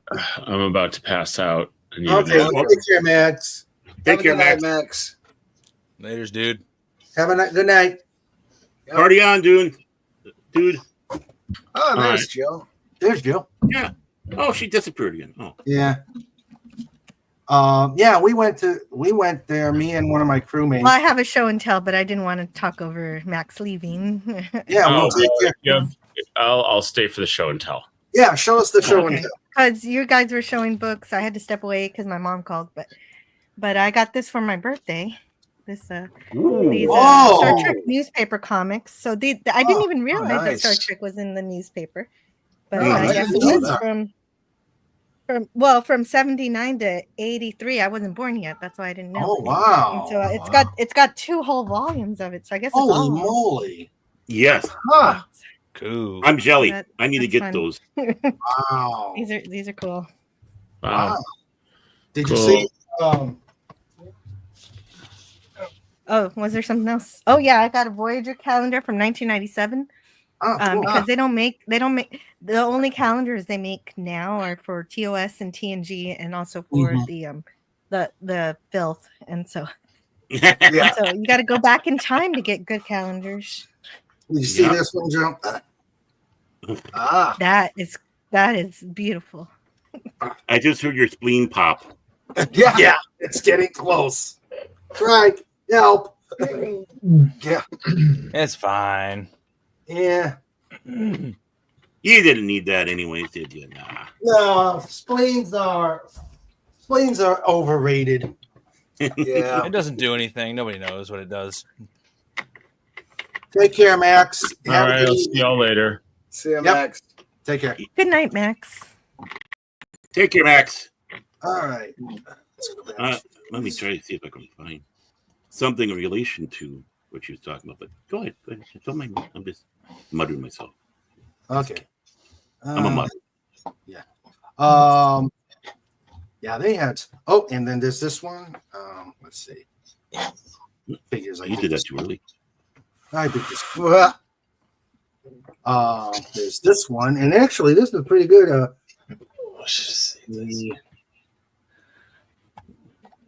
Where did I? I pulled right through that. Oh, come on, go away! Not you guys. Just and there's the maps. Ooh. Ah. Shows the entire phase of the Dominion War. Mm-hmm. You see stuff such as the trade routes. Yeah. Yeah, somebody has a video online of the entire Star Trek galaxy and, you know, which quadrants are what and who's where and all that. Believe it or not, that is from one of the Star Trek comics from DC. Oh, for God's sake. Wearing the Shatner Turbo 2000 toupee. I mean, for all the references Bloom County made, someone had to do it. That wasn't what I was. And they had bunny aliens? Well, that's Portney and Hodgepodge. Hodgepodge, the hedgehog, and Portney the rabbit. And of course, we can't forget Mr. Spock, Opus. Yeah. Yeah, that is Opus. Okay. That is Opus. Mm-hmm. Wow. Oh, the ones in this book seem a little more serious. I didn't know. Oh, I didn't yeah. know Well, if I had the that one thing in is, here. that is from a serious Star Trek comic, but it's something I can't remember. I remember this, but it's something to do with some event affecting reality type of thing. Oh, okay. So it might be in here somewhere then. No, it wouldn't be in the dailies. It wouldn't be in the dailies. It was in the DC monthlies. Oh, okay. Then I So wouldn't. he know. was eating them Romulan daisies. Yeah, probably. Probably. Yeah. More spores. Yeah, the spores. Spores are us. Never mind. The spores didn't affect Captain Kirk because he loved the ship. Yeah, but this is the he's wearing this is post refit. So yeah, this is after Star Trek 2 and before Star Trek 3, I believe. I could be wrong, or it might be even after 3. I mean, the DC universe for Star Trek was definitely a unique thing. Yeah, like I said, they had Uhura as a crew member in the series. That's true. That's true. And they also had, when they first started out, they had a Klingon on board. I wonder if that inspired Worf. Might have. You remember? Yeah, I do remember that in the comics. They did have a Klingon. Yep. He was kind of outcasted from the Klingons because they thought of him as a simpleton. I thought their version of the Mirror Universe was so horrifically bad. The which one? The DC Comics version of the Mirror Universe crew was bad. I mean, first off, no, they shouldn't be in the Rathacon uniforms. I mean, they kept them in the Rathacon uniforms. And for a toxic person, you know, the women were fully clothed. Oh, yes, the Mirror Universe should show midriffs. Sorry. Oh, sorry, honey. Oh, let's see. Funny you should bring that up. Doggies. Hello, doggy. Not only do we have it in the comic book form, but of course, IDW put them all back and put it all together. All right, hold on. Jill's got. Yeah, Let me get rid of I've this. got the one you don't like. I haven't read it yet. Oh, okay. Yeah, that's it. Oh, that's the one. Yeah, okay. Yeah, that's what I got here too. Yeah, I have them. In their original form in my comic book boxes. Yeah, I got them there too. But yeah. Oh. You see. Yeah. There was a IDW just did a series of mirror universe things like with Kirk taking over the Enterprise, and it was all about Kirk taking over the Enterprise, and then one version of Picard, and then IDW also did a Next Generation set in the Mirror Universe. I thought it was pretty good. I wasn't able to read the whole thing, but I thought what I saw was pretty good of that one. Okay, Dalek, you take care. Have a great night. Oh, you leaving? Oh. Take care. Take care. Careful who you exterminate. Yeah. Oh yeah, careful who you share your Jumja stick with. That's Keiko O'Brien's best line from Deep Space. Good old Keiko. Yeah, from really, MASH. I'll wait.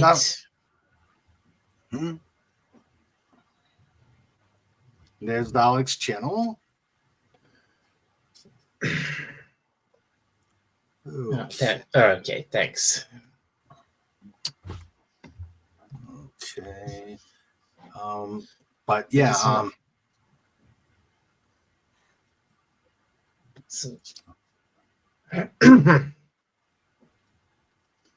let's see.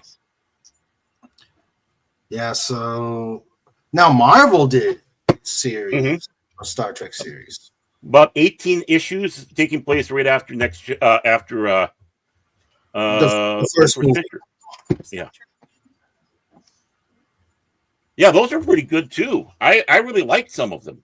Mhm. I thought they really held up to being, Star Trek standard. Yeah. But the longest run was the DC run. Mm-hmm. Yeah, I mean, they technically had a couple runs. They had the run up to about Star Trek 5 or so, and then they kind of rebooted it after that. Mm-hmm. Yeah. And they kind of did the same thing with Next Generation. They started out with that, 6-part miniseries, and then they moved on to an actual series. And yeah, it kind of got crazy when it got into the 90s. Yeah. Who does what now? I like Tim's. I wonder if Keiko O'Brien is related to Maxwell Klinger. Yeah. Might be. Yeah, Maxwell Might Klinger. be. Aftermath. Yeah. And she was not that great a character even then. Yeah. Mm-hmm. She was No, I mean, she was only in the last episode. I thought she was in a couple episodes. No, I think she had a few episodes leading up to it, and then the last episode where they got married. Well, I thought she was in like a couple. Again, I was in Europe, so we didn't Yeah. have MASH. So all I saw was the last episode. So I don't know. Mm-hmm. No, I have to confess, I'm surprised that they didn't have Star Trek on Armed Forces network, because during my heyday with doing Star Trek, the Star Trek Club and all that, we were contacted in what was it, 88? Yeah, in 88. Mm-hmm. By a group that was putting on an air show for veterans. It was called Landing Zone. And at that time, it was called Landing Zone Bravo. And every year, the letter would change. It was Alpha, then Bravo, then Charlie. And actually, when it got to Charlie, I got involved with the air show, personally. But they contacted us, and they said they wanted to have us there. And we were all kind of looking around. What the hell do you want to have with a Star Trek fan club at a veterans air show? Don't get me wrong; it's an honor and all that. And they sat back. We were told as we came in and got involved that Star Trek, in their eyes, is what they see the military for the future and how the military should be. Yes, a defensive force, but one that also does, like in the old days, with exploration and diplomacy and stuff like that.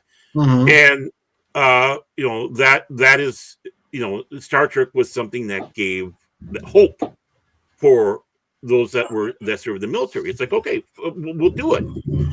I was still skeptical. Don't get me wrong. I was still skeptical. That word I said earlier. Thank you. So I'm there. I'm wearing my Star Trek uniform, captain ranks, and all that. The Monster Maroon from Star Trek 2 and all that. Talking with one of my mates of the club, and this guy walks up, and he goes, "I am really, really happy to see you guys here." Before you continue, Baron, let's say Daleks is tapping out. You have yourself a great evening, Dalek. Yep. Take care, Dalek, buddy. Oh, I can go this. Yeah. Yep. Yeah, Good you night, will you will have a good night as well. Mhm. So hopefully I'll see you all next week. So Yep. great chat Awesome. about Star Trek. So yeah, so I'm gonna get off to bed now. So good night. Take Take care, Take care, buddy. Yep. He's going to exterminate Go ahead. somebody. I know that. So this guy walks up and he goes, "We're glad to see you guys here." He goes, "When I was in country," he goes, and I guess somehow he was able to see Star Trek, whether it was on Armed Forces or not. I can't remember, but I think he did say it was Armed Forces back in the 60s here.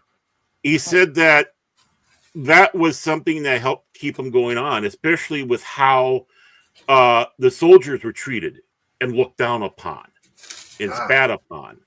That you had this show that with the military, and they're doing good. They're going out there and doing what is necessary. What we, again, like I said before, what we hope to see the future be for the military. And it took me back. It's like, wow, I did not realize that these veterans held it to Star Trek to such esteem. Those that were into science fiction fantasy, obviously, are just into Star Trek. And that's why I got mad when Gene Roddenberry changed his mind with Next Generation, because this was before, sorry, it was 87. It was just before Star Trek Next Generation came out. And it got me pissed off that Gene Roddenberry came down with the decree that Starfleet's not a military organization. It's a pseudo-military. And it's like, what are you talking about? This is a military operation. Yeah, he was right the first time with the writer's guide to the original series, so that's what matters most. So I don't think it was put in the original writer's guide. It was put in the Next Generation. Yeah, okay, but there are references to the Navy and how the Navy runs and how, would you do this on the bridge because they don't do this in the military. They don't do this. Yeah. So there were references to how Star Trek was like the military in the writer's How guide. it was Even if like you didn't outright say it. Yeah, so I mean, the Federation, the Starfleet was a military organization, but when Next Generation came around, it's not, we're no longer military. It's like you just realize how I was, talking to that guy, and you're slapping him in the face. I think that's why my grandpa loved it too. He was in Vietnam, and he loved Star Trek. Yeah, I just never realized. I mean, I realized it had an impact, but obviously I was in a circle of geeks. And of course, you had people that hated science fiction, but they liked Star Trek. They'd watch it. You had the classic Star Trek fans. They wouldn't say it, but then when no one's watching, they turn the TV on and watch it, which is why the films were so popular. Did so well. It wasn't just Star Trek. The Star Trek fans that were seeing they were Star Trek fans. But that really was one of the things that really impacted me a little bit. That wow. This was something. This does really mean something, especially to those men and women that served. So, that's one of the things I kind of groused at Roddenberry for doing that turnaround on that, because you were on a B-17. You're a B-17 pilot, Gene. Come on. Yeah, that's true. You're one of these guys, and now you're going to do that. But then again, like I said. You never know where you're going with Gene Roddenberry. Depends what's in his pipe this week. Yeah. Well, okay, man, we're at the 4-hour point. Woo! And I want to 4.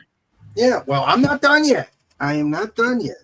This is a 24-hour stream, Lynn, Rod. Didn't you know that? No. Hey, I'm ready for it. Let's go. Marathon. Let's do this. I'm ready. You can tap out. I want to get you guys. I can go. But poor Snort. Poor Snortopoopas. Hey. I think we need to. All these old people. Let's see. Should we sing?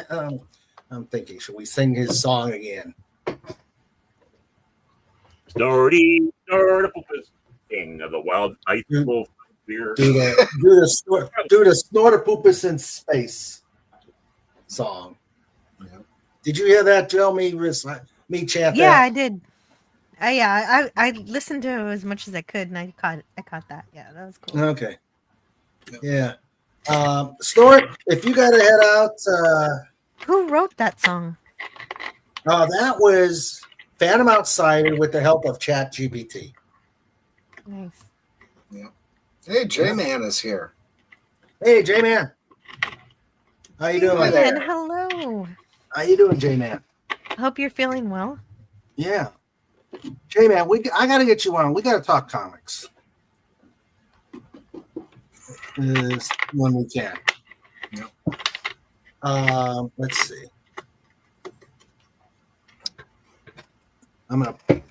Put a J out there. Oop, we lost Baron. Oh, we did lose Baron. Oh well. Here, put a J out there. If I can find it. There it is. All right.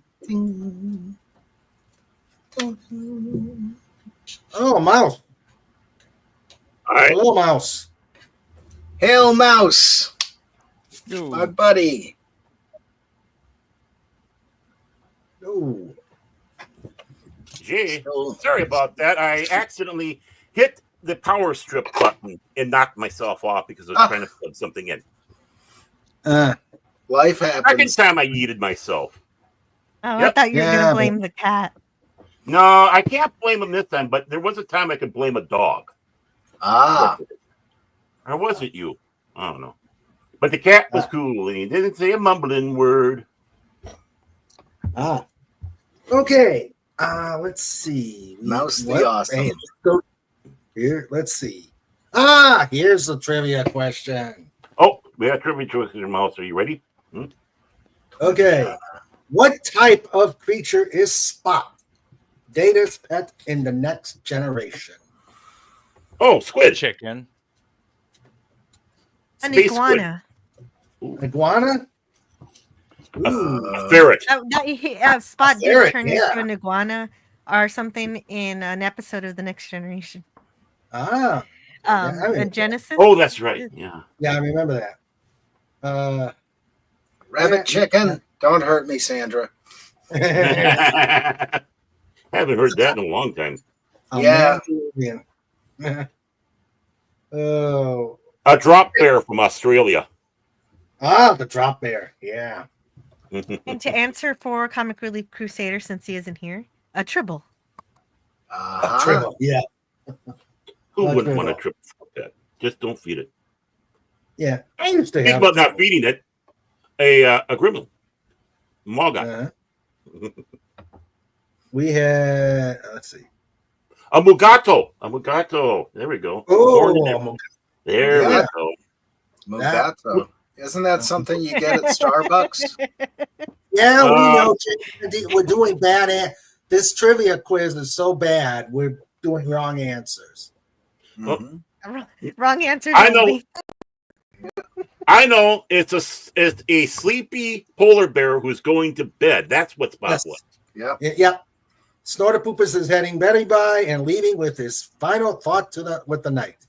He says, "Take care, every human, dolphin, doggo, Dalek, ferret, eagle, hedgehog, and mantis shrimp." TM. And don't forget mouse. And mouse. A wholly owned subsidiary of King Dolphin TV. Yeah. Night, Snort. Night. One last time, Snort. We're gonna show it. Let's see. For Snorterpoopus Huber, we will show the infamous transporter picture. Yay. Yes. Snort. Transport this women into my cabin. And you know the way I like it. Yes. Have a good night, Snort.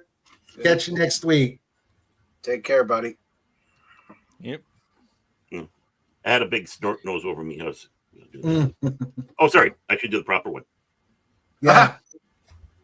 Definitely. Yeah, wrong answers only. What was the question? What type of creature is Spot, Data's pet in the Next Generation? Spot. Okay. Yeah, Spot. I didn't named you Spot. Yes, he was what do you call it? Felinus domesticus. Yeah. A Danubian slime devil. Yeah. Yeah. Targ. A Targ, yeah. Yeah, that's the ticket. An orange terror. Yep. A sea lad. With murder mittens. A kangaroo. No, Tommy Kangaroo Downsport. Yeah. Okay. Yeah, these are just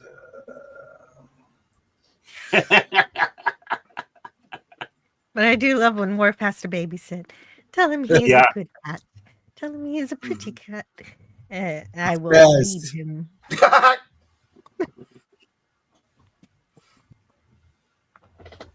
a Fez. Yes. I think he was trike food. He might have been mechanical. I don't know. Okay. One more and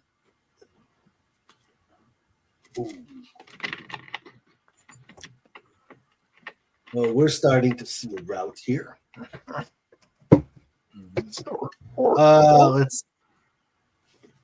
Let's see. What class starship is the USS Enterprise D? Vallejo class. A Titanic class.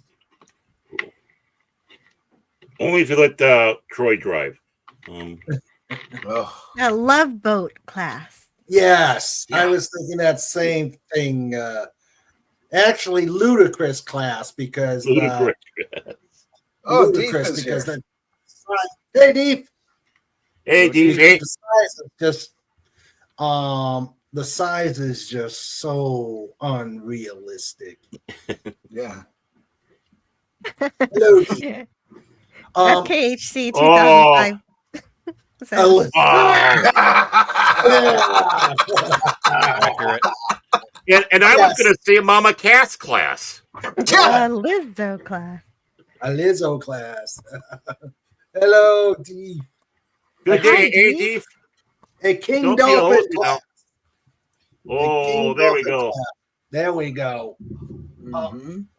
There was someone there was a YouTube video that did how ridiculously big it was. It took the entire crew, all 1,000 of them, and put them into a little square on top of the hall. Yeah. And so that's just, oh my God. You could literally walk hallways without seeing anybody. Exactly. Maybe that was the idea. Oh, They're wanting to get away from it all. The antisocial class. There we go. Yeah. Yeah, the antisocial class. Well, the thing is they ruined it. They ruined that great concept about having families on board. So underutilized. Yeah. Underutilized. It would have been great to have seen, married crew members that are part of the cast, the main cast, and their family life and dealing with Starfleet issues and dangers and having their families on board. I was thinking that's what we were going to get, but no, we got Wesley. Yeah. Deep Space Nine did that a little more. Yeah. With They did it. And Cisco. Yeah. They did what they should have been doing on Star Trek Next Gen. But, Exactly. Because the chemistry of Cisco and Jake was great. Yeah. Mm-hmm. Yeah, it's like hoping for Mouse and getting Bill the cat. For how long could a Galaxy class starship operate before having to resupply? Well, with the size of it, it could really operate forever. Well, that's just it. And I would understand if they would have continued on what they were planning instead of going back to Earth all the time. It was not going out for a 5-year mission. It was going out for a 25-year mission, which is why you had the families on board. But again, that got tossed to the side. And the whole thing about the Galaxy class, technically, a Galaxy class should have gone out there and barely run into anybody from Starfleet, like the original series. But again, well, they started to. they fixed it in the movies with the Sovereign class. Yeah. Sorta. Mm-hmm. Because I mean, they make the Sovereign class more of a warship. Yeah. With some Right. science stuff. Mm-hmm. Now, I think that design would have worked better for Next Generation, if you ask me, but they didn't. Okay. All right. I'm going to ask your favorite starship not called the NCC 1701, no bloody A, B, C, or D. Because we know that's a trick question. So everybody loves that ship. So that's why I'm not accounting it. Your favorite starship, not the Enterprise, A, B, C, or D. Let's go, Baron. Oops, right there. A Klingon battle D7. cruiser. Nice. I love that ship. That I mean, I got the Mike what I can't remember, the guy who did the blueprints up like the Franz Joseph Enterprise. I got those blueprints. I got the FASA blueprints. I love that ship. It's just something about that ship I just love. It looks so sleek. It looks even more advanced than the Enterprise because you know, I'm gonna do this. Oh, no, it's so my face. Never mind.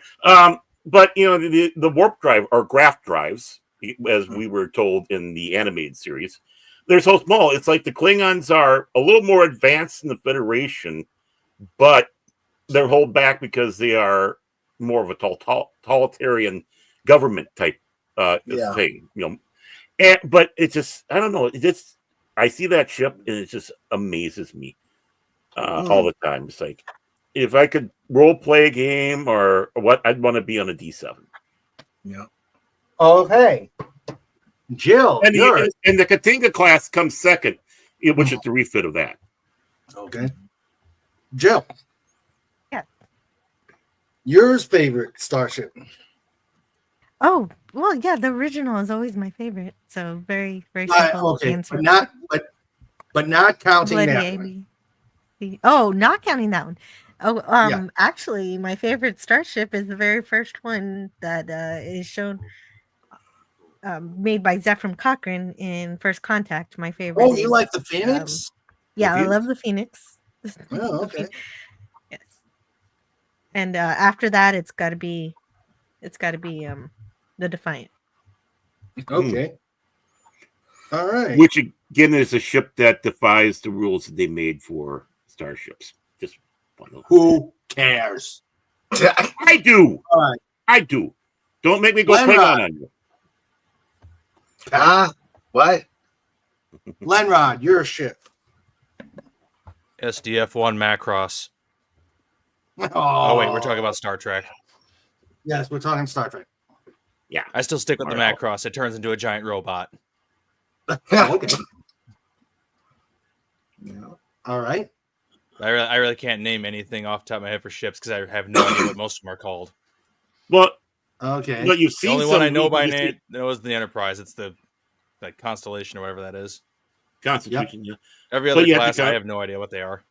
Well, you had the Reliant in Star Trek 2. You had the Excelsior. You have the the Oberth class, the Grissom. You got, you know. Okay. You know them. I hope. SB4H likes the Romulan Warbird. Yeah, very good choice. I think those are good. Feds, yours. I will take the Galileo because I'm pretty sure I could drive that by myself. Okay. I like that. And I'm sure it's got a first class stereo and GPS and a backup camera. All right. Well, you could always go with the runabout and get a little bit more space. Yeah. That little suite in the back, and you could plug in one of those modules that is, you know, has a bar and stuff like that. Yeah. Yeah, that's true. Well, yeah, I suppose I could store more Diet Coke that way. Yeah, true. Or wait a minute. Wait a moment. I see Pepsi. Pepsi. Yeah. Pepsi. Okay. It's Pepsi this week. Yeah. If I didn't know if run you out do of that one at present. the store, I get the other. Well, mine, not well, obviously, which is why I didn't count it, but mine is the original Enterprise. No bloody A, B, C, or D. Yeah. But if I wanted a second choice, it's this baby, The Borg Killer. the Borg Killer. That's my second. Or as their logo says, assimilate this. Yeah. Love that. Those are The tough Yeah. little ship. Tough little ship. Yeah. Nebula they class. Oh, sorry. I was going to say what Deef had there was that Nebula class. That's a good choice. Mm-hmm. Yeah. There you go. Pepsi. I class actually, Starship. Deep, I actually have two models of it. I've got the Playmates version of it, which actually have yellowed. I haven't figured out how. And then I made a model, and I made a model of the Defiant, and I decided, no, I don't want to put the stickers on. So what I did is I made it all black. So it's in cloaked mode. I made an all black Defiant. By the way, Deef, shouldn't that be Pepsi Agent 1 class? Yeah. Agent Pepsi 1. Agent Pepsi 1. The one, though, I have to say grew on me, though, was the Excelsior. When I first saw the Excelsior, I thought, what the hell is this mess? But it grew on me. It grew on me. Yeah. I even have a Micro Machines Defiant. Mm-hmm. Ah. Sweet. Mm-hmm. Yep. Only thing with Micro Machine posters or Micro Machine toys that have gone for over years, the stands don't quite work anymore. No. Here's the patch. Yep. Oh, yeah. Defiant Development. Assimilate this. Yep. Very cool. Oh, and lastly. Oh, yeah, I know what you mean about the Vorchok class. Yeah, I thought that was so neat to see because we finally saw an original Next Generation style Klingon ship because they were always constantly using the bloody bird of prey. And this is how much a Defiant fanboy I am. Oh, Ooh. Nice. I forgot who made these.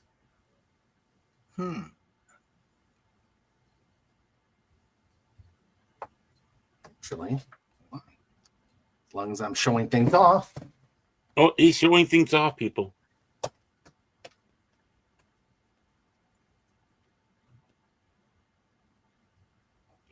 Yeah, I didn't like that in the in DS9, and then they weren't able to do new markings for her when they brought the second one over. And Oh yeah. I mean, don't do that if you're not going to follow through properly. Yeah. But the Defiant is the bomb diggity. Oh, there we go. USS Enterprise Starship class. San Francisco? Mhm. San Francisco Space Yards, yeah. Yep. It was in synchronous orbit around above San Francisco. Yeah. Ah. I see. And my last. Ooh. Oh, that's nice. Nice. Very good. Oh, but all those names are the people who made Star Enterprise, right? Yeah, so Yep. that's the same thing. There's a plaque like that on the Enterprise D too. Yep. Yep. Usually they have like producers and people involved and Roddenberry on those. Yeah. I think about every one of those plaques have something like that. Yeah. Look real close. You got Berman, Starfleet, Bear. And on the very bottom corner, you got Gene Roddenberry, Chief of Staff. Mm-hmm. Very cool. Yeah. Well, you see, Dee, I like what you're saying there. I lost patience with model building myself. So if it's not built, I don't get it. So I have stuff like this. Ooh. Oh, okay. Officially jealous. Yep. Very good. Officially jealous. little worn, little dirty. I gotta clean it, but yeah. Mm-hmm.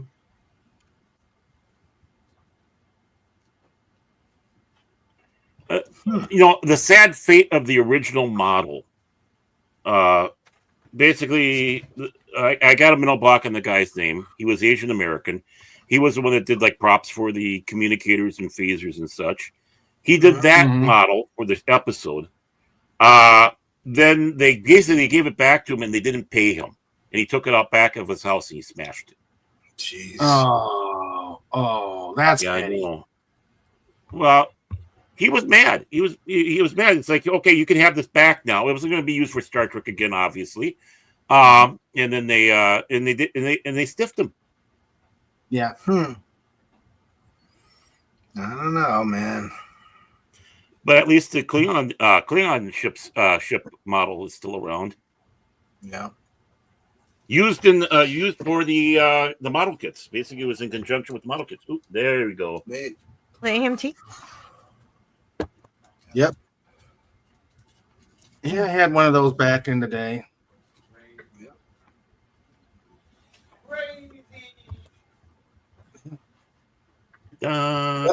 Jill's got something for. Oh.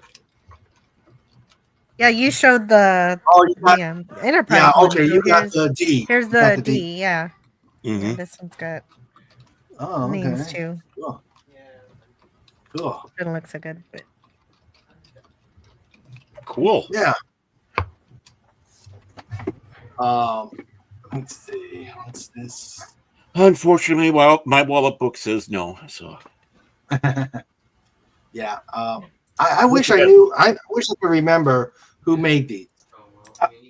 No, it's the Eagle Moss. Yeah, these came from Eagle. Oh, those. Okay.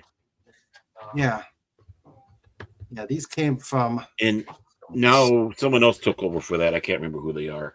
Yeah. So yeah.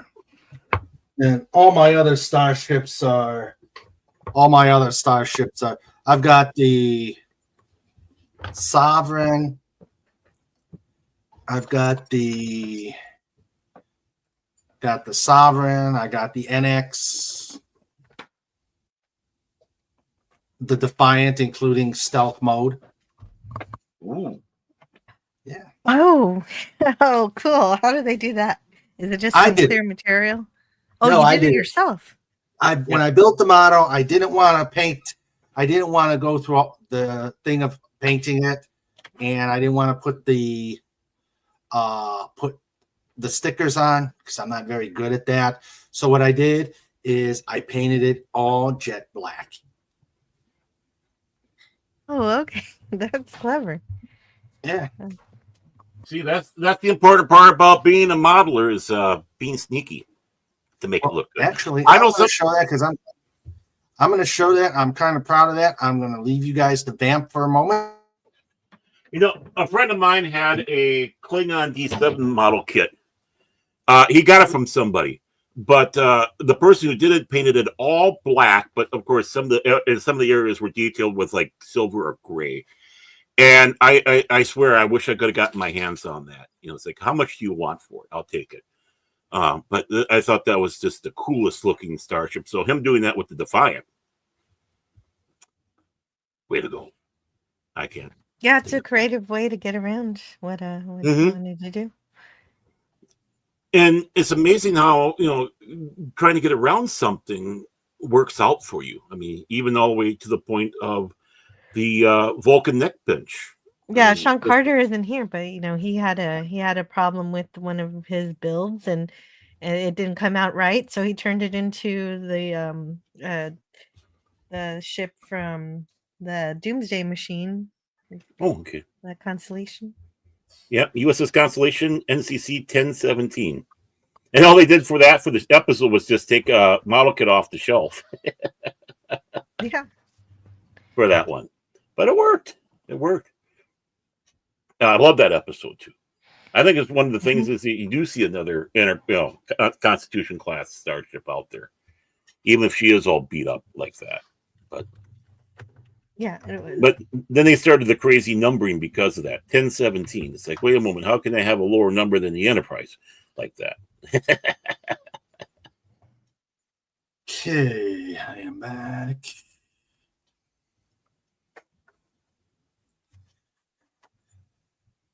Ah, there we go. Colorful.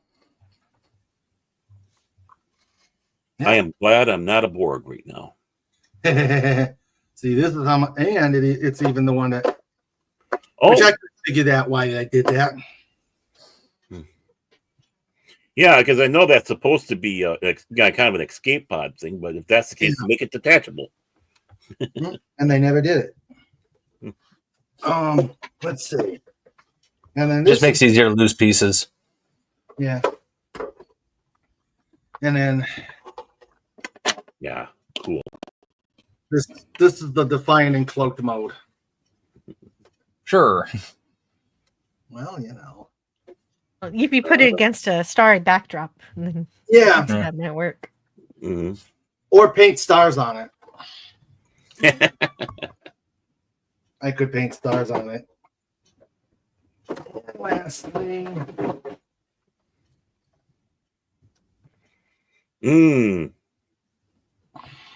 The Sovereign. Yeah. Looks a little sun faded there. Yeah. Use some retro brighting. Well, plastic. Some of that plastic will do that even out of the sun. It just. Yeah. Yeah. They were faded. Oh. Yay. No, just There's a my second show here. and tell. There's my show and tail.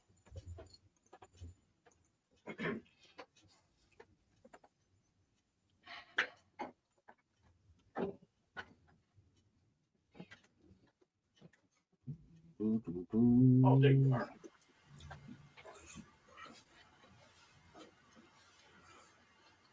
Okay.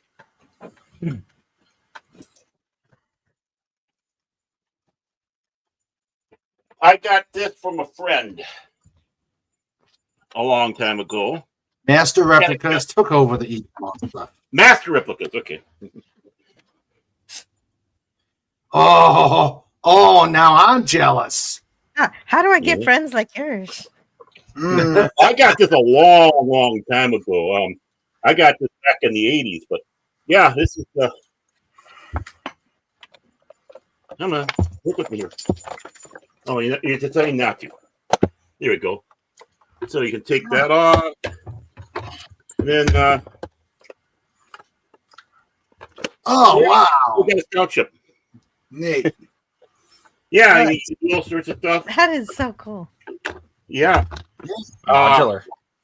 Exactly. I mean, this is this got age. It's got a bunch of it's faded stuff and all that, but really, again, I got it and I'm happy to have it. If I can get it restored, I would. Does it convert into the Reliant? Well, this was done before the Reliant was even dreamed of, because this is from the okay. motion picture. But there you go. Oh, you made the Cerritos. You made the Cerritos? Cerritos. Yeah, you made the Cheetos. Cerritos from Lower Tracks. Okay, in that case, There we go. Oh, that's cool. Yeah. It's got legs. And then, unfortunately, this thing doesn't stay shut, but if you have the battery, and it takes a 9-volt battery, of course, then this button up here, this actually turns and it makes the noises. You can make it go faster or slower sounds. With it. Oh, nice. But yeah, this came out for Take care, the motion picture. Yeah, take care, eh? Good night, Good night, Dave. Yep. Later, dude. Night, Dave. But yeah, hours of fun if you're a geek boy like me. Mhm. Wow. Some of the stickers are, well, they're pretty much on there, but yeah, she's staying it. I mean, like I said, this would be an interesting class. There we go. Yeah. Yeah. So yeah, get creative with it. That one's fun. Yeah. Yeah. This is what you need, Jill, for your toddler. Oh yeah. Oh no, she's too big now. But yeah, I wanted that a long time ago when they were little. That is neat. And I love the second part of the meme where the crew is. Yeah. Right. The crew was turned into a rocking horse thing. Yeah. It's like a little cat's paw. An alien. By an alien. Yeah. Right. Yeah, in Cat's Paw, the ship is turned into a necklace. Mm-hmm. Yeah. See, we're nefarious. We can put her through more hell than they could.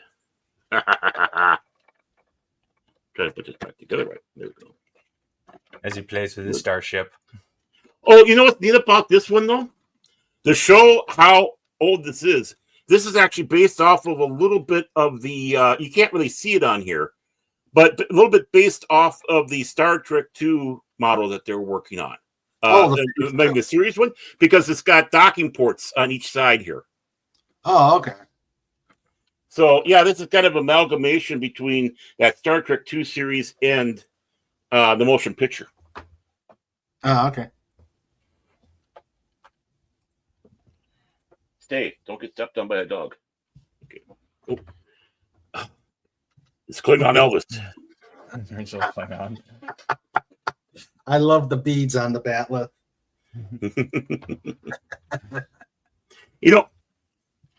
When I was at in Vegas for the Rugby 7 championships that they had going on there was a whole group of people dressed in Star Trek uniforms. Mm-hmm. And then they performed a Star Trek wedding right there on on the victory stand that they have over there.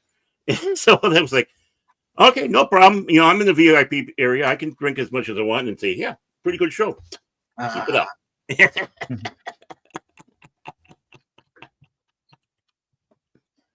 Oh, there we go. Aren't they ever going to retire those things? Buff's got 4 warp engines there. I think it's going to go faster. Mm-hmm. Yeah. Aren't they going to retire those things? My grandfather flew on. My great-grandfather flew this. My great-great-grandfather. Yeah. We broke warp 6 with this thing.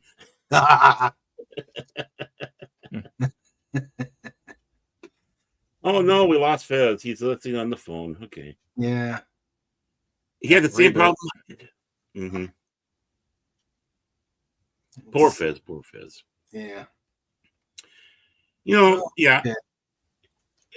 Oh, Fez. Sorry. Yeah. Okay. He looks so. He cleans up good there. That picture of him there. I know. I saw that. That's pretty good. I'm looking at that. It's like, he looks like my Undertaker.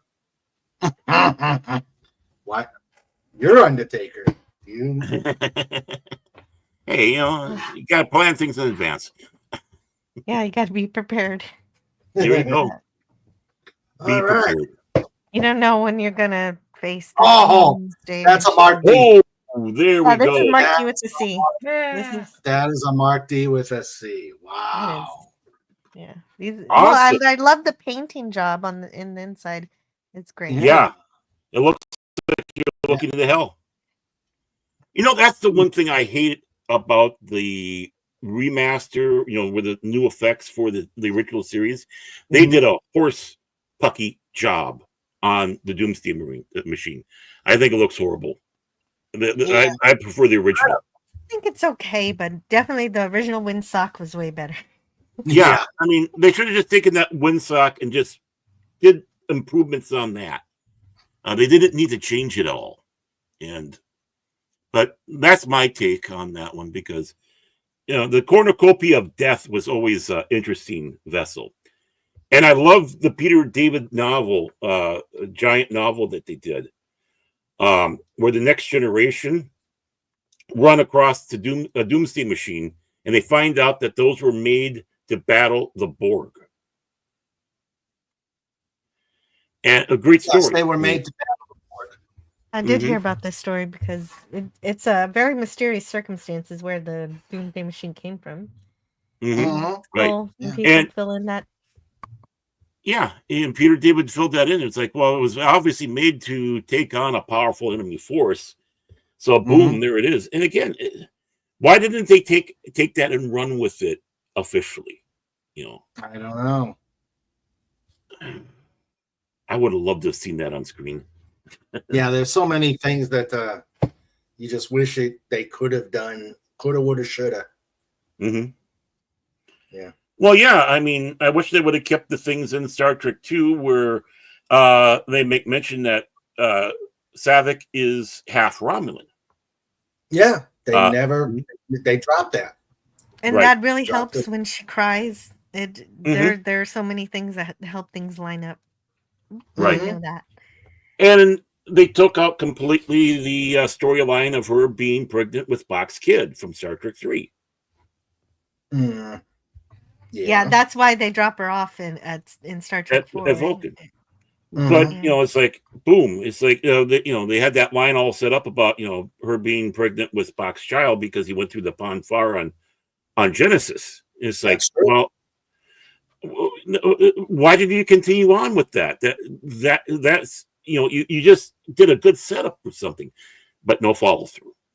And that's the one thing, even when you had the series, it's like, they keep on saying about, you know, bringing these characters back. Well, no one cares about those. No one remembers them.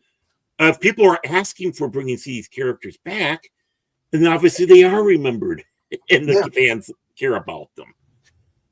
Exactly. And when that's coming down from Berman and others, where they say, "Oh, we're going to bring them back," because, you know, people don't know who they are again; they forgot about them. Excuse me. Fans know about them, but not the normies. And the normies are the ones that make all the money. Yeah. Well, not when you have a TV show like that. If you're watching a TV show, oh, look who's back. Oh, God. Hi, Agent Pepsi One. Ew. Oh, God. Oh, God. She's doing her propaganda. She's working on getting back to the pit. Hey, enough of this prattling. Enough about TOS. Star Trek SG is the new canon. I mean, the plank with the wooden acting would have easily defeated this Windsock. Oh.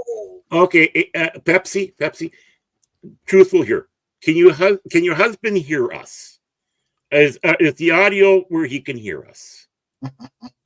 Just ask me. You know, be honest. And yeah. Okay. Mr. Pepsi, give her a spanking. She's been naughty.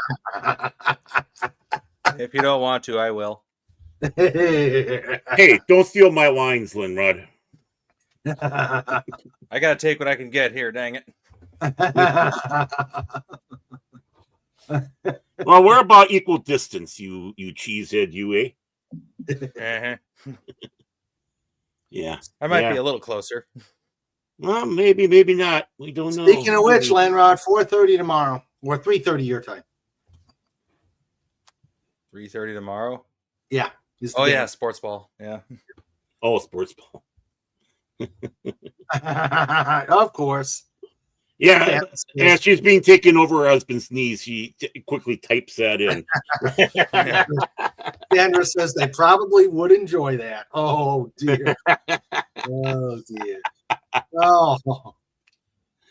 Uh, Oh. but yeah, I mean, if there's one big complaint that I do have about Star Trek. Oh God.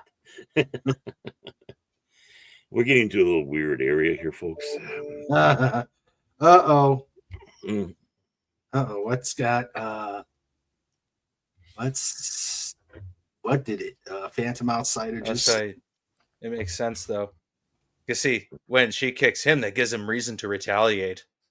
Ah. what the Okay, it's let me see. Somehow Pepsi came back and we all started getting confused. Yeah, I'm trying to pull it up and it's not working. You have that effect on us, Agent Pepsi. Oh, yeah, I believe it. Yeah. How was the burgers? Yeah, how was the burgers? That's the one thing I care about. That's what I really care about. Burgers. Oh. But you know, that's the one complaint I always had about Star Trek. They always had a way to set something up and never follow through. Mhm. Like Conspiracy. I mean, we meet these bugs, but what happens?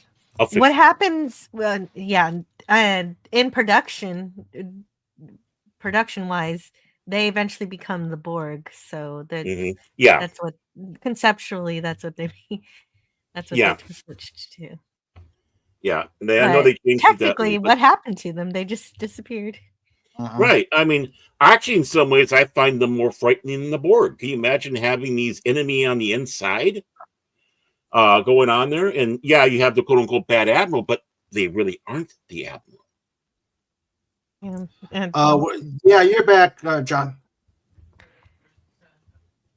Had a giant burger with baked beans, no coleslaw yet left. Oh. Mr. Pepsi Agent 1, be careful of a Dutch oven I see in your future. Well, we did get a preview that Riker would enjoy Klingon food in that episode because he was very good at eating those worms. Gah. Send me a different version of it, Phantom. I can't open your file. Remember, Joe, you must eat them fresh. Right? If they're not alive, they're not fresh. If they're not wiggly. Yeah. Like, isn't Klingon food toxic for humans though? Because arsenic is a necessary nutrient for them. I don't know. I don't know. I mean, Gok is different. You know, all it is like worms. So, but one of my favorite stories about next. Oh, one of the stickers did come off from the Nacelle. Put that over there. Well, it's so old and those are so dried up. But what was it? Oh yeah, when in the episode Conspiracy, you know, they have those grubs that they're all eating, and Jonathan Frank grabs the one, and then one fell in his mouth for real, and he ended up eating it.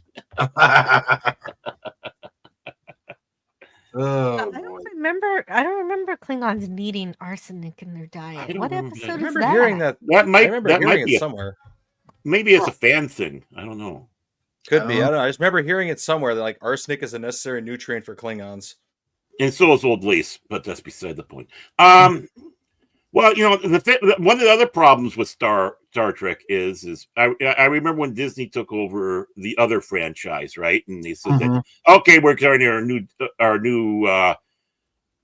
new canon line and stuff like that, and people were all upset. And I kind of turned and look, it's like, oh, first time, because I remember in Star Trek here, I remember Star Trek there, and every time they changed, it's like, okay, you're going to change something out now again. You go, okay, we're going to have Fazet. Oh no, without Fazet, no more. Oh, we're going to have that. Oh, we got the Franz Joseph. Oh, that's no more. Okay, it's like it is such a convoluted area for Star Trek because you have so many went in so many directions, whether it be books, comics. It depends on which comic company was doing it, whether it's Marvel or DC. Yeah, Image. I think Image did it too for a while, which is part of Marvel, if I remember right. Which book company did it? And so on, and then all the other fan stuff that's involved. Star Trek is utterly convoluted, but still, it's fun. Agent Pepsi One says, the thing with TOS that is never really explained, something about Klingon blood too, as opposed to Bones McCoy. It's based on lead, I believe. That sounds like a good research project. Yeah. I wonder if it's in that medical manual you have. Maybe I have to pull out my Faz Klingon book too. Maybe that says something. I don't know. Yeah, I put it away, so I've got so many. Yeah. I pulled all the books and I've got them on my table here. Yeah, I still got some here I need to put away afterwards. The only one I put away was that big heavy train book because it's right there. Okay. I'm going to die in a pile of books. Wait a minute. Hold on. Oh. If this doesn't have it, I'll do this. Here's my William Shatner Star Trek. If this doesn't have it, then I don't. Turnabout Intruder. Oh, Turnabout Intruder? Well, that was the face you just made. Oh. I think that's what that episode is from. That's the episode. All right, let's see. Klingons, K, Con from Kelvin, blah. Kim, Henry, or Harry. I have a question, Ensign Fez. Yes. Since you face that way on the stream, did you bother making a second ear? I've been found out.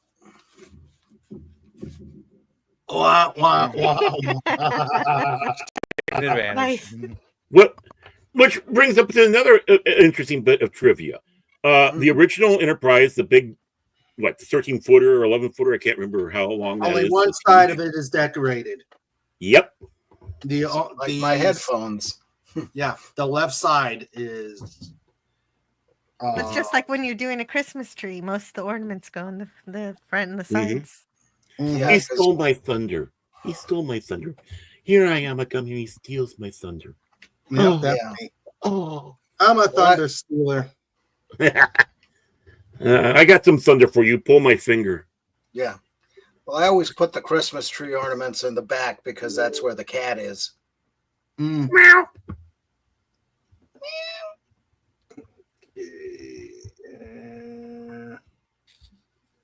Nope, I don't see it in the Star Trek encyclopedia. So, Thanks for checking. I don't know where it came from, but maybe it's got to be somewhere.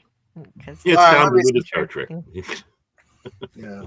Just one thing about going back to Klingon food. Don't ever tell me what's in Klingon eclairs. I don't want to know. I'm afraid. Do they even have eclairs? Are they in the pastries? That's the big question. I don't think I've ever seen a Klingon eating pastries or pies. Yeah, they're more into protein than carbs. They eat their meat. Mm-hmm. Good. I mean, what would be in a Klingon meat pie? That's a good question. Another Klingon. Giggity. Oh, they're not. Oh, never mind. Bones concluded human iron-based blood is very toxic to them, and thus anything contains meat, so they can't have that. But they may have stuff from the food processors.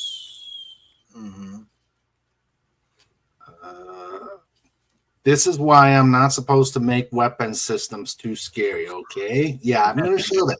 In fact, in Star Trek 6, didn't the Klingon Chancellor say when Kirk invited him to a meal that they can't have human food because the iron content? I don't remember that line.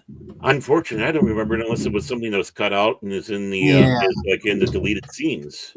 Yeah, because I don't remember that. And they did eat human food in 6.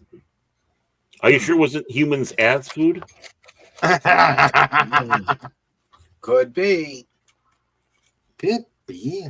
Okay. It's a cookbook. To serve man, it's a cookbook. Yes. All right. Here we go.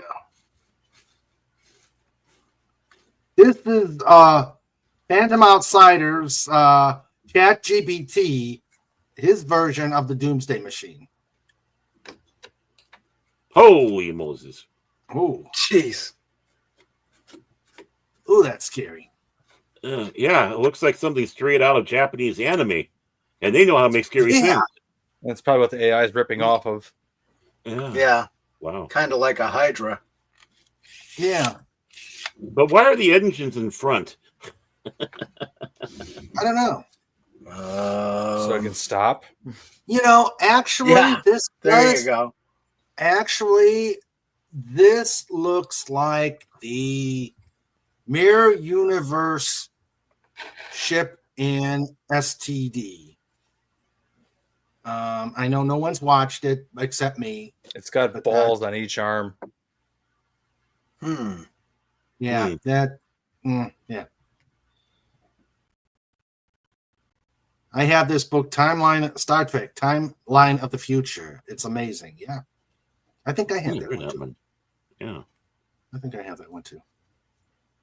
Okay. Wow. We have gone 5 hours. Wowie. Only 5. Yeah. It's Star Trek. How can it not? Yeah, that's true. Does look a little iconic. Well, Yeah, well it for does. Star Trek, you got to go at least 7 hours. Wow. Unfortunately, we got Kidding. things we got to do tomorrow. And Sleep is overrated. It is overrated. Come on. Why are you sounding so old? Come on, man. I am old. Oh, okay. Yeah. But a line was that inside. Sandra's not feeling well, so I think she's That's gonna have true, yes, to. yes. Huh? Yeah. Oh, she's saying, but this is Star Trek. Okay, we'll continue. But a line was that they can consume it in moderation due to its toxicity, similar to Romulan ale. Small quantities, okay, except for Scotty. He guzzles it. It's green. It's green. It's green. I don't know about that. grain I alcohol. ate a ton of it, but I guess it was from the replicator. Yeah. Mm-hmm. Let's see. Oh, the replica Synthahol. What a horrible, horrible concept. Yeah. Ugh. Well, at least Scotty How- agreed with that. Mhm. How else are you supposed to enjoy a good 12-year-old single malt scotch? I mean, you just take it and you savor it and you enjoy the feel of it. I bet you can't get that with Synthahol. It's like, oh, this tastes like underwear. Trike says you do. Sandra says Trike does. Mhm. Well, he's still out. He is still out. Oh, that trivia.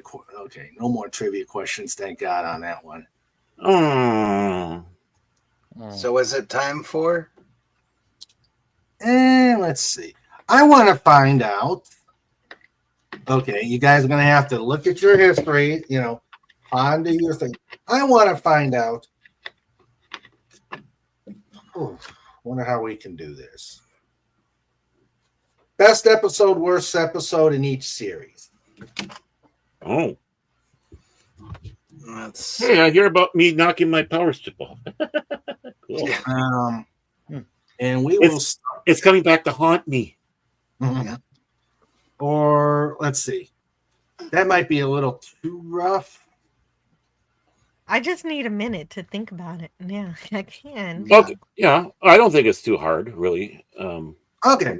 We'll start with the original series. Best episode. One's easy. Okay, Well, Jill.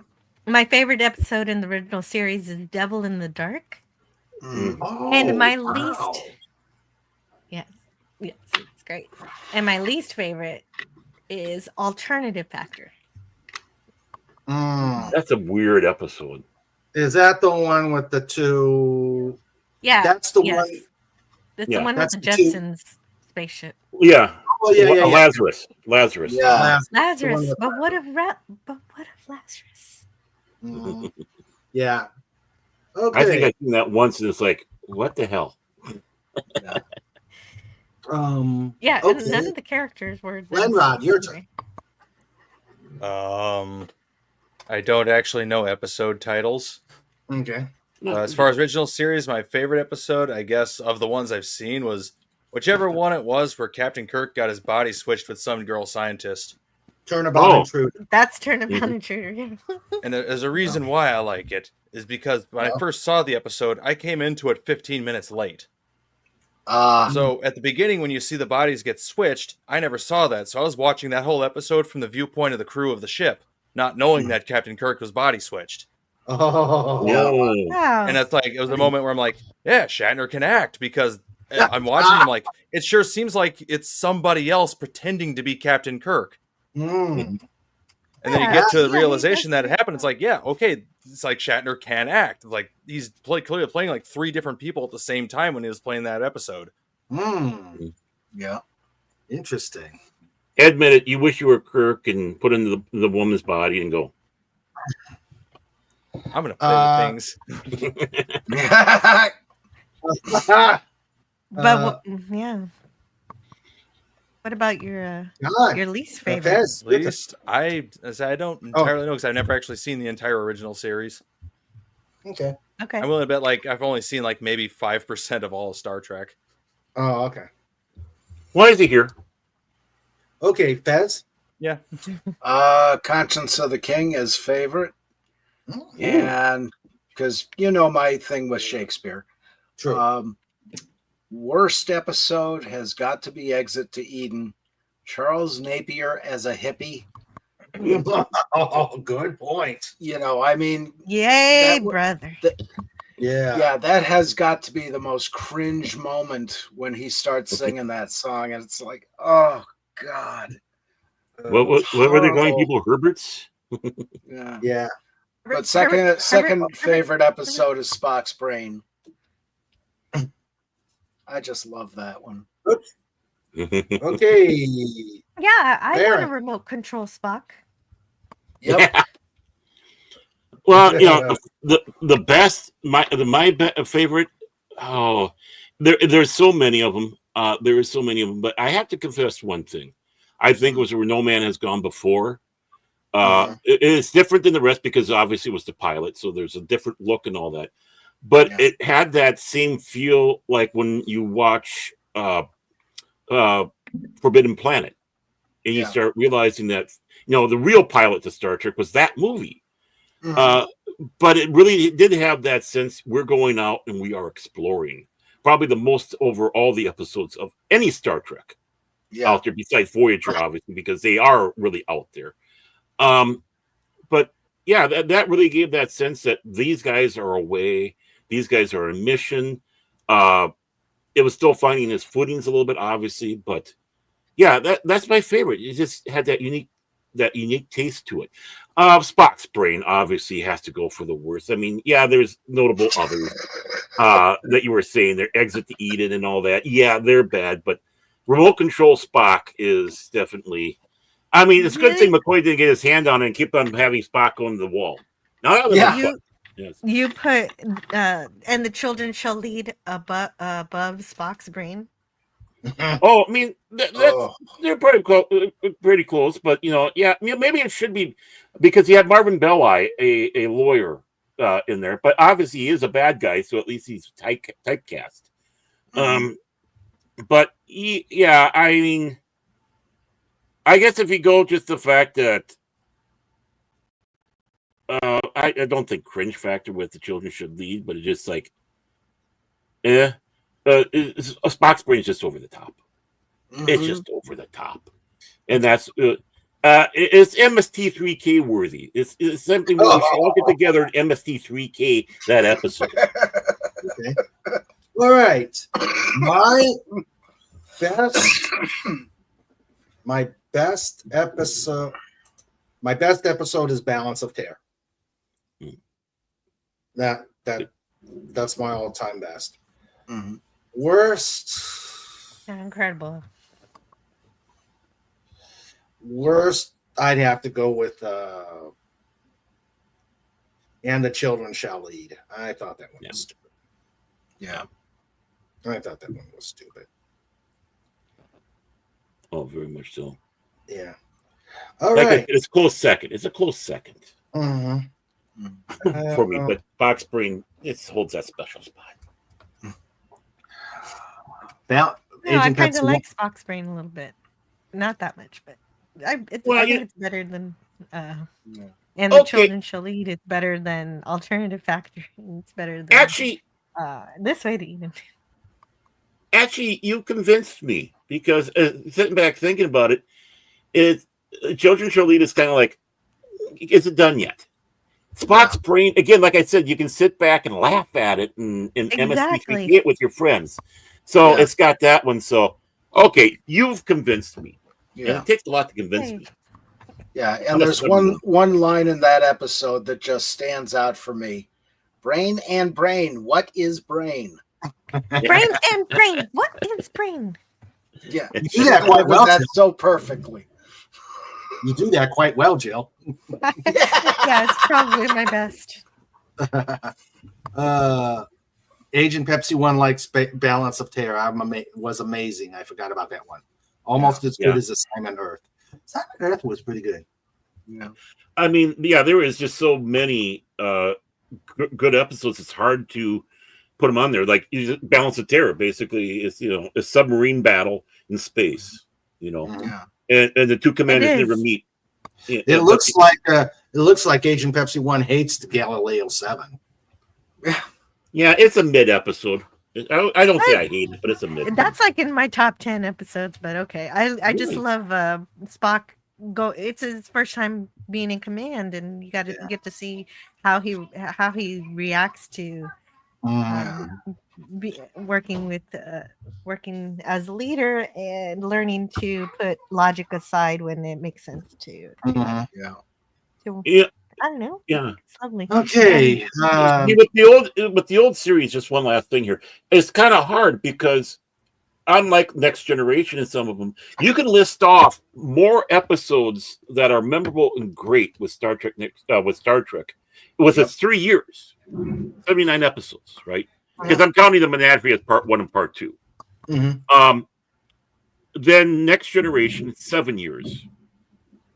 And even the others. I mean, the other ones have great, but you have A Piece of the Action, I Mud, Trouble with Tribble, City on the Edge of Forever, Balance of Terror, on and on and on. You can list off these great episodes, and it started falling apart with the 3rd season. But even the Enterprise incident is another great episode. Doomsday Machine, The Ultimate Computer.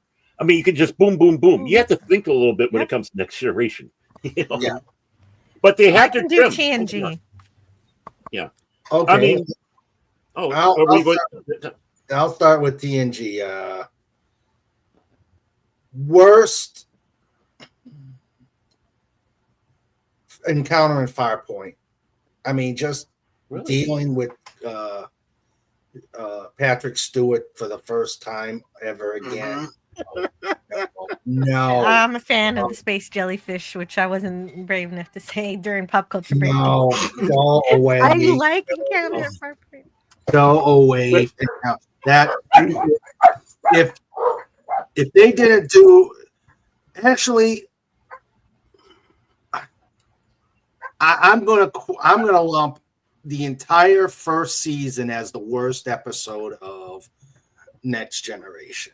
That if they did not do a complete reboot on the 2nd season afterwards, I would have tuned out.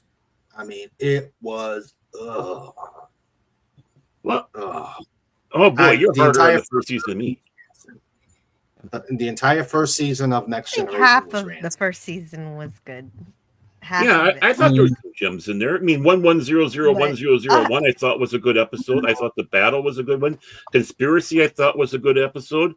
I like Home Soil. Yeah. And Neutral Zone only on the basis that brought the Romulans back and was kind of hinting at the Borg. But yeah, I mean, there's a lot of stinkers in that first season. I agree with you, Raymond. But in Encounter at Farpoint, I mean, you did have the saucer set. That was cool. You did have Q. Yeah. You had Q.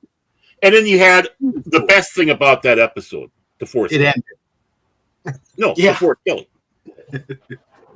Yeah. I ain't seen no ears, pointed ears on you. Yeah. No, the best part of it was the credits. Oh, don't disgrace poor D. Have it DeForest in the credits. Yeah, DeForest was fine. DeForest was fine. Remember, I didn't see it on first run. Yeah. If you treat her like a lady, she'll always bring you home. Agent Pepsi wants hello, old man. How you doing? Old man, how you doing? Old man bird. Old man bird, not old man. Old man bird. Ah, Okay. hello there. Welcome. I don't. I need to add you. Please like and subscribe. We're having fun. Yes. Mandatory fun. Yes. Yeah. Maximum fun at minimum cost. The budget doesn't allow it. Let's see. He's lurking. Yeah. Yep. Oh yeah. Oh. Oh, old man. Dolphin encounter her in PowerPoint was cringe, true. But the second episode with drunk Wesley saving the day. Also, Naked now. Even if the Naked Naked Now Now. was an awful episode, there was some funny things in it. I mean, everybody Tasha was Yar- gonna remember that. Tasha Yar's outfit. Yeah. It never And happened. It never happened. yeah, and Yeah. it never happened. Fully Except functional. He does finally Oh, talk that about it one. during Measure of a Man in second Yeah. season. Well, then they had that scene they cut out on her last episode when Tasha Yar died and they had that hologram. At the very end, she goes, "Oh yeah, in Data, it did happen," and that would have ended the little scene. But they cut it out. Should have put that in. Man, that's terrible. They took that out. But they did put it my- into a book. They did put that in a book. So My Another favorite- good season 1 episode. Oh, go ahead. You go. My favorite had to be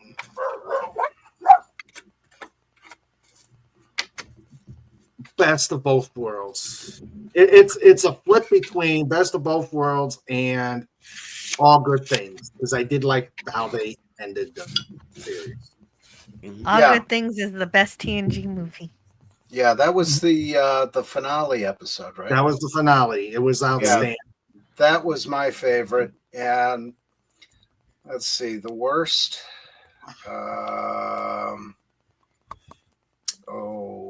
There's so many to choose from.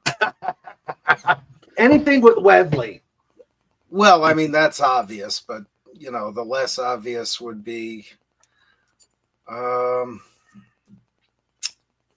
what the heck was it? I think it was the first one.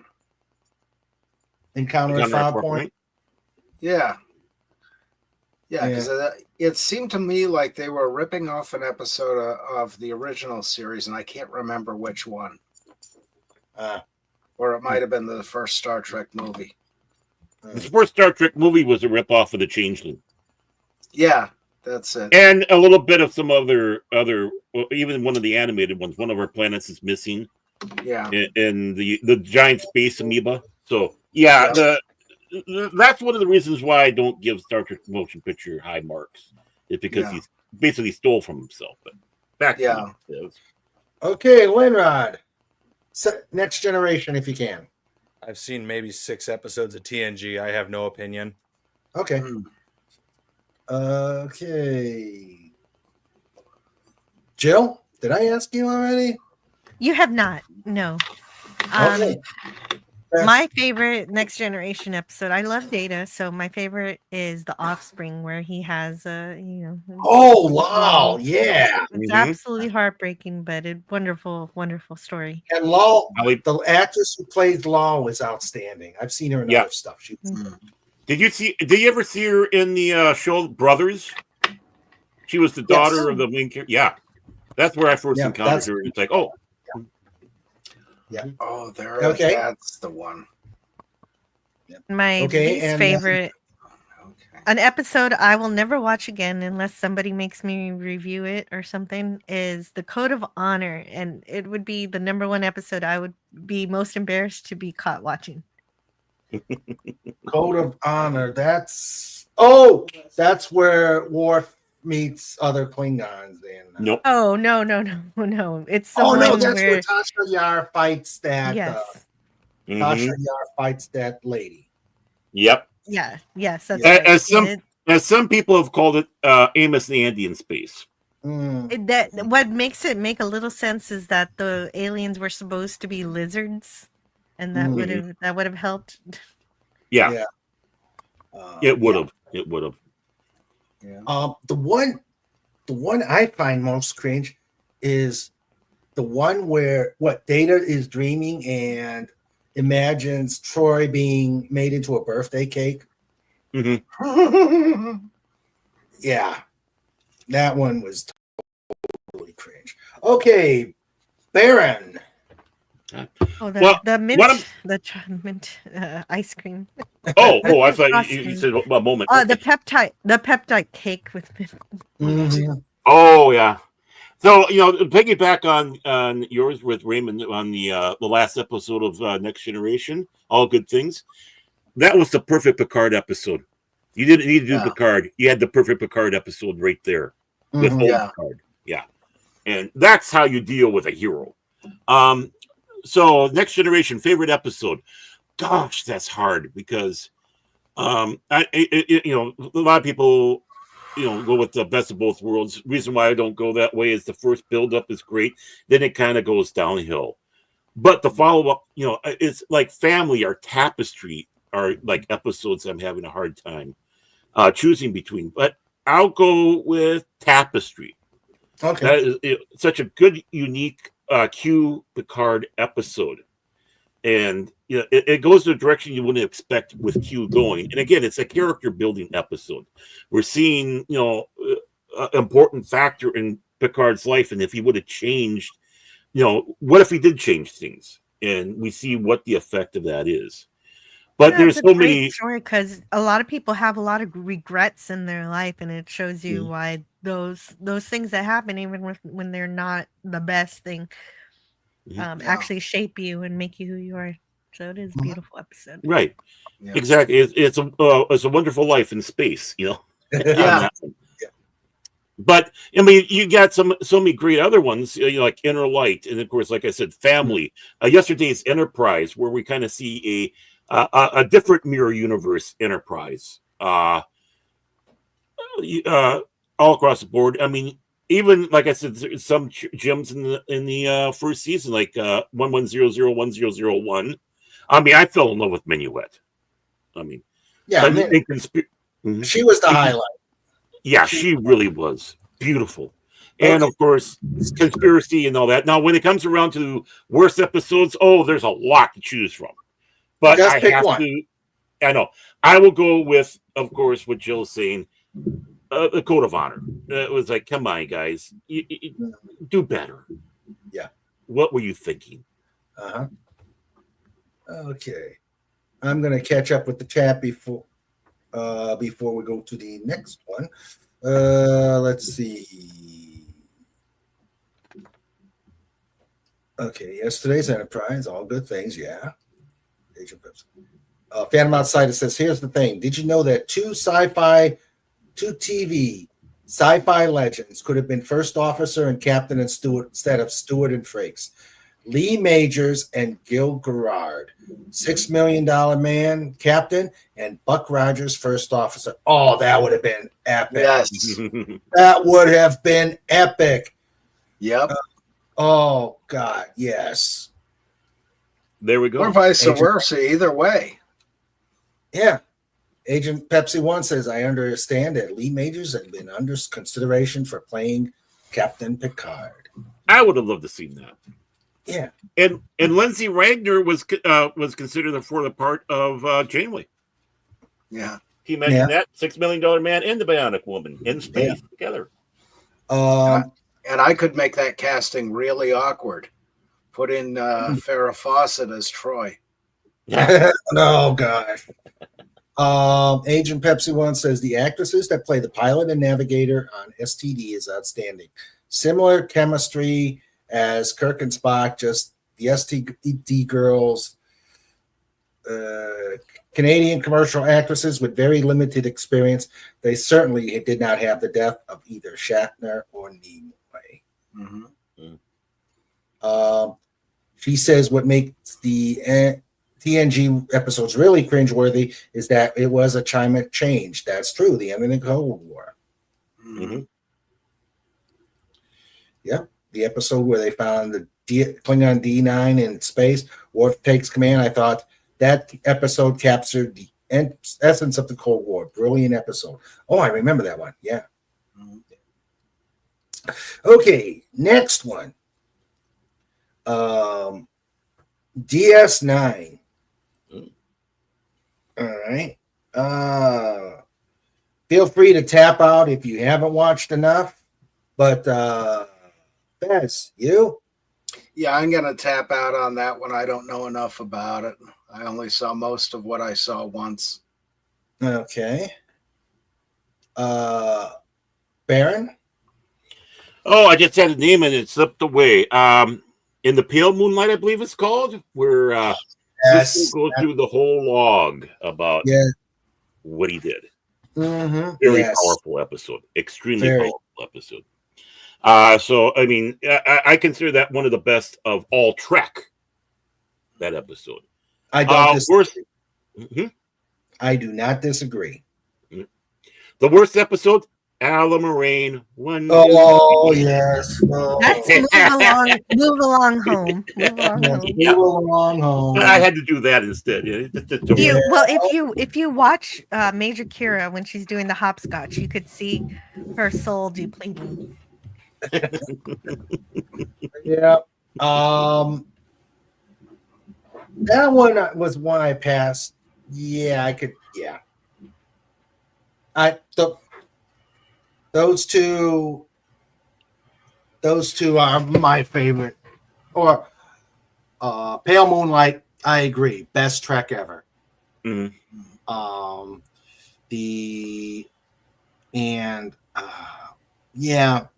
I didn't like Move Along Home. The funny thing about Move Along Home is they could have done a couple little tweaks in that in the writing of that episode, and would have come out at least a better episode. Well, everything was wrong. No. Even the set design was ridiculous, Right. and the aliens were just one-dimensional. They weren't really well thought out.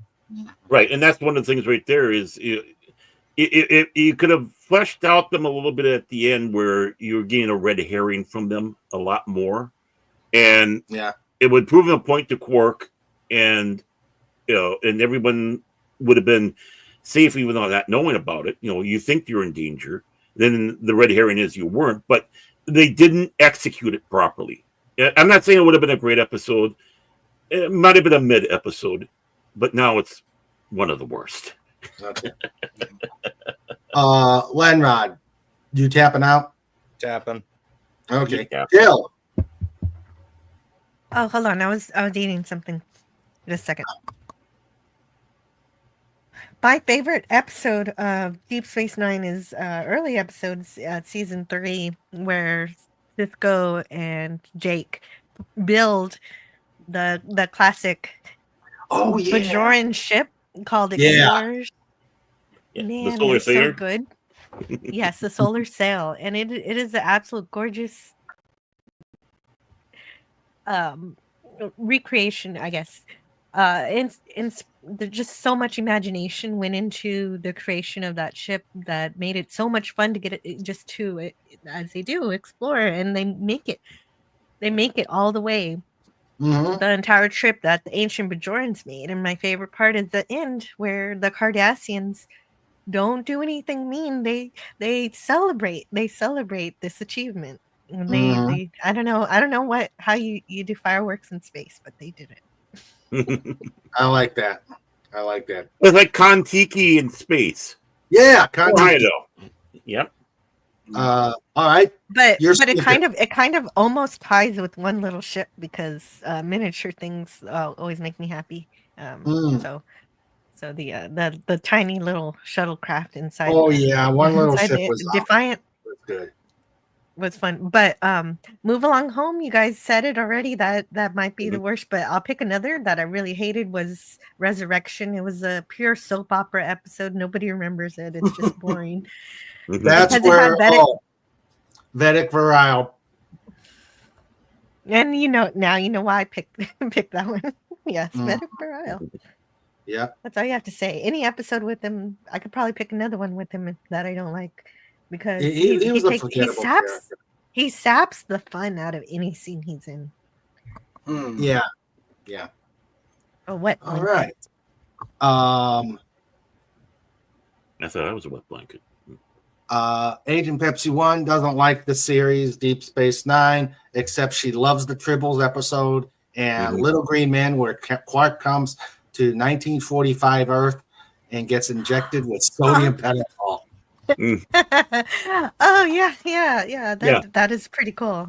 Yeah. Both fun episodes. Trials and Tribulations. I think that was Bobby's favorite episode of Deep Space Yeah. Nine. Good pick, Agent Pepsi 1. Yeah. They did such a good job on that to match the original show with the modern actors. Mhm. In the sets they had to recreate. It's like, what a great episode. Yeah. It was magic. Let's see. I'd also have, since they were available, Dirk Benedict and Dwight Schultz as older Union captains. All right. Okay. Deep That Space Quark Nine. one was Green Little Men, I think. Little Green Men. Little Green Men. Adam mixed up. I like the Roswell episode. What was that? The Roswell episode. Oh yes, the Roswell. And I love the general's last line, but I can't, for the life of me, I can't remember it. Wasn't that Napier in that one too? Yeah, Napier was in that one. Yeah. And he said something about I wish I can remember the line. I'll have to watch it. I'll have to watch it again. Oh my! Oh, you have to go through the suffering of watching that episode again. I feel sorry. Well, I have the whole DS9 series, so I don't have to worry about it. Exactly. I have the library computer here, and it tells me that the last thing they said was, one of them said, "What do we do now, General?" About what, Captain? All we ever found was a crashed weather balloon. Okay. How do you? Okay, I'm never gonna ask. How do you have a library computer? Well, it's on the internet, but I can put the link. It's a website that has all of the dialogue of all of Star Trek. And you can Where- search it, okay. and it's I'll put it in Working. the chat. Too much Quark was when I stopped watching Deep Space Nine. But there's some Quark did have some. He had some good stuff, and then he had some stinkers. Yeah. I love the Magnificent Ferengi. Ferengi. I love Magnificent Yeah, Ferengi. me too. Well, that's that's where- I would love to review that one day. Yeah. No, well, in many ways, DS9 did what Star Trek Next Generation should have done with the characters. yes, that's right. You told us. Yep, and that's where Iggy Pop was. Iggy. Okay. Iggy Pop. Oh, and Hey, Nick- Spock's brain makes its way into that episode too, because you got a remote control. Yeah. Florida. Yeah. Uh-huh.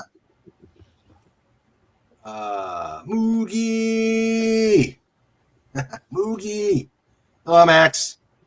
Max All is right. back. Max. Better than ever. Now Gilligan's Island in space. I like to say Lost in Space too, but I say Gilligan's Island also. Yeah. Okay, Jill, you start off this time. Okay, I'll Let's start do off this. this one. Well, my worst is the obvious one with the lizards. It's Threshold, And Threshold is the absolute worst because it completely messes up warp drive.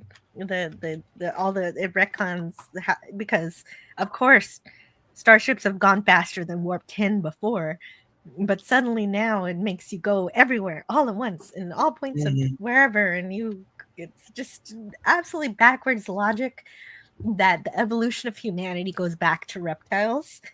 So it makes less sense than the improbability drive in Douglas Adams. So thanks a lot, Voyager, for ruining warp drive. Yeah. But Distant Origin is my favorite because I as a kid growing up in the 90s when dinosaurs were all the rage, I it was remember a lot of fun.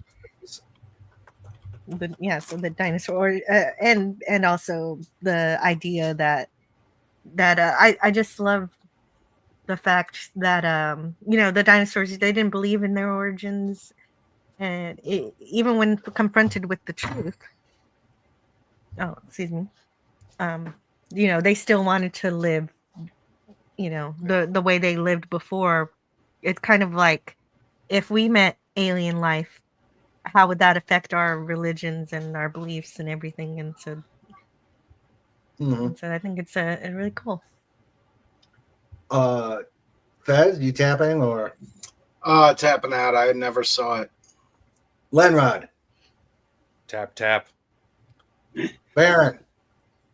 Okay, I'm semi-tapping because I didn't really watch much of Voyager because it was such a boring concept. In other words, like you said, Lost in Space, Star Trek style, is one of those where, almost had it.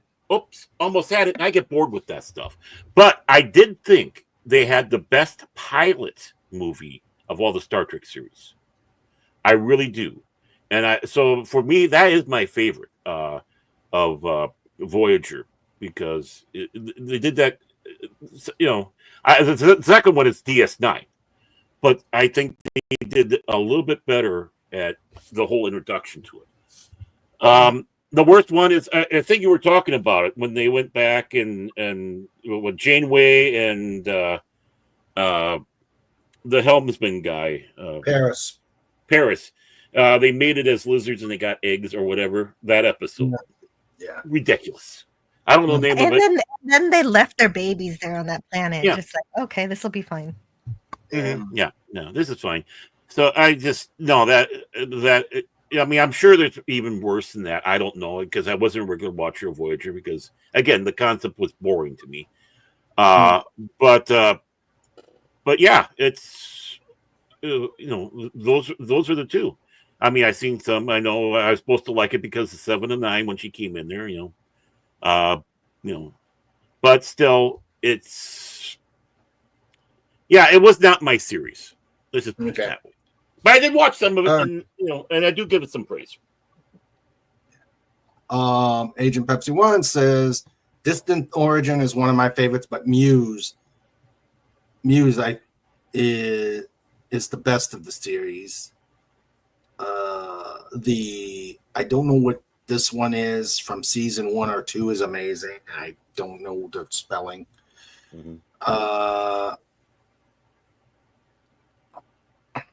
No 7 of 9 clips in your YouTube feed. Son of Q. Let's see.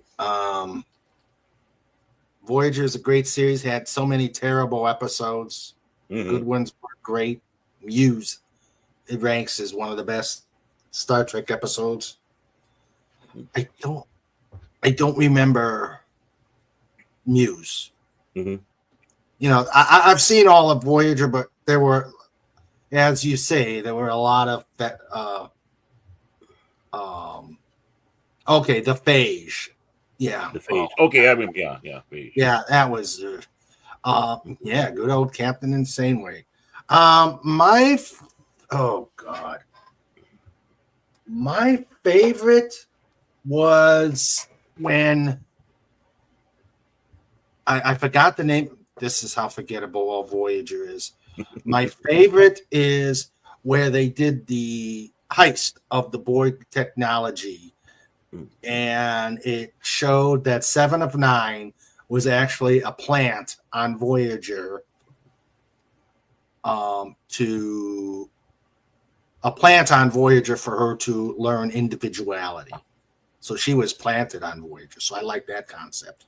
Mm-hmm. I wish I remembered the title. The worst. Figure that one out. I'd have to join the three of you with the threshold. Yeah, I'd have to. Yeah. I mean, I'm sure there's better episodes than the pilot, but for me, that's the one that stands out the most. I was actually torn between the heist episode, whatever one, because it was a 2-parter. Mm-hmm. The Raven. Oh, I like the Raven. That was a good where they actually go into. Oh yeah, no, yeah, because they tied a lot of their time in the Raven in that episode with the heist. I just wish I could. I just wish I could remember. Yeah. This one's called Dog. Oh, this is Little Girl. Little Girl. So it would be. They're both Endgame and the one where they steal the technology were probably tied for my 2 favorite episodes because I liked Endgame mainly because the series was ending. I think Voyager also did a big disservice. I think they should have come to Earth before the finale, and now you're dealing with how they are now that they're back home after being gone for 7 years. Oh, the old PTSD thing. Yeah. Yeah, it's them assimilating back into that the roles and all that, and then where they're going to be going. Will Paris be forgiven? Will Kim get a promotion? What will happen to Chakotay? And all we see is Janeway as a little screenshot on Nemesis. Yeah. Oh no, we get to see Tom and B'Elanna's baby at least, but yeah, it would have been nice to have that epilogue a little longer. Yeah. Right. Yeah. I mean, I think that would have been a perfect, like the last episode of MASH. Uh-huh. Yeah, where you're seeing everyone kind of going their own way now. Okay. And but I think that was a big flop. But then someone sat back and told me, "Who gives a rip about these characters?" Because they just couldn't stand Voyager. It was still a good episode. As you know, a lot of the current sci-fi inspired by Star Trek is captured by HFY stories. They are imaginative and a good one, very inspiring and uplifting. Yeah. Mm-hmm. Such as such as the Dolphin Wars. Shameless plug. Yep. By the way, that Dolphin served on the Enterprise D, right? Yeah. Yeah. See, you should like Star Trek Next Generation. They had dolphins. You never saw them. They're there. Yeah. No. Yeah. Dark Mirror has a dolphin. Yeah. Yeah. Like Phantom says, what's Starfleet going to do with the Doctor? Mm-hmm. Yeah. Okay. Now, with his growing sentience like that, it's like in that remote device. Uh-huh. Yeah. Surprise. Well, never mind. Because we're trying to avoid the filth. Okay, now we're going to get to the last of the batch. Enterprise. I'll start. The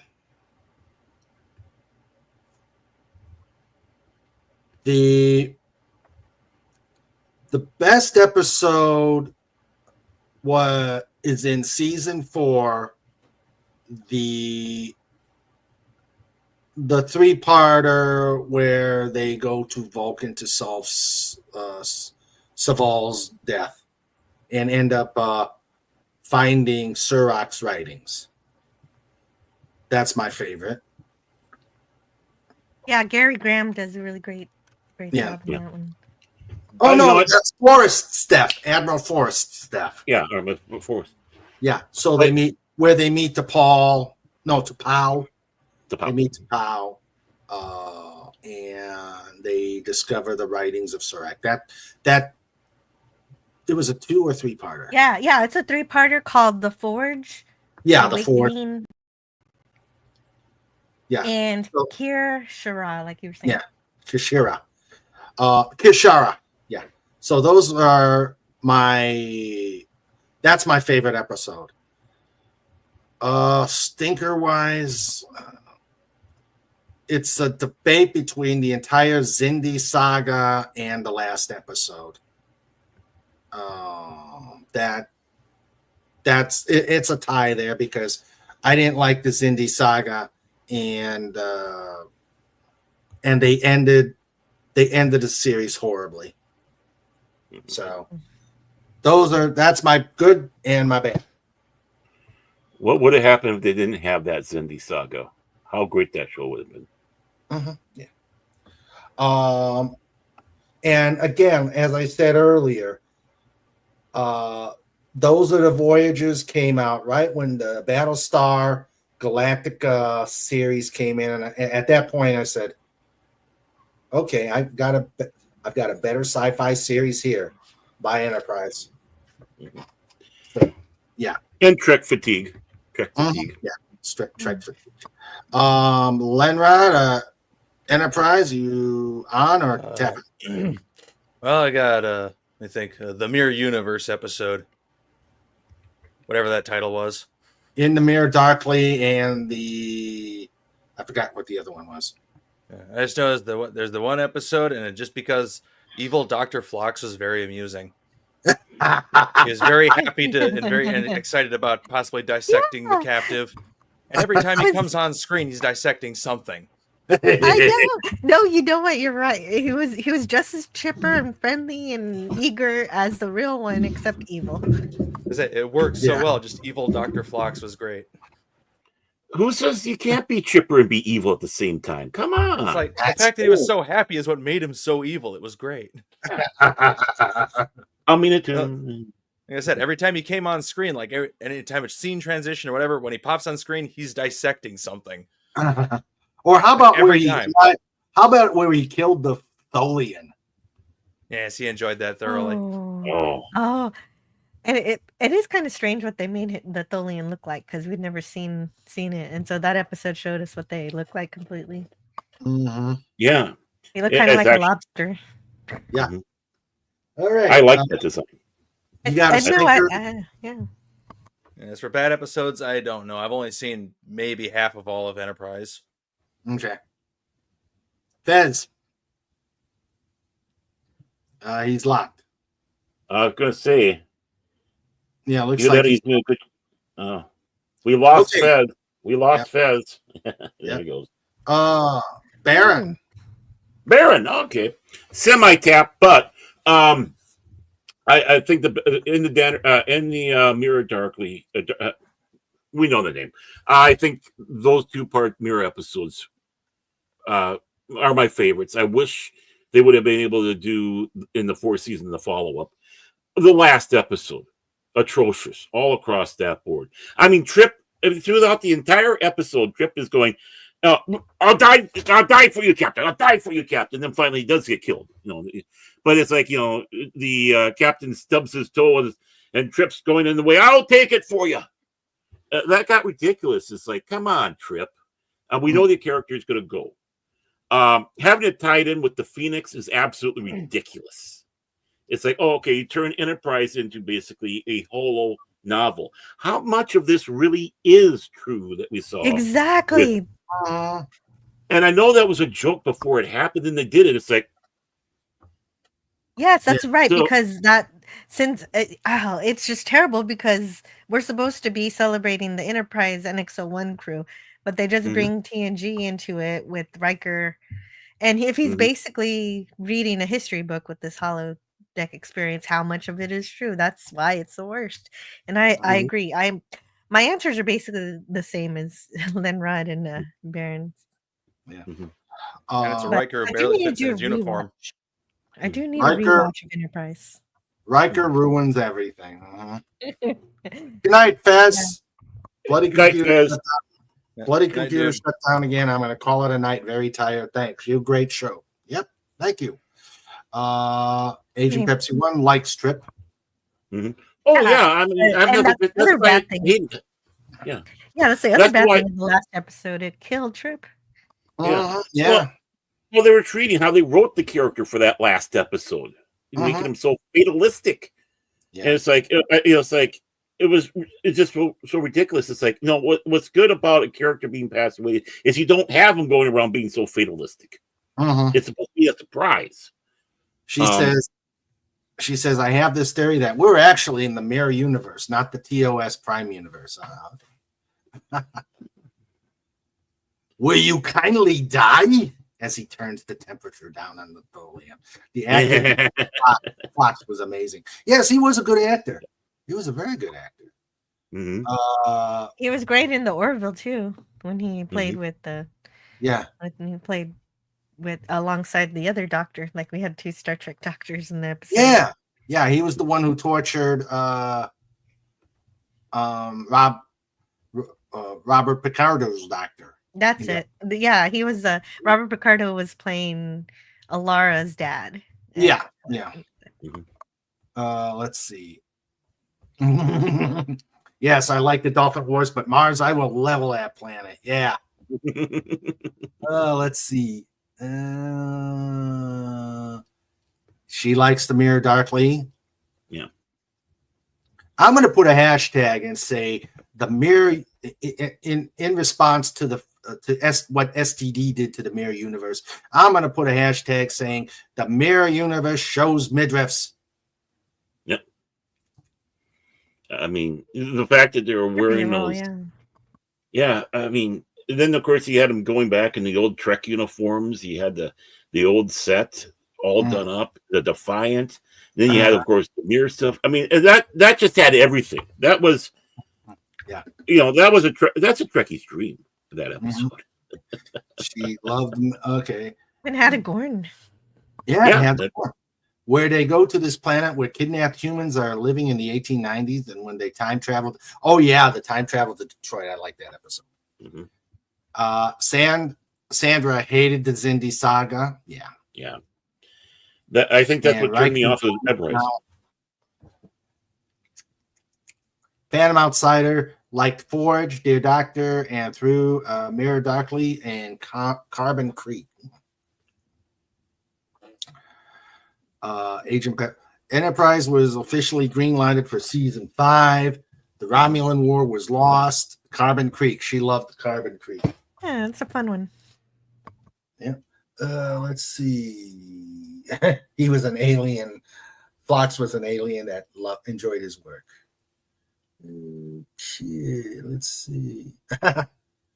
Trip on the Mirror Darkly with the giant scars on his face. I've absorbed enough radiation to glow in the dark for the next 1,000 years. Believable. Yeah. Less shielding and all that. Yeah. Mere Trip got to bang DePaul. That's true. Well, didn't our universe? Yeah, he had pretty much. He had the ball. Yeah, he was the lucky guy. Yeah. After I put Wesley in the airlock, Riker is next. A lot of Riker hate happening here. I could just see. I could see the mirror. Sometimes. I can see the mirror board prancing around, helping people, being philanthropists. They are known as the healers. Ooh. Yeah, we talked about that one. We talked about that. Okay. Star Trek Online had that interesting storyline where you have Weasley, the Emperor of the Mirror Universe, which you want to, okay, that gives me desire to go in there and so take out Weasley Crusher. But you had V'ger from the Mirror Universe. Can you imagine that? Yeah. Okay. I know Jill and I want. I know I want Jill. Jill and I have done a lot of DS9 discussions. I want us to do the what you leave behind. Right, the documentary. Are Yeah, you the talking about the documentary. documentary? We got to do that one. Mhm. We got to do that one. I think so. There's some interesting stuff in there. Yeah, we'll have to arrange doing that one. But okay, I am sure all of us, maybe not, with the exception of Agent Pepsi 1, that the 2009 on is not Star Trek, is pretty much the fell, and thank God a fan fiction. It took a fan fiction episode to fix the problem with the Kelvin universe. Mm-hmm. Where they took care of an anomaly that caused the supernova on the Romulan stuff. I mean, that's pretty bad when a fanfic corrects things. But if we wanted, we are the think tank for Star Trek. Okay. We've got Star Trek fans, we've got Star Trek experts here. How would we fix? How would we reboot Star Trek? Very easy. I think one of the big mistakes about Enterprise was they went backwards. Star Trek is not about going backwards; it's about going forwards. Mm-hmm. So we take a page out of Gene Roddenberry's book on this. Go in there. All the Star Trek is canon that we got before they canceled. Enterprise. Slightly tempted to throw Enterprise a little bit into a kind of a path because of certain events. But it's still real Star Trek, but there's stuff that they had in there that kind of messes up with the canon of Star Trek. Introducing Klingons so early and going to Kronos so early. You figured some of these things would actually start making more understanding between Klingons and humans with that, but no. The main villain should have been, as went along, the Romulans working in the background, and of course having that war. So you basically take all the way up to when Voyager comes back. Everything else is gone. No Nemesis. Well, Nemesis. Okay, we'll throw Nemesis in. Yeah, sorry, but what did that come? That didn't come. Oh, that did come out after Voyager. Okay, my apologies. Yeah. Admiral Janeway. Yeah, and Admiral Janeway. Yeah, so all the way up to Nemesis, right? Everything else, no. Anything that was done by Kurtzman, gone. Nothing. Mm-hmm. And then push that forward to another 70. So go into the 25th century now from the 24th. Take some of the concepts they did have of the various Star Trek. If you're going to have family on it, okay, we'll have a starship with families, but take a page out of DS9. Look how they did it. Right. Mm-hmm. And again, make two of the important characters on there a married couple with children. That way, again, Deep Space Nine was really great for showing a good father. Good father figures are something we need more of. So right, exactly, all across the board. Right. So it doesn't even need to be the captain, but it'd be interesting if it was the captain. Because now he's got the extra weight on his shoulder, but he could be the first officer or whatever. They kind of go back that way. Bring back some more of those classic aliens that we had in Star Trek, like Enterprise did. Andorians, Tellarites. Put them on the ship. A few of the others more background, maybe even in the foreground. I mean, Vulcans are great. Don't get me wrong, but let's see some other on there, and then. Let's make it to we are like the first episode of Star Trek where no man's gone before. We're going beyond the frontier. We're searching. That's good. And that's how I would do that. And getting back to being in a ship, exploring, changing worlds, all that. Actually doing it. Yeah, this is about going forward. So, I mean, we got 2 minor galaxies next to us here with the Milky Way. You could even do it that they were able to find a way to get past that barrier into to one of those little galaxies that's around us. Now, you got that imagery. Now we've gone intergalactic. Yeah, but that we have that barrier we got to go after. Right. I'm not sure they about find a that way one. to get. Well, if they find a way to get past that, because obviously the Kelvins did.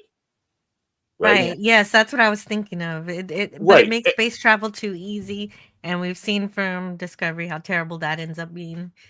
Well, the thing is about the thing is it's not without risk. We make it so it's not easy. That's why it's not constantly being done. And plus the fact that the size of the galaxy is enough as it is. Yeah. So there's a way you can still weave it around, make it dangerous passing the barrier, but you're able to do it.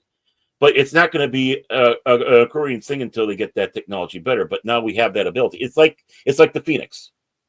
Okay, we can do warp 1, but it's still dangerous. It's not easy, but we did it.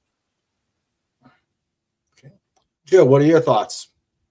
I'd adopt all of that except for the I'm not sold on the intergalactic aspect of what he said, but everything he said before that, absolutely perfect, exactly similar to my answer. But the integral part into making all of that happen is to get all of the people who worked on 1990s Star Trek. And of course, you're going to have some new writers, you're going to have some new producers and stuff, but it'll be the people who worked on Berman era Star Trek who will teach the new people how to actually make Star Trek, because what's missing from Secret Hideout is that connection back to Gene Roddenberry, back to the meaning of Star Trek from the original series. So if you don't have the Star Trek DNA, you're not going to get Star Trek. Yeah, Ronald D. Moore is showrunner. Yeah, you got to get Ronald D. Moore. Lots of people who are working on the Orville are from Star Trek. Andre Bormanis and David A. Goodman and Brandon Braga. So yeah, Star Trek is being made, but it's being made by the Orville. For All Mankind, Ronald D. Moore is making. Well, I got one more name for going for a writer, Peter David. Bring him in. True. He is a superb Star Trek writer. I mean, he's a superb writer all across the board when it comes to this. He's written in many genres, but some of the most memorable books and comics have been done by him. He knows. He's got a finger on that pulse. Definitely bring him in. But yeah, talk to some of these people because we're starting to lose them. We just lost Jerry Taylor. You know. Oh, that's right. He did. That's terrible. Yeah. So and she did a lot for Voyager. Right. And the thing is as we're growing older, so are they, and many of them are older than us. So. And yeah, that's why I was saying they would kind of be mentors to new writers, and so that we can get new Star Trek creators, and move on, pass the torch to the next generation. But that's not being done. Star Trek is currently being killed by the fact that this isn't happening. Well, yeah, identity politics and stuff like that. This is not what Star Trek. Star Trek is not SJW. Pound that out of people. It's social awareness, which is a different thing. Where you propose questions, you propose debate almost. It's like, okay, here's another view of thinking about things. You bring it forward. That's not being a social justice warrior. That's being social awareness, saying, hey, we got these things that for you to look at. And that's going to be the important thing. If you're going to bring forward an idea, be creative about it. Don't be taking a sledgehammer and pounding it over their head. And then being like people involved with Kurtzman Trek. If you don't agree with us, we don't want you to watch, which is not what Star Trek is about. Star Trek is about welcoming into the discussion. Lenrod, right, exactly. It tells you how to think, not what to think. Yep, exactly. What would you do, Lenrod? I have no idea. I've kind of been tuned out for the last 15 minutes. Oh, okay. I've been playing Pokemon. Red and blue? Pokemon and No, I picked up and started playing Black 2 for whatever reason. Ah. Mhm. Okay. Let's see. And the thing is, how about this? We've already had men as captains. We already had a black man as a captain. We've already had a woman as a captain. How about an alien? That's an idea. That's an idea. Oh yeah, I'd like that. Yeah. I mean, there's so many. Enterprise brought back the Andorians, the Tellarites. Next Generation, DS9 never, and Voyager never really explored. Well, for a long time, Michael Dorn was lobbying for a Captain Worf series, but that never got anywhere because no one actually wanted to make Star Trek. So. We don't count that, Pepsi. Let's see. Which one is that? No, I forgot about that. Well, see, I don't think about that show because it's not Trek. It really isn't. Let's see. My dream is to see a Tellarite engineer. Can you imagine a Tellarite who argues for the sake of arguing and grumpy being an engineer, and the captain going, "I need this," and and him just grousing back? That would be wonderful. They actually in Hidden Frontier they have a Tellarite doctor. Mm-hmm. They have a Tellarite doctor who is just as cantankerous as any Tellarite. Exactly. Yeah. Can you imagine that as an engineer now? Yeah. See, this actually his niece was a nurse. All right, let's see. Think about it. Go ahead. Oh, okay. Sorry, I didn't mean to interrupt you. Sorry, I was just going to see what this little think tank. I think we made $1 million idea here. How hard is it? Yeah, that's all I was going to say. Sorry. Agent Pepsi One says, hopefully they'll not stand away. At this point, I don't care about Axanar. He is G.R.R. Martin. Yeah, basically. I don't care that Paramount is. I don't care that Paramount is holding him back, but I mean, he's able to get away with videos saying, "Oh, I'm doing this." Videos, "Oh, I'm doing that."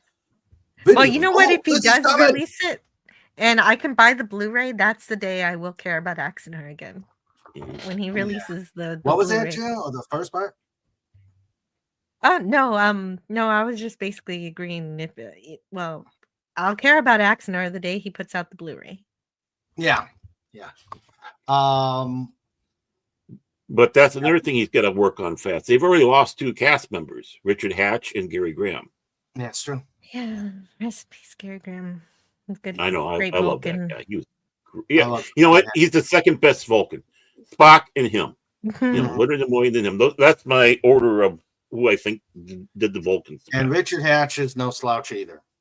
No. Well, he was a good Klingon. Mm-hmm. Reboot should be various aspects. I think the TOS universe should be where it's centered. Many stories can be told, but it has to look similar to TOS DS9 as it did in Trials and Tribulations. Okay. Might be what actually happens because the wording that I hear from Doomcock videos is that they want to start fresh. So that actually might be the way they go. No families on the starship. Starfleet is, in so many ways, a military organization. The LT off of Voyager was right.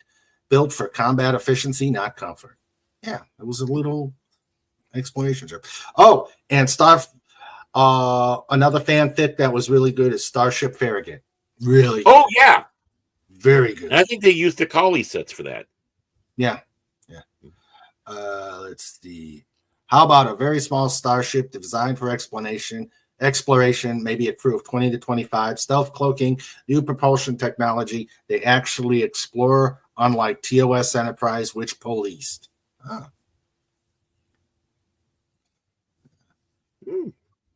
Starship Troopers, different genre.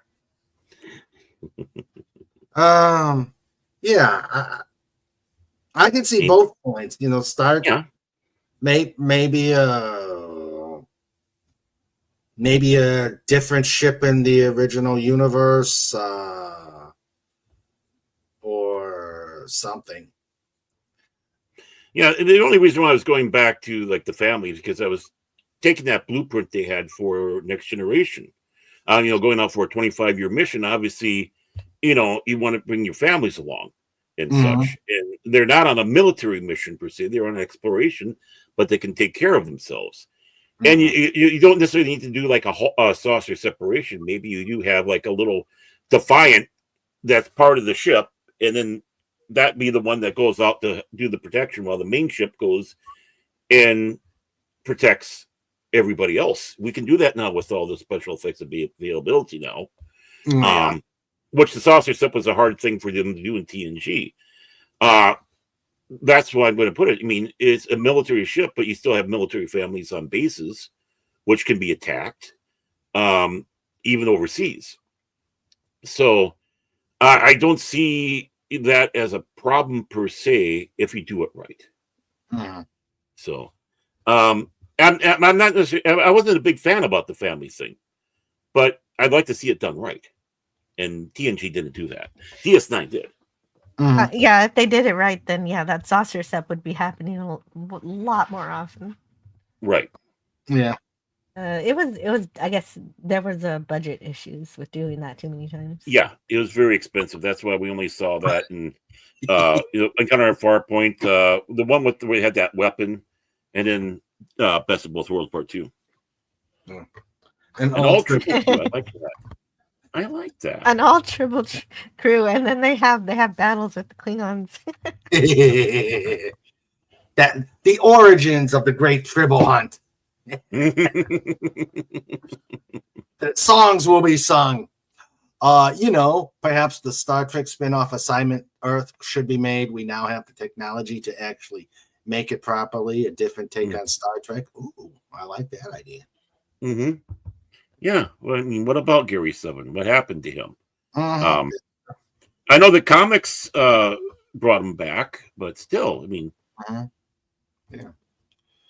there's a lot of mystery around him that, again, it got dropped. Failed pilot. That's basically what it was. But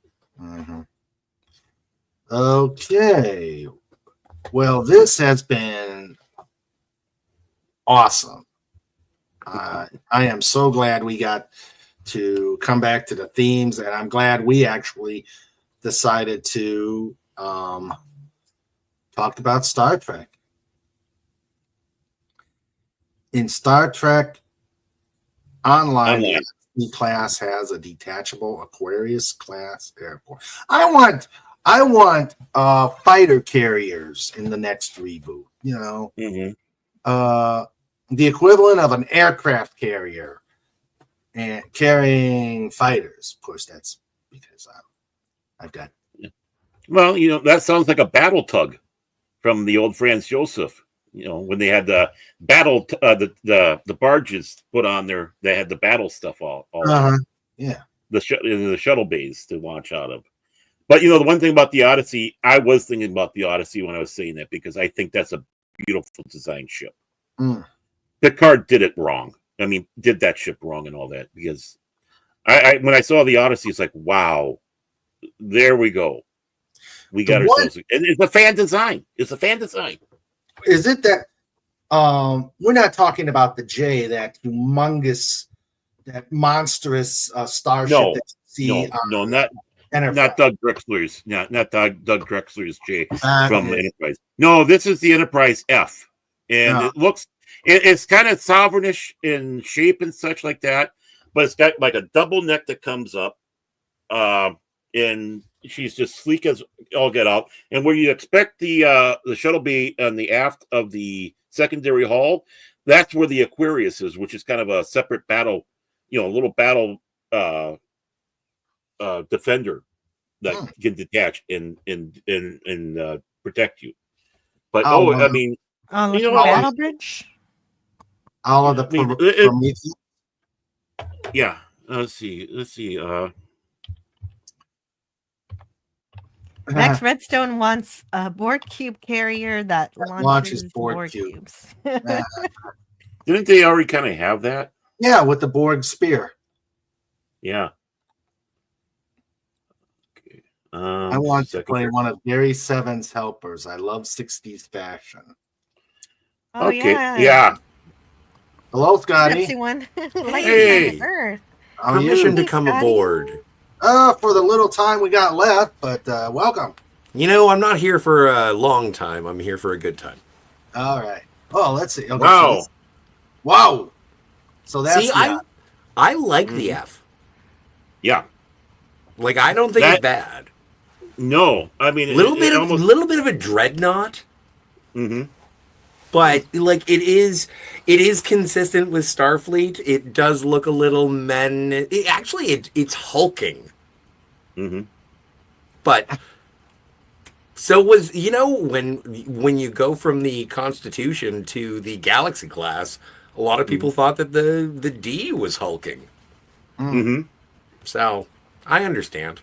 Well, I saw the YouTube video where they did a scaling where you've got the entire crew like on one square of the D to make it look like a love boat. Did you ever see the Saturday Night Live with Patrick Stewart when he did the Love Boat, but it was the Next Generation? I think Chris Farley was Commander Riker. Tim Meadows was Geordi. I forget who was Data. I don't remember. Let's see. Hey, But yeah, Pepsi. If need be, even wear the super itchy 1960s hose, depending on how original they want to make it. Mm. Rob Schneider was Data. That makes sense. That makes sense. Hey, Max, thanks. The D, it's the Love Boat, a cruise ship to the stars. It was like a mall. Mhm. It's like they said, you could walk all day and not run into a single person. Yeah, oh, absolutely, absolutely. It's giant. No, but you know what? Speaking of Star Trek: The Next Generation, I didn't know you. Are you guys talking about Star Trek? Anyway, so yesterday was my birthday. Yes, And Happy birthday. Thank you very much. Don't get us started. We already massacred. I'm not singing. No, I'm not saying anything. But somebody sent me the most lovely birthday present. What? It's the Playmates Star Trek: The Next Generation action figures. Mm-hmm. It's a Tasha Yar. Ooh. Oh. Not So okay. yeah. So I hung that on my wall. Is it in her Starfleet uniform or in Do you want me to go get it? I can go get it. Sure. All right, I'll be back in a second. I know which one it is. I know, but don't you want to see it? Yeah. There's a different view I can get of this ship. Oh, there we go. Can I get this bigger?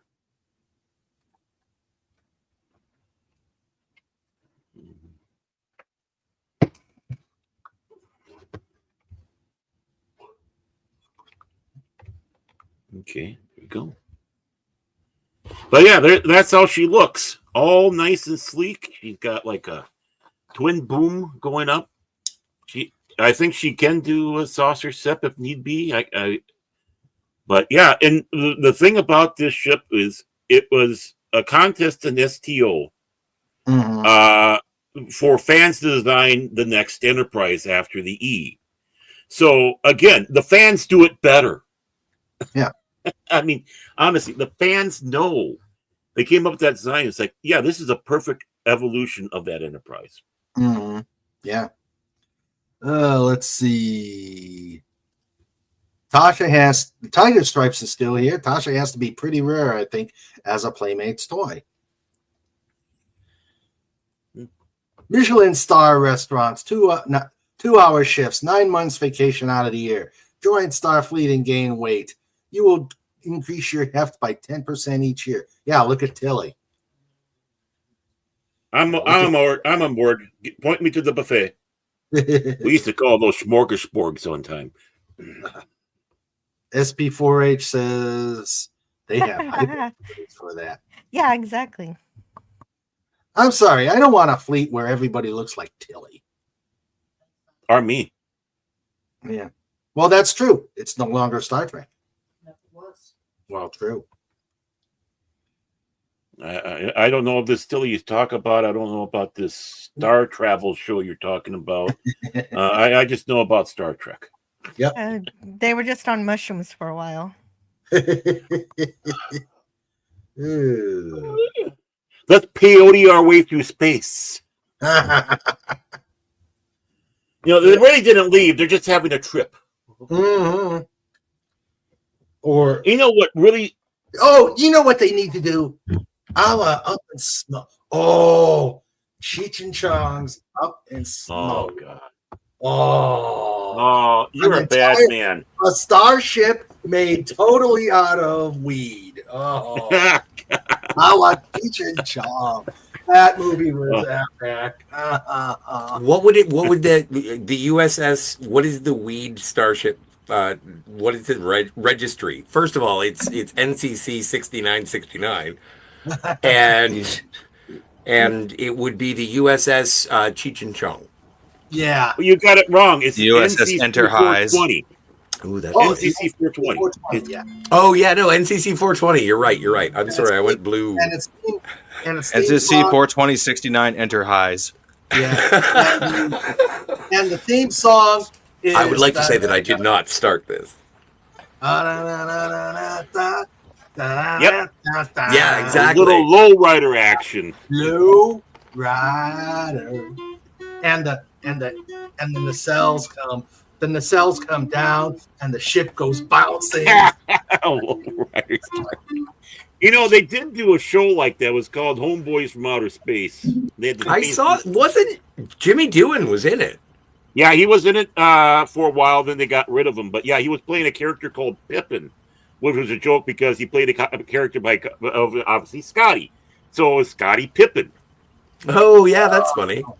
Yep. Wow, I've never heard of this in my life. It sounds weird. Terrible. Oh, the show was horrible. The show was horrible. No, you don't have to watch it. No.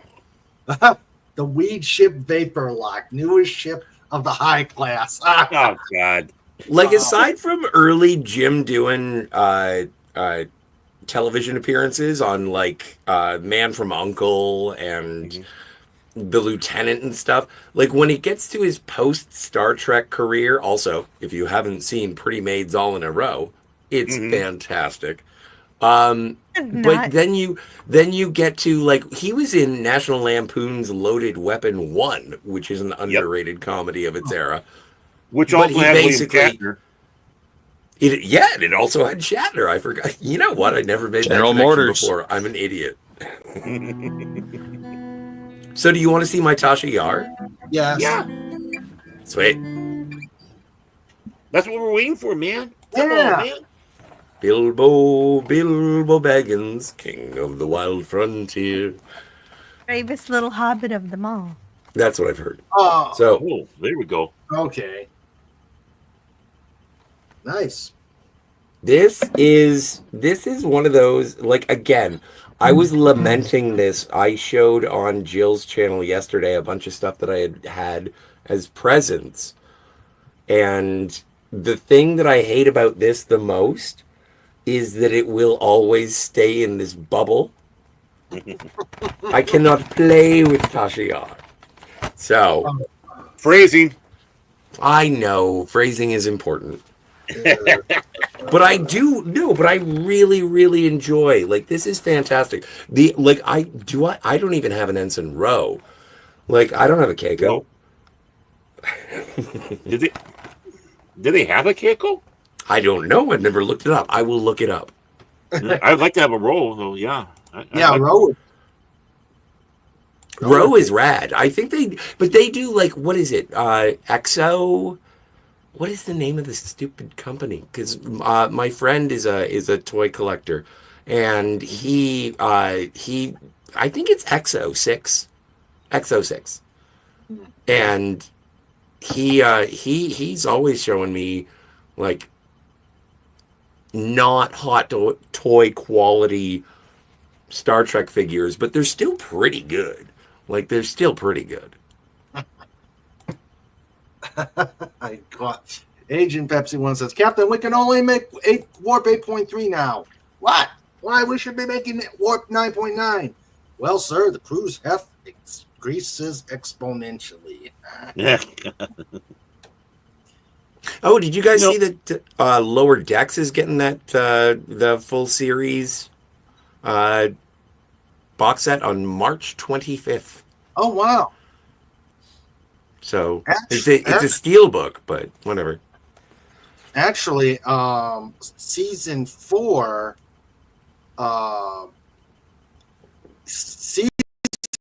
kind of intrigued me because I liked where they had the subline with oh God, okay, Nicholas Locarno. Locarno, yeah. Yes. Yeah. Now that was intriguing, and I'd like to see season 5 where they completely decanonize the Discovery. Well, Yeah. what they do is they confirm that everything's a crazy multiverse, and so you can set it away. Mhm. Like Do a big reset. The J. What we've all been saying. Universe, yeah. Yeah, everyone's up. What says that? Yeah, that's a different universe. Don't want to go there. That's a Mhm. nightmare. I'd rather be in the 40K universe before I go there.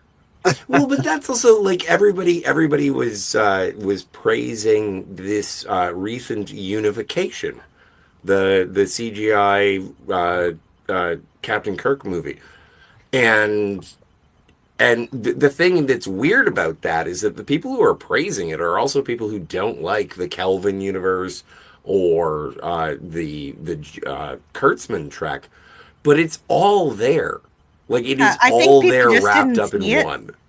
They just didn't see it. There's this lizard person who's from STD, and I didn't realize it. I was like, who's this dude? You know what the worst part about that, Jill, is that he is from STD, but he is identified as being from what they had designated as being the Kelvin universe. So that is a Kelvin universe alien who crossed over into STD. Okay, you're making me dizzy. I know, Yeah, I know, me too. as Chief O'Brien would say, temporal mechanics give me a headache. Yep. Here's the Phantom Outsider says, here's the problem. If they're all getting high, then the theme is more like we wanted to explore you world, but we got high, da da da da. We were gonna explore the anomaly, but we got Tasha Yar, I just found out that Steven likes her too. To Paul, Tasha Yar, I see the connection. Huge circles. Huge circles. Tasha doesn't really have, the pole, yeah, but not Tasha. Yeah, especially I don't know, in man. that outfit- especially in I mean, that I'm outfit not- that she wore naked now. The Paul dude. Yeah. I mean, I've seen that issue of the Bunny magazine, and so, I'm not saying that they're bad or Rabbit. anything. You got that right, but it's like, well, they're not that. But then again, yeah. Other than that, who cares? She's got them. Good enough. Yeah, no, I enjoy attractive people doing incredible things. So, and I think that Tasha Yar, again, same as Michelle Forbes. I love Ensign Rowe. Like I enjoy to Paul, Jolene. Now I'm gonna break out into a Dolly Parton song, but I like the thing is. You. No, I love seeing attractive people do awesome things. That's my jam. Call me crazy. That's my mama. Lois Drex, in my opinion, is the absolute worst Star Trek ever. Seriously written for third graders. Yeah, no, it is. It is the Mad Magazine parody of Star Trek, and I'm fine with that. Ishara Yar was hotter. Oh, Sporf. Oh yeah, you got a point. Yep. Oh yeah, yeah. I don't know if there's a Playmates Ishara Yar action figure. That would be hilarious if there was. I know there's a Reg Barkley. Yep. But yeah, I don't know why I put them in the same category. Ishara Yar is as attractive as Reg Barkley. See, I will say Michelle Forbes makes a badass Admiral Kane. Oh my god! Oh man, and was it you who was talking about the death of Ro in Picard season 3? No, I never Today. saw. Someone Not was today. talking about it today. Mm. And I saw it, and it was like, this was the worst thing ever in terms of it was.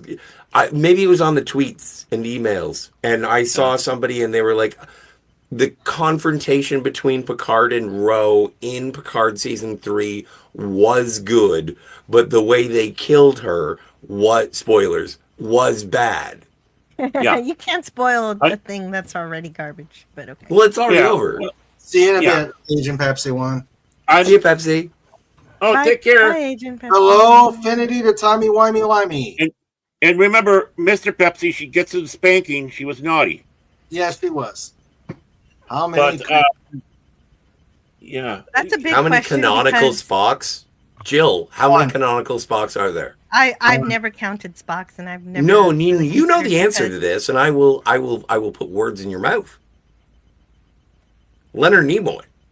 Yes. Okay, then we're just you're right in terms of actors. This one. But what he's asking is for in-universe Spocks in terms of the the original series Spock and then mirror universe Spock. You start off with those, and then but the thing is, you have to go through all 735 iterations of Star Trek because I only recognize. Oh, you want to talk 1966 about all to the kids 2005. in Star Trek But- 3? No. Star Trek 3 is actual Spock because as Klingons Yes. say, the body is just But a vegetable. not Leonard Nimoy. But they're not Leonard Nimoy, but they're still Spock. They still grow up to be Leonard Nimoy, so they're still that's still And Spock. when, That's just baby when I Spock. grow up, I want to be Leonard Nimoy. Yeah, so since Spock's Katra was in McCoy, that is still Spock. It is still Okay. the original Spock. So that doesn't count as an extra Spock. But the problem Can we is just when say we get- 11D and move on? Yeah, we could say 11D because the problem is when we get to the Berman era, sometimes you go to parallel universes and we get into these weird things and we don't And of actually course, see those there's the mirror universe, as Timey Wimey says. Mm-hmm. Oh yeah, that's another But- canonical Spock. Yeah. So 2. But I mean, if you The want giant Spock. if you want to, Giant Oh Spock yeah, is just no, a and giant he was Spock. voiced. Yeah, Giant Gi- Spock from the animated series. So 3. Giant Spock. No, but that's not Spock. That's a That's clone. not Spock. No, you're right. It's a 2. So clone. we're still at 2. We're still. Well, No, not Quinto. Not Quinto. Yeah, exactly. So the problem is, if you include the filth, then you have No. 4. I Well, Okay. 5. Wait. 5. 5? Yeah, 5. Because Like, there's are you gonna Strange- give? there's Are a you gonna Strange give New Worlds Quinto? Spock. Are you gonna give Quinto no. a no? He's not a Spock. No, I'm not. Not really. But if you're talking the multiverse, then if you want to go it's like the mirror universe. If you're actually going to include the filth, then 5. But I think Quinto it's is So name the 5 Spock you from have. Timo. okay. But mirror universe Spock and Mirror- the original Original series Spock. Spock, Quinto Spock. Okay. What's the name of the one in Discovery STD? Is Peck. Ethan Peck. Ethan Peck. Who plays Spock in Strange New Worlds? Ethan Peck. Is it's still Ethan Peck? Okay, then Yeah. there's 4. There's 4. Those are the 4 canonical Spocks. Yeah, and Uncomfortably. I say uncomfortably because 2 of them I don't consider Star Trek. I don't consider That's it Star Trek, but So, like, but which ones somebody do you wrote not? it. Which And ones it's don't you okay, believe in? I believe Which in ones 2. don't you believe in? I believe in 2 and concede So which ones to do you believe in? 4 that they created. So, which ones do you believe in? The ones played by Leonard Nimoy. But wait a minute, yeah. That's one. Except, yeah, that's one. But I even consider the children to be that same Spock because They they grow grew up up to be. Oh, that sure, same sure, sure. Spock. Yeah. Like no, so, the that's- animated series Spock is not a different Spock. That's I kind mean- of semantics. Yeah. Yeah, exactly. So Okay, you basically. busy, Scotty. So what we're saying is that there are two. Hey, the question was asked. I'm glad that we're exploring it. Not really. But I think that there are I two show my Spocks. There's rules. Spock. There's Spock by Leonard Nimoy, and then there's Mirror Spock by Yes. Leonard Nimoy, and those are the canonical Spocks. That's true. Welcome to On the Firing Line. Tonight's topic for debate is how many Spocks are there? And then How many? There are 4 lights. Okay, you've got the Kid Spock in. Well, you got Kid Spock on Yesteryear. But but he grows up to be grows up to be Spock. original Spock, and I feel the same way with And then Star Trek the- 3 Spocks. And then the Star Trek 3 Spocks. That's it. No Quinto. As Scotty would say, no bloody A, B. Yes. So, yeah. Any Spock that feeds into Leonard Nimoy is the only canon. And Max Redstone in the chat, I agree. If there is one thing that I've had the most fun all week is saying canonical Spocks. It's just fun. Say it to yourself. Canonical Spocks. I'm not going to try. No. But I have to admit, though, in Star Trek Resurgence, the Spock in there was darn good. Which one? Resurrection? Video game. What? Resurgence. What? Resurgence, yeah. Yeah, it's a game. But it wasn't voiced by Nimoy, was it? No, it wasn't. Oh, that one. But what a job. Yeah. It sucked. And the person that did the work on kind of looked like him too. So they did the what was necessary to get the character done. Yeah. Wonderful. I'll buy it. But and that's the same kind of thing with the unification with the CGI Captain Kirk movie, and the guy that they have playing Spock does he is obviously digitally made up to look more like Leonard Nimoy, but he does do a good performance as Leonard Nimoy. Finity, I hate to say it, but the supernova never happened, so Quinto Spock no longer exists. Well, no, but see, the thing is, Quinto Spock is definitely canon, which is true. Just in a different universe, which is not if you don't true. Not if you've seen Star Trek Odyssey and the fanfic where they where they destroy the anomaly that is supposedly destroying the Romulan sun, which means no supernova, which means no Quinto Trek. Yeah, but even officially produced Star Trek stories, like there's a graphic novel called Star Trek Countdown, which is the next generation leading into the supernova that apparently was going to blow up the universe or whatever, and that had the memories of Data downloaded into B4. So it was B4's body, but it was Data's memory had completely taken over the android, and that is how they ran with it at the time. But that ultimately became nothing, sadly, because that was actually good. That was a good story. But you know what that was more for me reading that. I do have it in the shelf back there, by the way. It was more of a Star Trek Online story, more than let's go into this new movie series. I was getting much more vibes of Star Trek Online. And Star Trek Online is arguably carried on a very healthy torch for everything post Voyager coming home. So,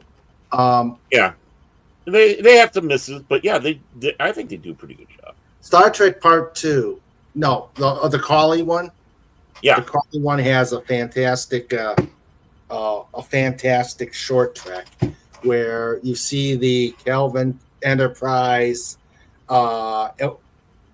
doing a journey, and then all of a sudden this little satellite that says Acme on it, Acme on it, pops out of nowhere and sucks the Kelvin Enterprise into it, and I think it also burped. And then at the end, you see Spock from the Colleyverse say mission successful, and Colley Kirk snaps. He says, "Yeah." That was a good short. Yeah, it was. And I'm going on. Quote here. You can quote me. I'm going on record here. The Abrams verse, Kelvin verse Enterprise are Enterprises, the most ugly Enterprises ever made. Well, what did I call the it F? It looks like the Enterprise is melting. Yeah, I mean, you're looking at it. It's like it's torture sheet metal with warp drives. It's like you took the Enterprise. Ooh, we're losing. Oh, we're losing the Commodore. We're losing you.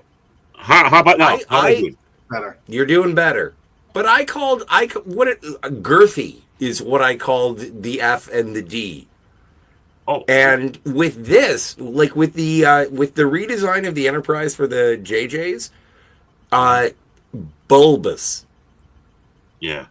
Like it was I don't know. It wasn't streamlined. It didn't look like it looked more alien than it should. Like the Enterprise should look human. Or at least from human design. Well, yeah, it's as much of a character. And the thing is that a person can, what is it? It gets torn apart whatever happened to the deflector shield? It gets torn apart every 5th episode. Well, yeah. In every movie, it gets torn apart. Although I do have to give credit where credit is due. And the two things that I love about the 2009 Star Trek movie is Carl Urban as Dr. McCoy. Don't ever say an unkind word. And at the end of it, at the end of the movie, in the credits, I believe there is a ghostly green hand holding the Enterprise. And it is a direct reference to Who Mourns for Adonais. Actually, that was. I never saw that. Actually, was that in the first one or was that in Beyond? I think it was. I don't know. I never stayed after the credits to see that. I was just like, Beyond. oh, I hated that. I'm leaving. Yeah, I know. This is what sucks about being a Star Trek fan is that I have to watch the shit. Yeah, I watched it. I just didn't stay after the damn. You didn't remember it? But no, it didn't. Oh. Did it happen before the credits or after? No, it was at the end. It was at the end when you're supposed to be paying attention to all the families who made the movie.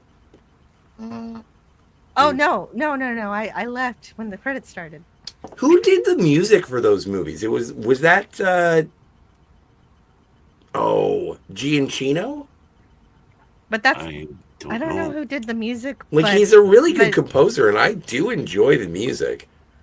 Like at a certain point, I disassociate the terrible movies from the amazing music. Well, yeah, I mean, you can have great scores from bad films. Yeah. So it's nice. It's nice to be able to. It's a salad bar of getting the good stuff. Leonard Nimoy was on set, and the performance of the guy who played McCoy made him cry. Because it reminded him of D. That's beautiful, man. Also, so the casting was kind of okay, but the writing and the movie and everything. Yeah, no. Star Trek Beyond is the last movie that Leonard Nimoy worked on. No, wait, maybe it was Star Trek Into Darkness. No, Beyond was the last one. Or Into Darkness. No, but he wasn't in it. Darkness was the last movie that he was in. Yeah, Darkness was his last one. So I just want to remind everybody that Star Trek Into Darkness killed Leonard Nimoy. Yes. Yeah. All right. That was the last movie. That was the last movie that I saw with my ex-girlfriend. And so I blame Star Trek Into Darkness for ending our relationship. Damn you, J.J. Abrams. How dare you? This and Lost. Oh. And on Hey, that, Tiger Stripes is here. Hooray. yes, she's been here. I didn't know. Michael Giacchino, and he's a wonderful composer. I kind of like those films, although I didn't care for 3. I didn't care for any. Oh, see, that's the only one that I really feel like I can understand if you don't like 1. I can understand if you don't like 2. But I like Star Trek Beyond. I think it's charming. Because it is also the first time in the Star Trek movies, like in the Star Trek universe, it was almost like it was finally time to acknowledge Enterprise. Because when Enterprise first came out, everyone hated it. Like it was because of the song, you weren't into it. It was the waning years of the Berman era, and people were kind of like poo-poo. And then when Beyond finally came out, and it had the Franklin, the USS Franklin, which was an original NX, and they were all like Enterprise uniforms. Idris Elba was in Enterprise. He was a Mako, whatever the hell that is. I don't know Enterprise as well. That's their Marine Force. Yeah. But it was the first time that Star Trek as a franchise, even though this was the Kelvin verse, they were saying, you know what, guys, Enterprise is cool.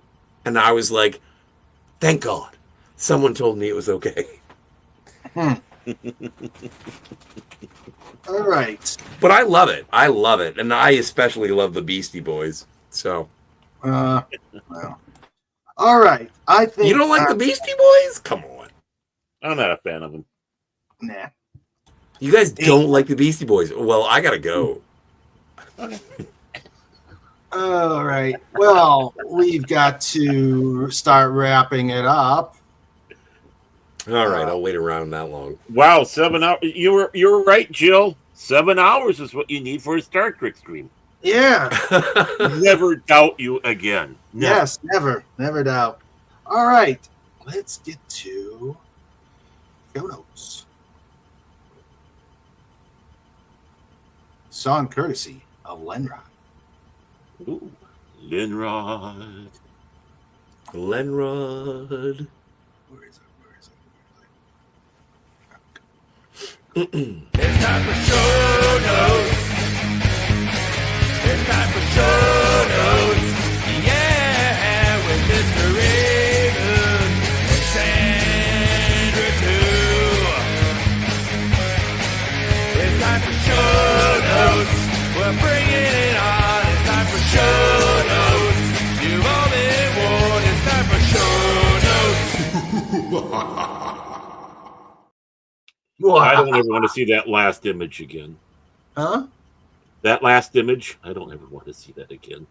Oh, I already made it the background of my cell phone. Like it's the wallpaper every time anyway. You in that Showgirls poster. Just don't look up. Yeah. I tried not to. Moving on. What are the notes? Tell me the Yes. notes. First off, Sandra says Jill is wise and intelligent. This and is true. I will not disagree with Amen. that. Yeah. All right. Get my notes here. And she's also sweet. And she is sweet. Yeah. We had her. We interviewed her on one of the other shows, and she was a great guest. And I hope we get her again. Yep. And she's not here to hear all us gushing about her. All right. So show notes. Still working on January. We've got. Oh, stop. We've got.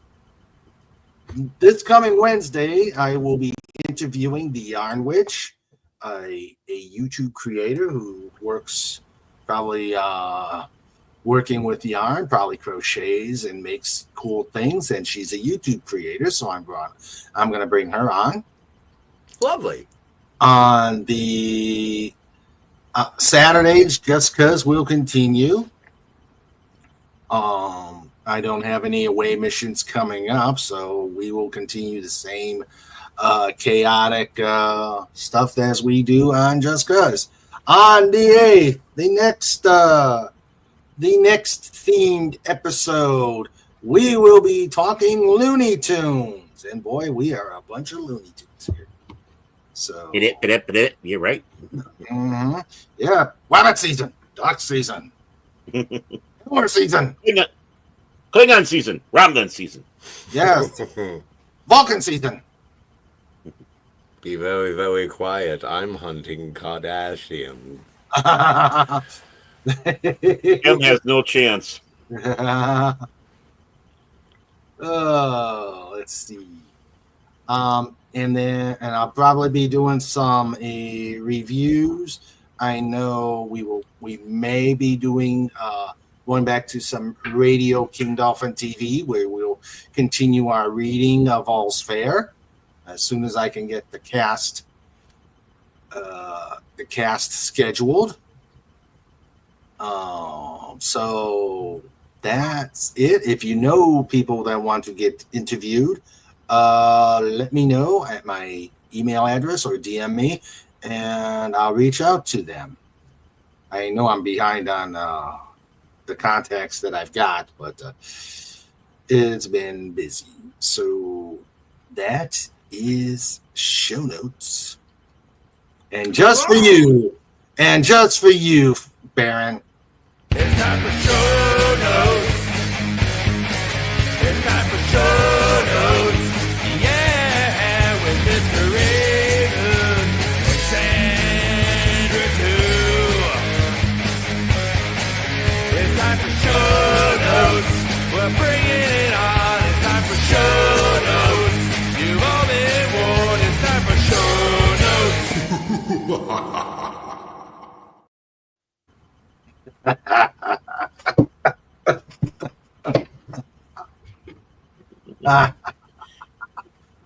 Finity, the timey-wimey-limey.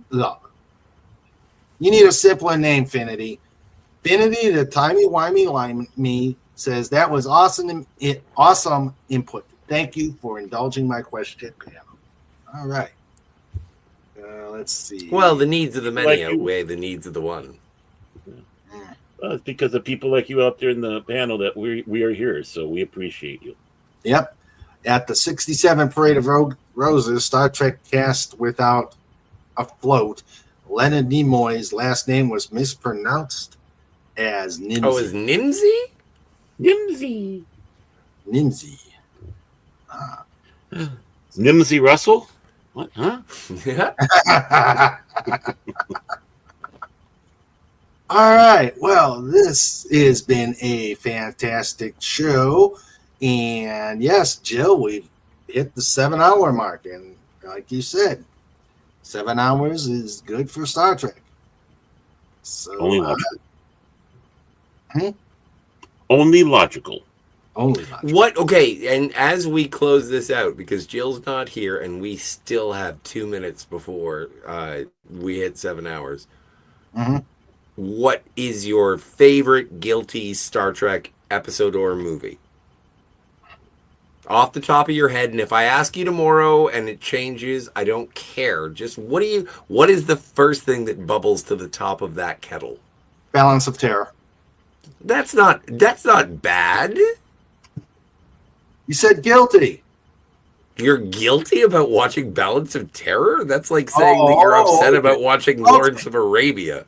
All right. You want to know my guilty one? Nemesis. Yeah, see, I that is a guilty one because that movie sucks. I am one of the few that like it. Yeah, that's fine, but that's why I asked, and I'm not angry. I'm just saying everyone has different tastes. So, Commodore, what do you got? What is your guilty? Star Trek 5. I love Star Trek V. You have no reason to apologize. In fact, we should go and see Raymond in the schoolyard and beat him up for being a Nemesis fan. Hey, what's even better is back in the I don't know how far back, but in the late 80s, early 90s, a science fiction group or Star Trek group in Seattle did Star Trek V up as MST3K. They did the sets, nice. They did the robots, they did it all up like an MST3K. And I have a copy of it. And it's the best way to watch it. With MS3. Yeah, with the droll and the bots. Yeah. Have you ever watched Star Trek V with the audio commentary? No. I don't think I have. No. Guess who does the audio commentary? Who? I would guess Shatner, but probably not. Yeah. Oh, okay. I would expect him as a director and star.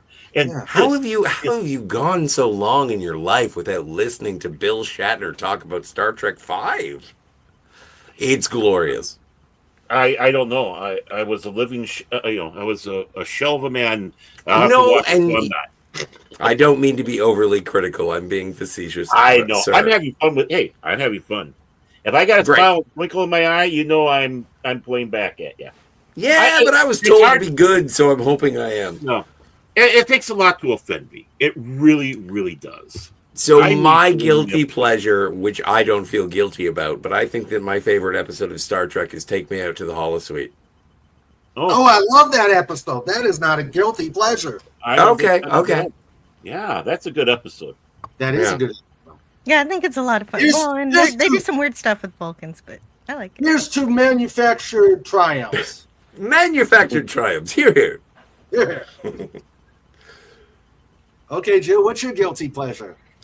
You know how I was saying, well, maybe season 1 of TNG, I actually like half of it. I like half. Like if I had, like, I like When the Bow Breaks, and it's a Wesley episode, and it is.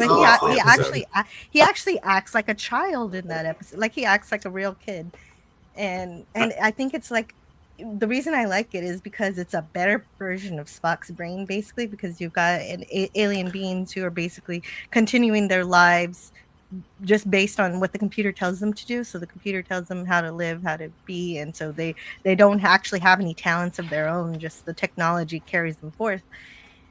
And I think it's a better version of Spock's brain without, nobody's a remote control or anything. But I like the kids acting, and I like how they react to being kidnapped and the solution and everything. Okay. FKH. Happy birthday. Happy birthday. Happy birthday. And we're not I'm glad you are born. Happy birthday, FKH. Yes, happy birthday, FKHC. And I don't think he wants to hear us sing again. No, but I'll say this, slightly blue, but it's innocent. I'm happy that you're the sperm that won the race. Oh yeah. Oh yeah. I want to start. If I knew the tune to Chariots of Fire, I would join in. Da da da da da. Da da da da da. And Jealous. Da da da da da. Da da da da da. Replicon. No, sorry. That's another Project of Vengeance. I never. Oh yeah, Scotty, how old are you? Yeah, how old are you? Old enough to buy liquor. Well, I was that way when I was under 21. I just knew the No, I was buying liquor when I was 4. Oh. My dad would send me down the road, the dusty trail from the barn, and then I'd go to the local haberdashery and I'd pick him up a pint of gin. So Scotty's then has the insincere portion of the night. Did you have to have the note? That was the thing. You get the note. They tied it around my neck. All right. Never ask a lady what their age is. No.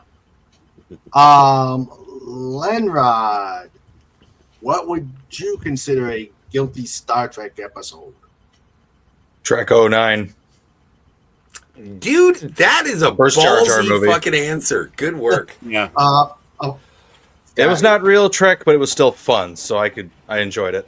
It was like popcorn entertainment, Yeah. and I used to not hate it because I thought, oh well, it's harmless. It's not going to do anything bad to Star Trek from here. But when I see the effects that happen because of it, then I don't like it anymore. It's like the movie itself didn't hurt canon, but the people around it eventually did. Yes, they did. All right. That's okay. Linrod has been walking on that tightrope over Yes, he the has. over the pit this whole show. Yes. I'm pretty sure he knows what he's doing. Oh yeah. He does. Yeah. He does. He's I playing have. Pokemon. And I haven't been thrown on the kiddie table or in the pit. It's amazing. I don't know how I got through this episode. Wait, hang on a I second. behaved. Well, Scotty almost got there with his F-bomb. I didn't F-bomb. Yes, you did. Did I? Mm-hmm. Yeah, I was bet you trying did. not to. All right. Did he say flabbergast again? Mm-hmm. I said Fraggle. Fraggle. Oh, come on. He said it again. Throw him in there. That's it. Yeah, We don't accept that language around here. I know. Bunch of doozers. Yeah. I mean, we'll take frack, but Fraggle, I don't know. See, Yeah, that's the thing. I don't understand. Anyway, Fuddrucker. All right. I miss Fuddruckers. Yeah, me that's too. It's a great cheeseburger place, and they had all the different kinds of sodas, Mm-hmm. like all of them. Where you could just press a machine. I have never heard adoration so convincingly as like they had all the sodas. There's sodas. And I mean, and the emotion that came through with that, I'm going to rewind it and listen to it. It's going to be my notification sound when I get a text. It's going to be like all of them. All of them. All It right. was That'll go great with adorable, your show, delightful, too. and that is why we're friends. Well, did Scotty go in the pit? Is that what that was? Not Yeah. yet. Yeah. Did I go in the pit? Yes. Did you guys mute me? Yeah. No, No, but Yeah. We're just saying you get you in the went bid. into the pit so bad that you didn't even get an announcement for it. Well, I like being in the pit. well, yeah. I mean, Comic Relief Crusader and Pepsi were down there. So, What? Oh, nice. yeah. Hopefully they made coffee. Don't know. Here is the pit. I don't think there's power in the pit. No power. Fire? There is the pit. Maybe. Maybe fire. There is a piece of wood. So, Yeah. Yeah, and yeah, be careful. Once I get there, there will be two. Yeah. Here is the pit. We actually No when windows. we had PodCon, we went into the store because we were looking for some souvenir in Gettysburg, Pennsylvania. And in this store, if there was this grate on the floor of the building, and under that grate is the pit. I mean, it's really there. And we took a picture, and that's where we send the really bad people. And the only song that plays is Goodbye Horses. Well, you see the little bucket. That's where you Oh, take care of business. that is a very small bucket, yes. Yeah, I got one of those next to my desk. Yeah. Well, ladies and gentlemen, boys and girls, kids of all ages, it's after 7 hours, and I've Yeah. only been here for approximately 20 minutes. So I have to take my leave of you so that you can have a peaceful transition of power. Well, no, stick Uh, around. No, I want to go have a cigarette, and there's no point in Oh, me okay. coming back while you're saying goodbye. All right. Well, you take care, But I Scotty. do appreciate it. Thank you so much for having me here. I'm gonna permission to disembark. You have Smoke them if you got them. I do have them, and I will smoke them. I Take will care. see you kids in the future. Thank you so much. Take care, Take Scotty. care, Scotty. Laters. All right. Let us say goodnight to everybody as we have hit the 7-hour mark. And my voice is about shot. Get it. Yeah. We hit Jill's mark. Yay, Jill. I'll never doubt you again, Jill. No, I Never. was actually joking, but I was right. As Sandra says, you are wise and intelligent. Not All right. 7 seasons, 7 hours. Yep. So Cobalt was here. We had Deep visit us. Finity is here. Thank you for being here. And thank you for that insightful question. We had J-Man. Hope you're feeling better. Please put a J out there to show our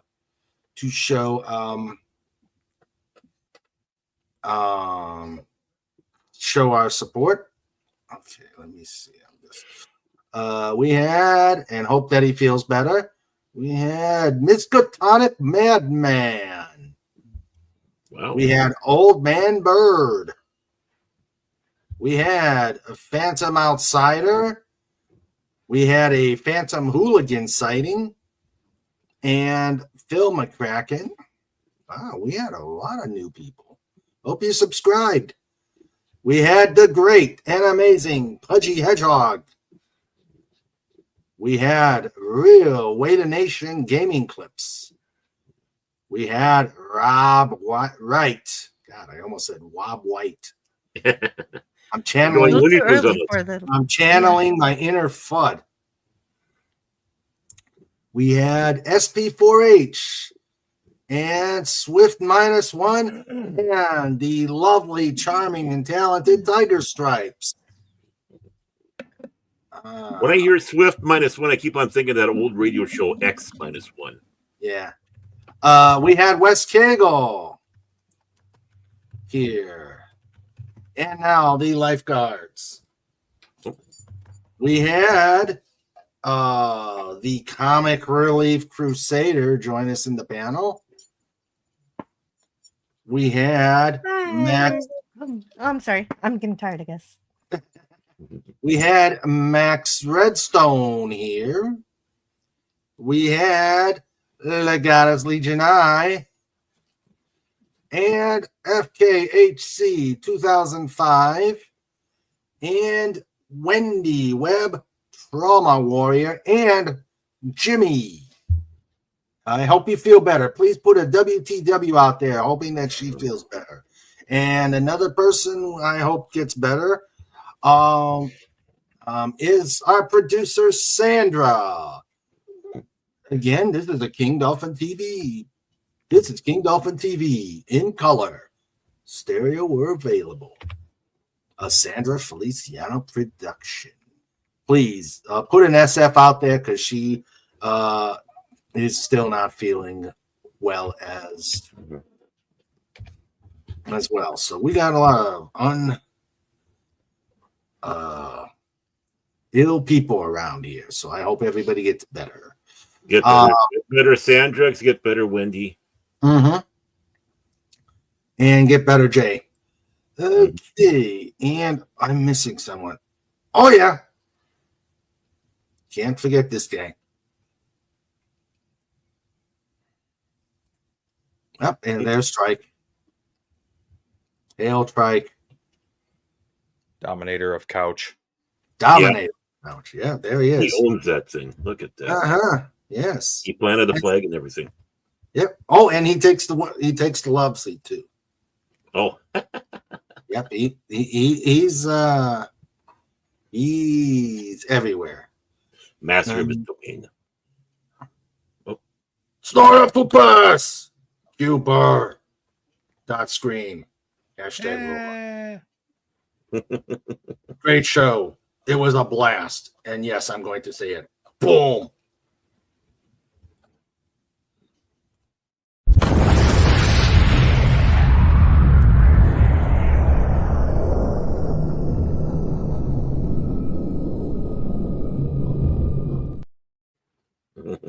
Okay, everybody who's been cold, now you're warm and probably hairless. Great show. See you Wednesday. All right.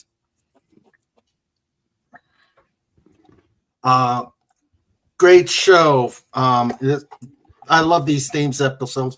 and I always love talking about Star Trek. So let me thank my panelists. Let me get this back. Thank you, Jill, for being here. Your insights on Star Trek are always amazing, and as Sandra said, you are wise and intelligent. You're welcome. It was a great joy to hang out and talk about my favorite thing. Yeah. And I'll add Sweet as well, and a great panelist and a great guest. Thank you. Yes, and we've got to get back to discussing DS9. We got to. I think starting with the DS9 movie is a good launching point. And there's Jill's channel. She does a lot of stuff, lots of reviews. And Tuesdays and Fridays, 11 a.m. Central. And she's also a cast member on Radio King Dolphin TV, which will be getting going very soon. Let's see. Lenrod, thank you for being here. It's always a good time. Glad to have you, my friend. Yeah, if I spend half of it lying on the floor. What were you doing? I doubt that. That's what I've been doing, lying on the floor playing Pokemon. Oh, okay. Didn't have much to add to the conversation, so I just kind of camped on the floor. Oh, that's okay. Yeah, We're here. Pokemon's cool.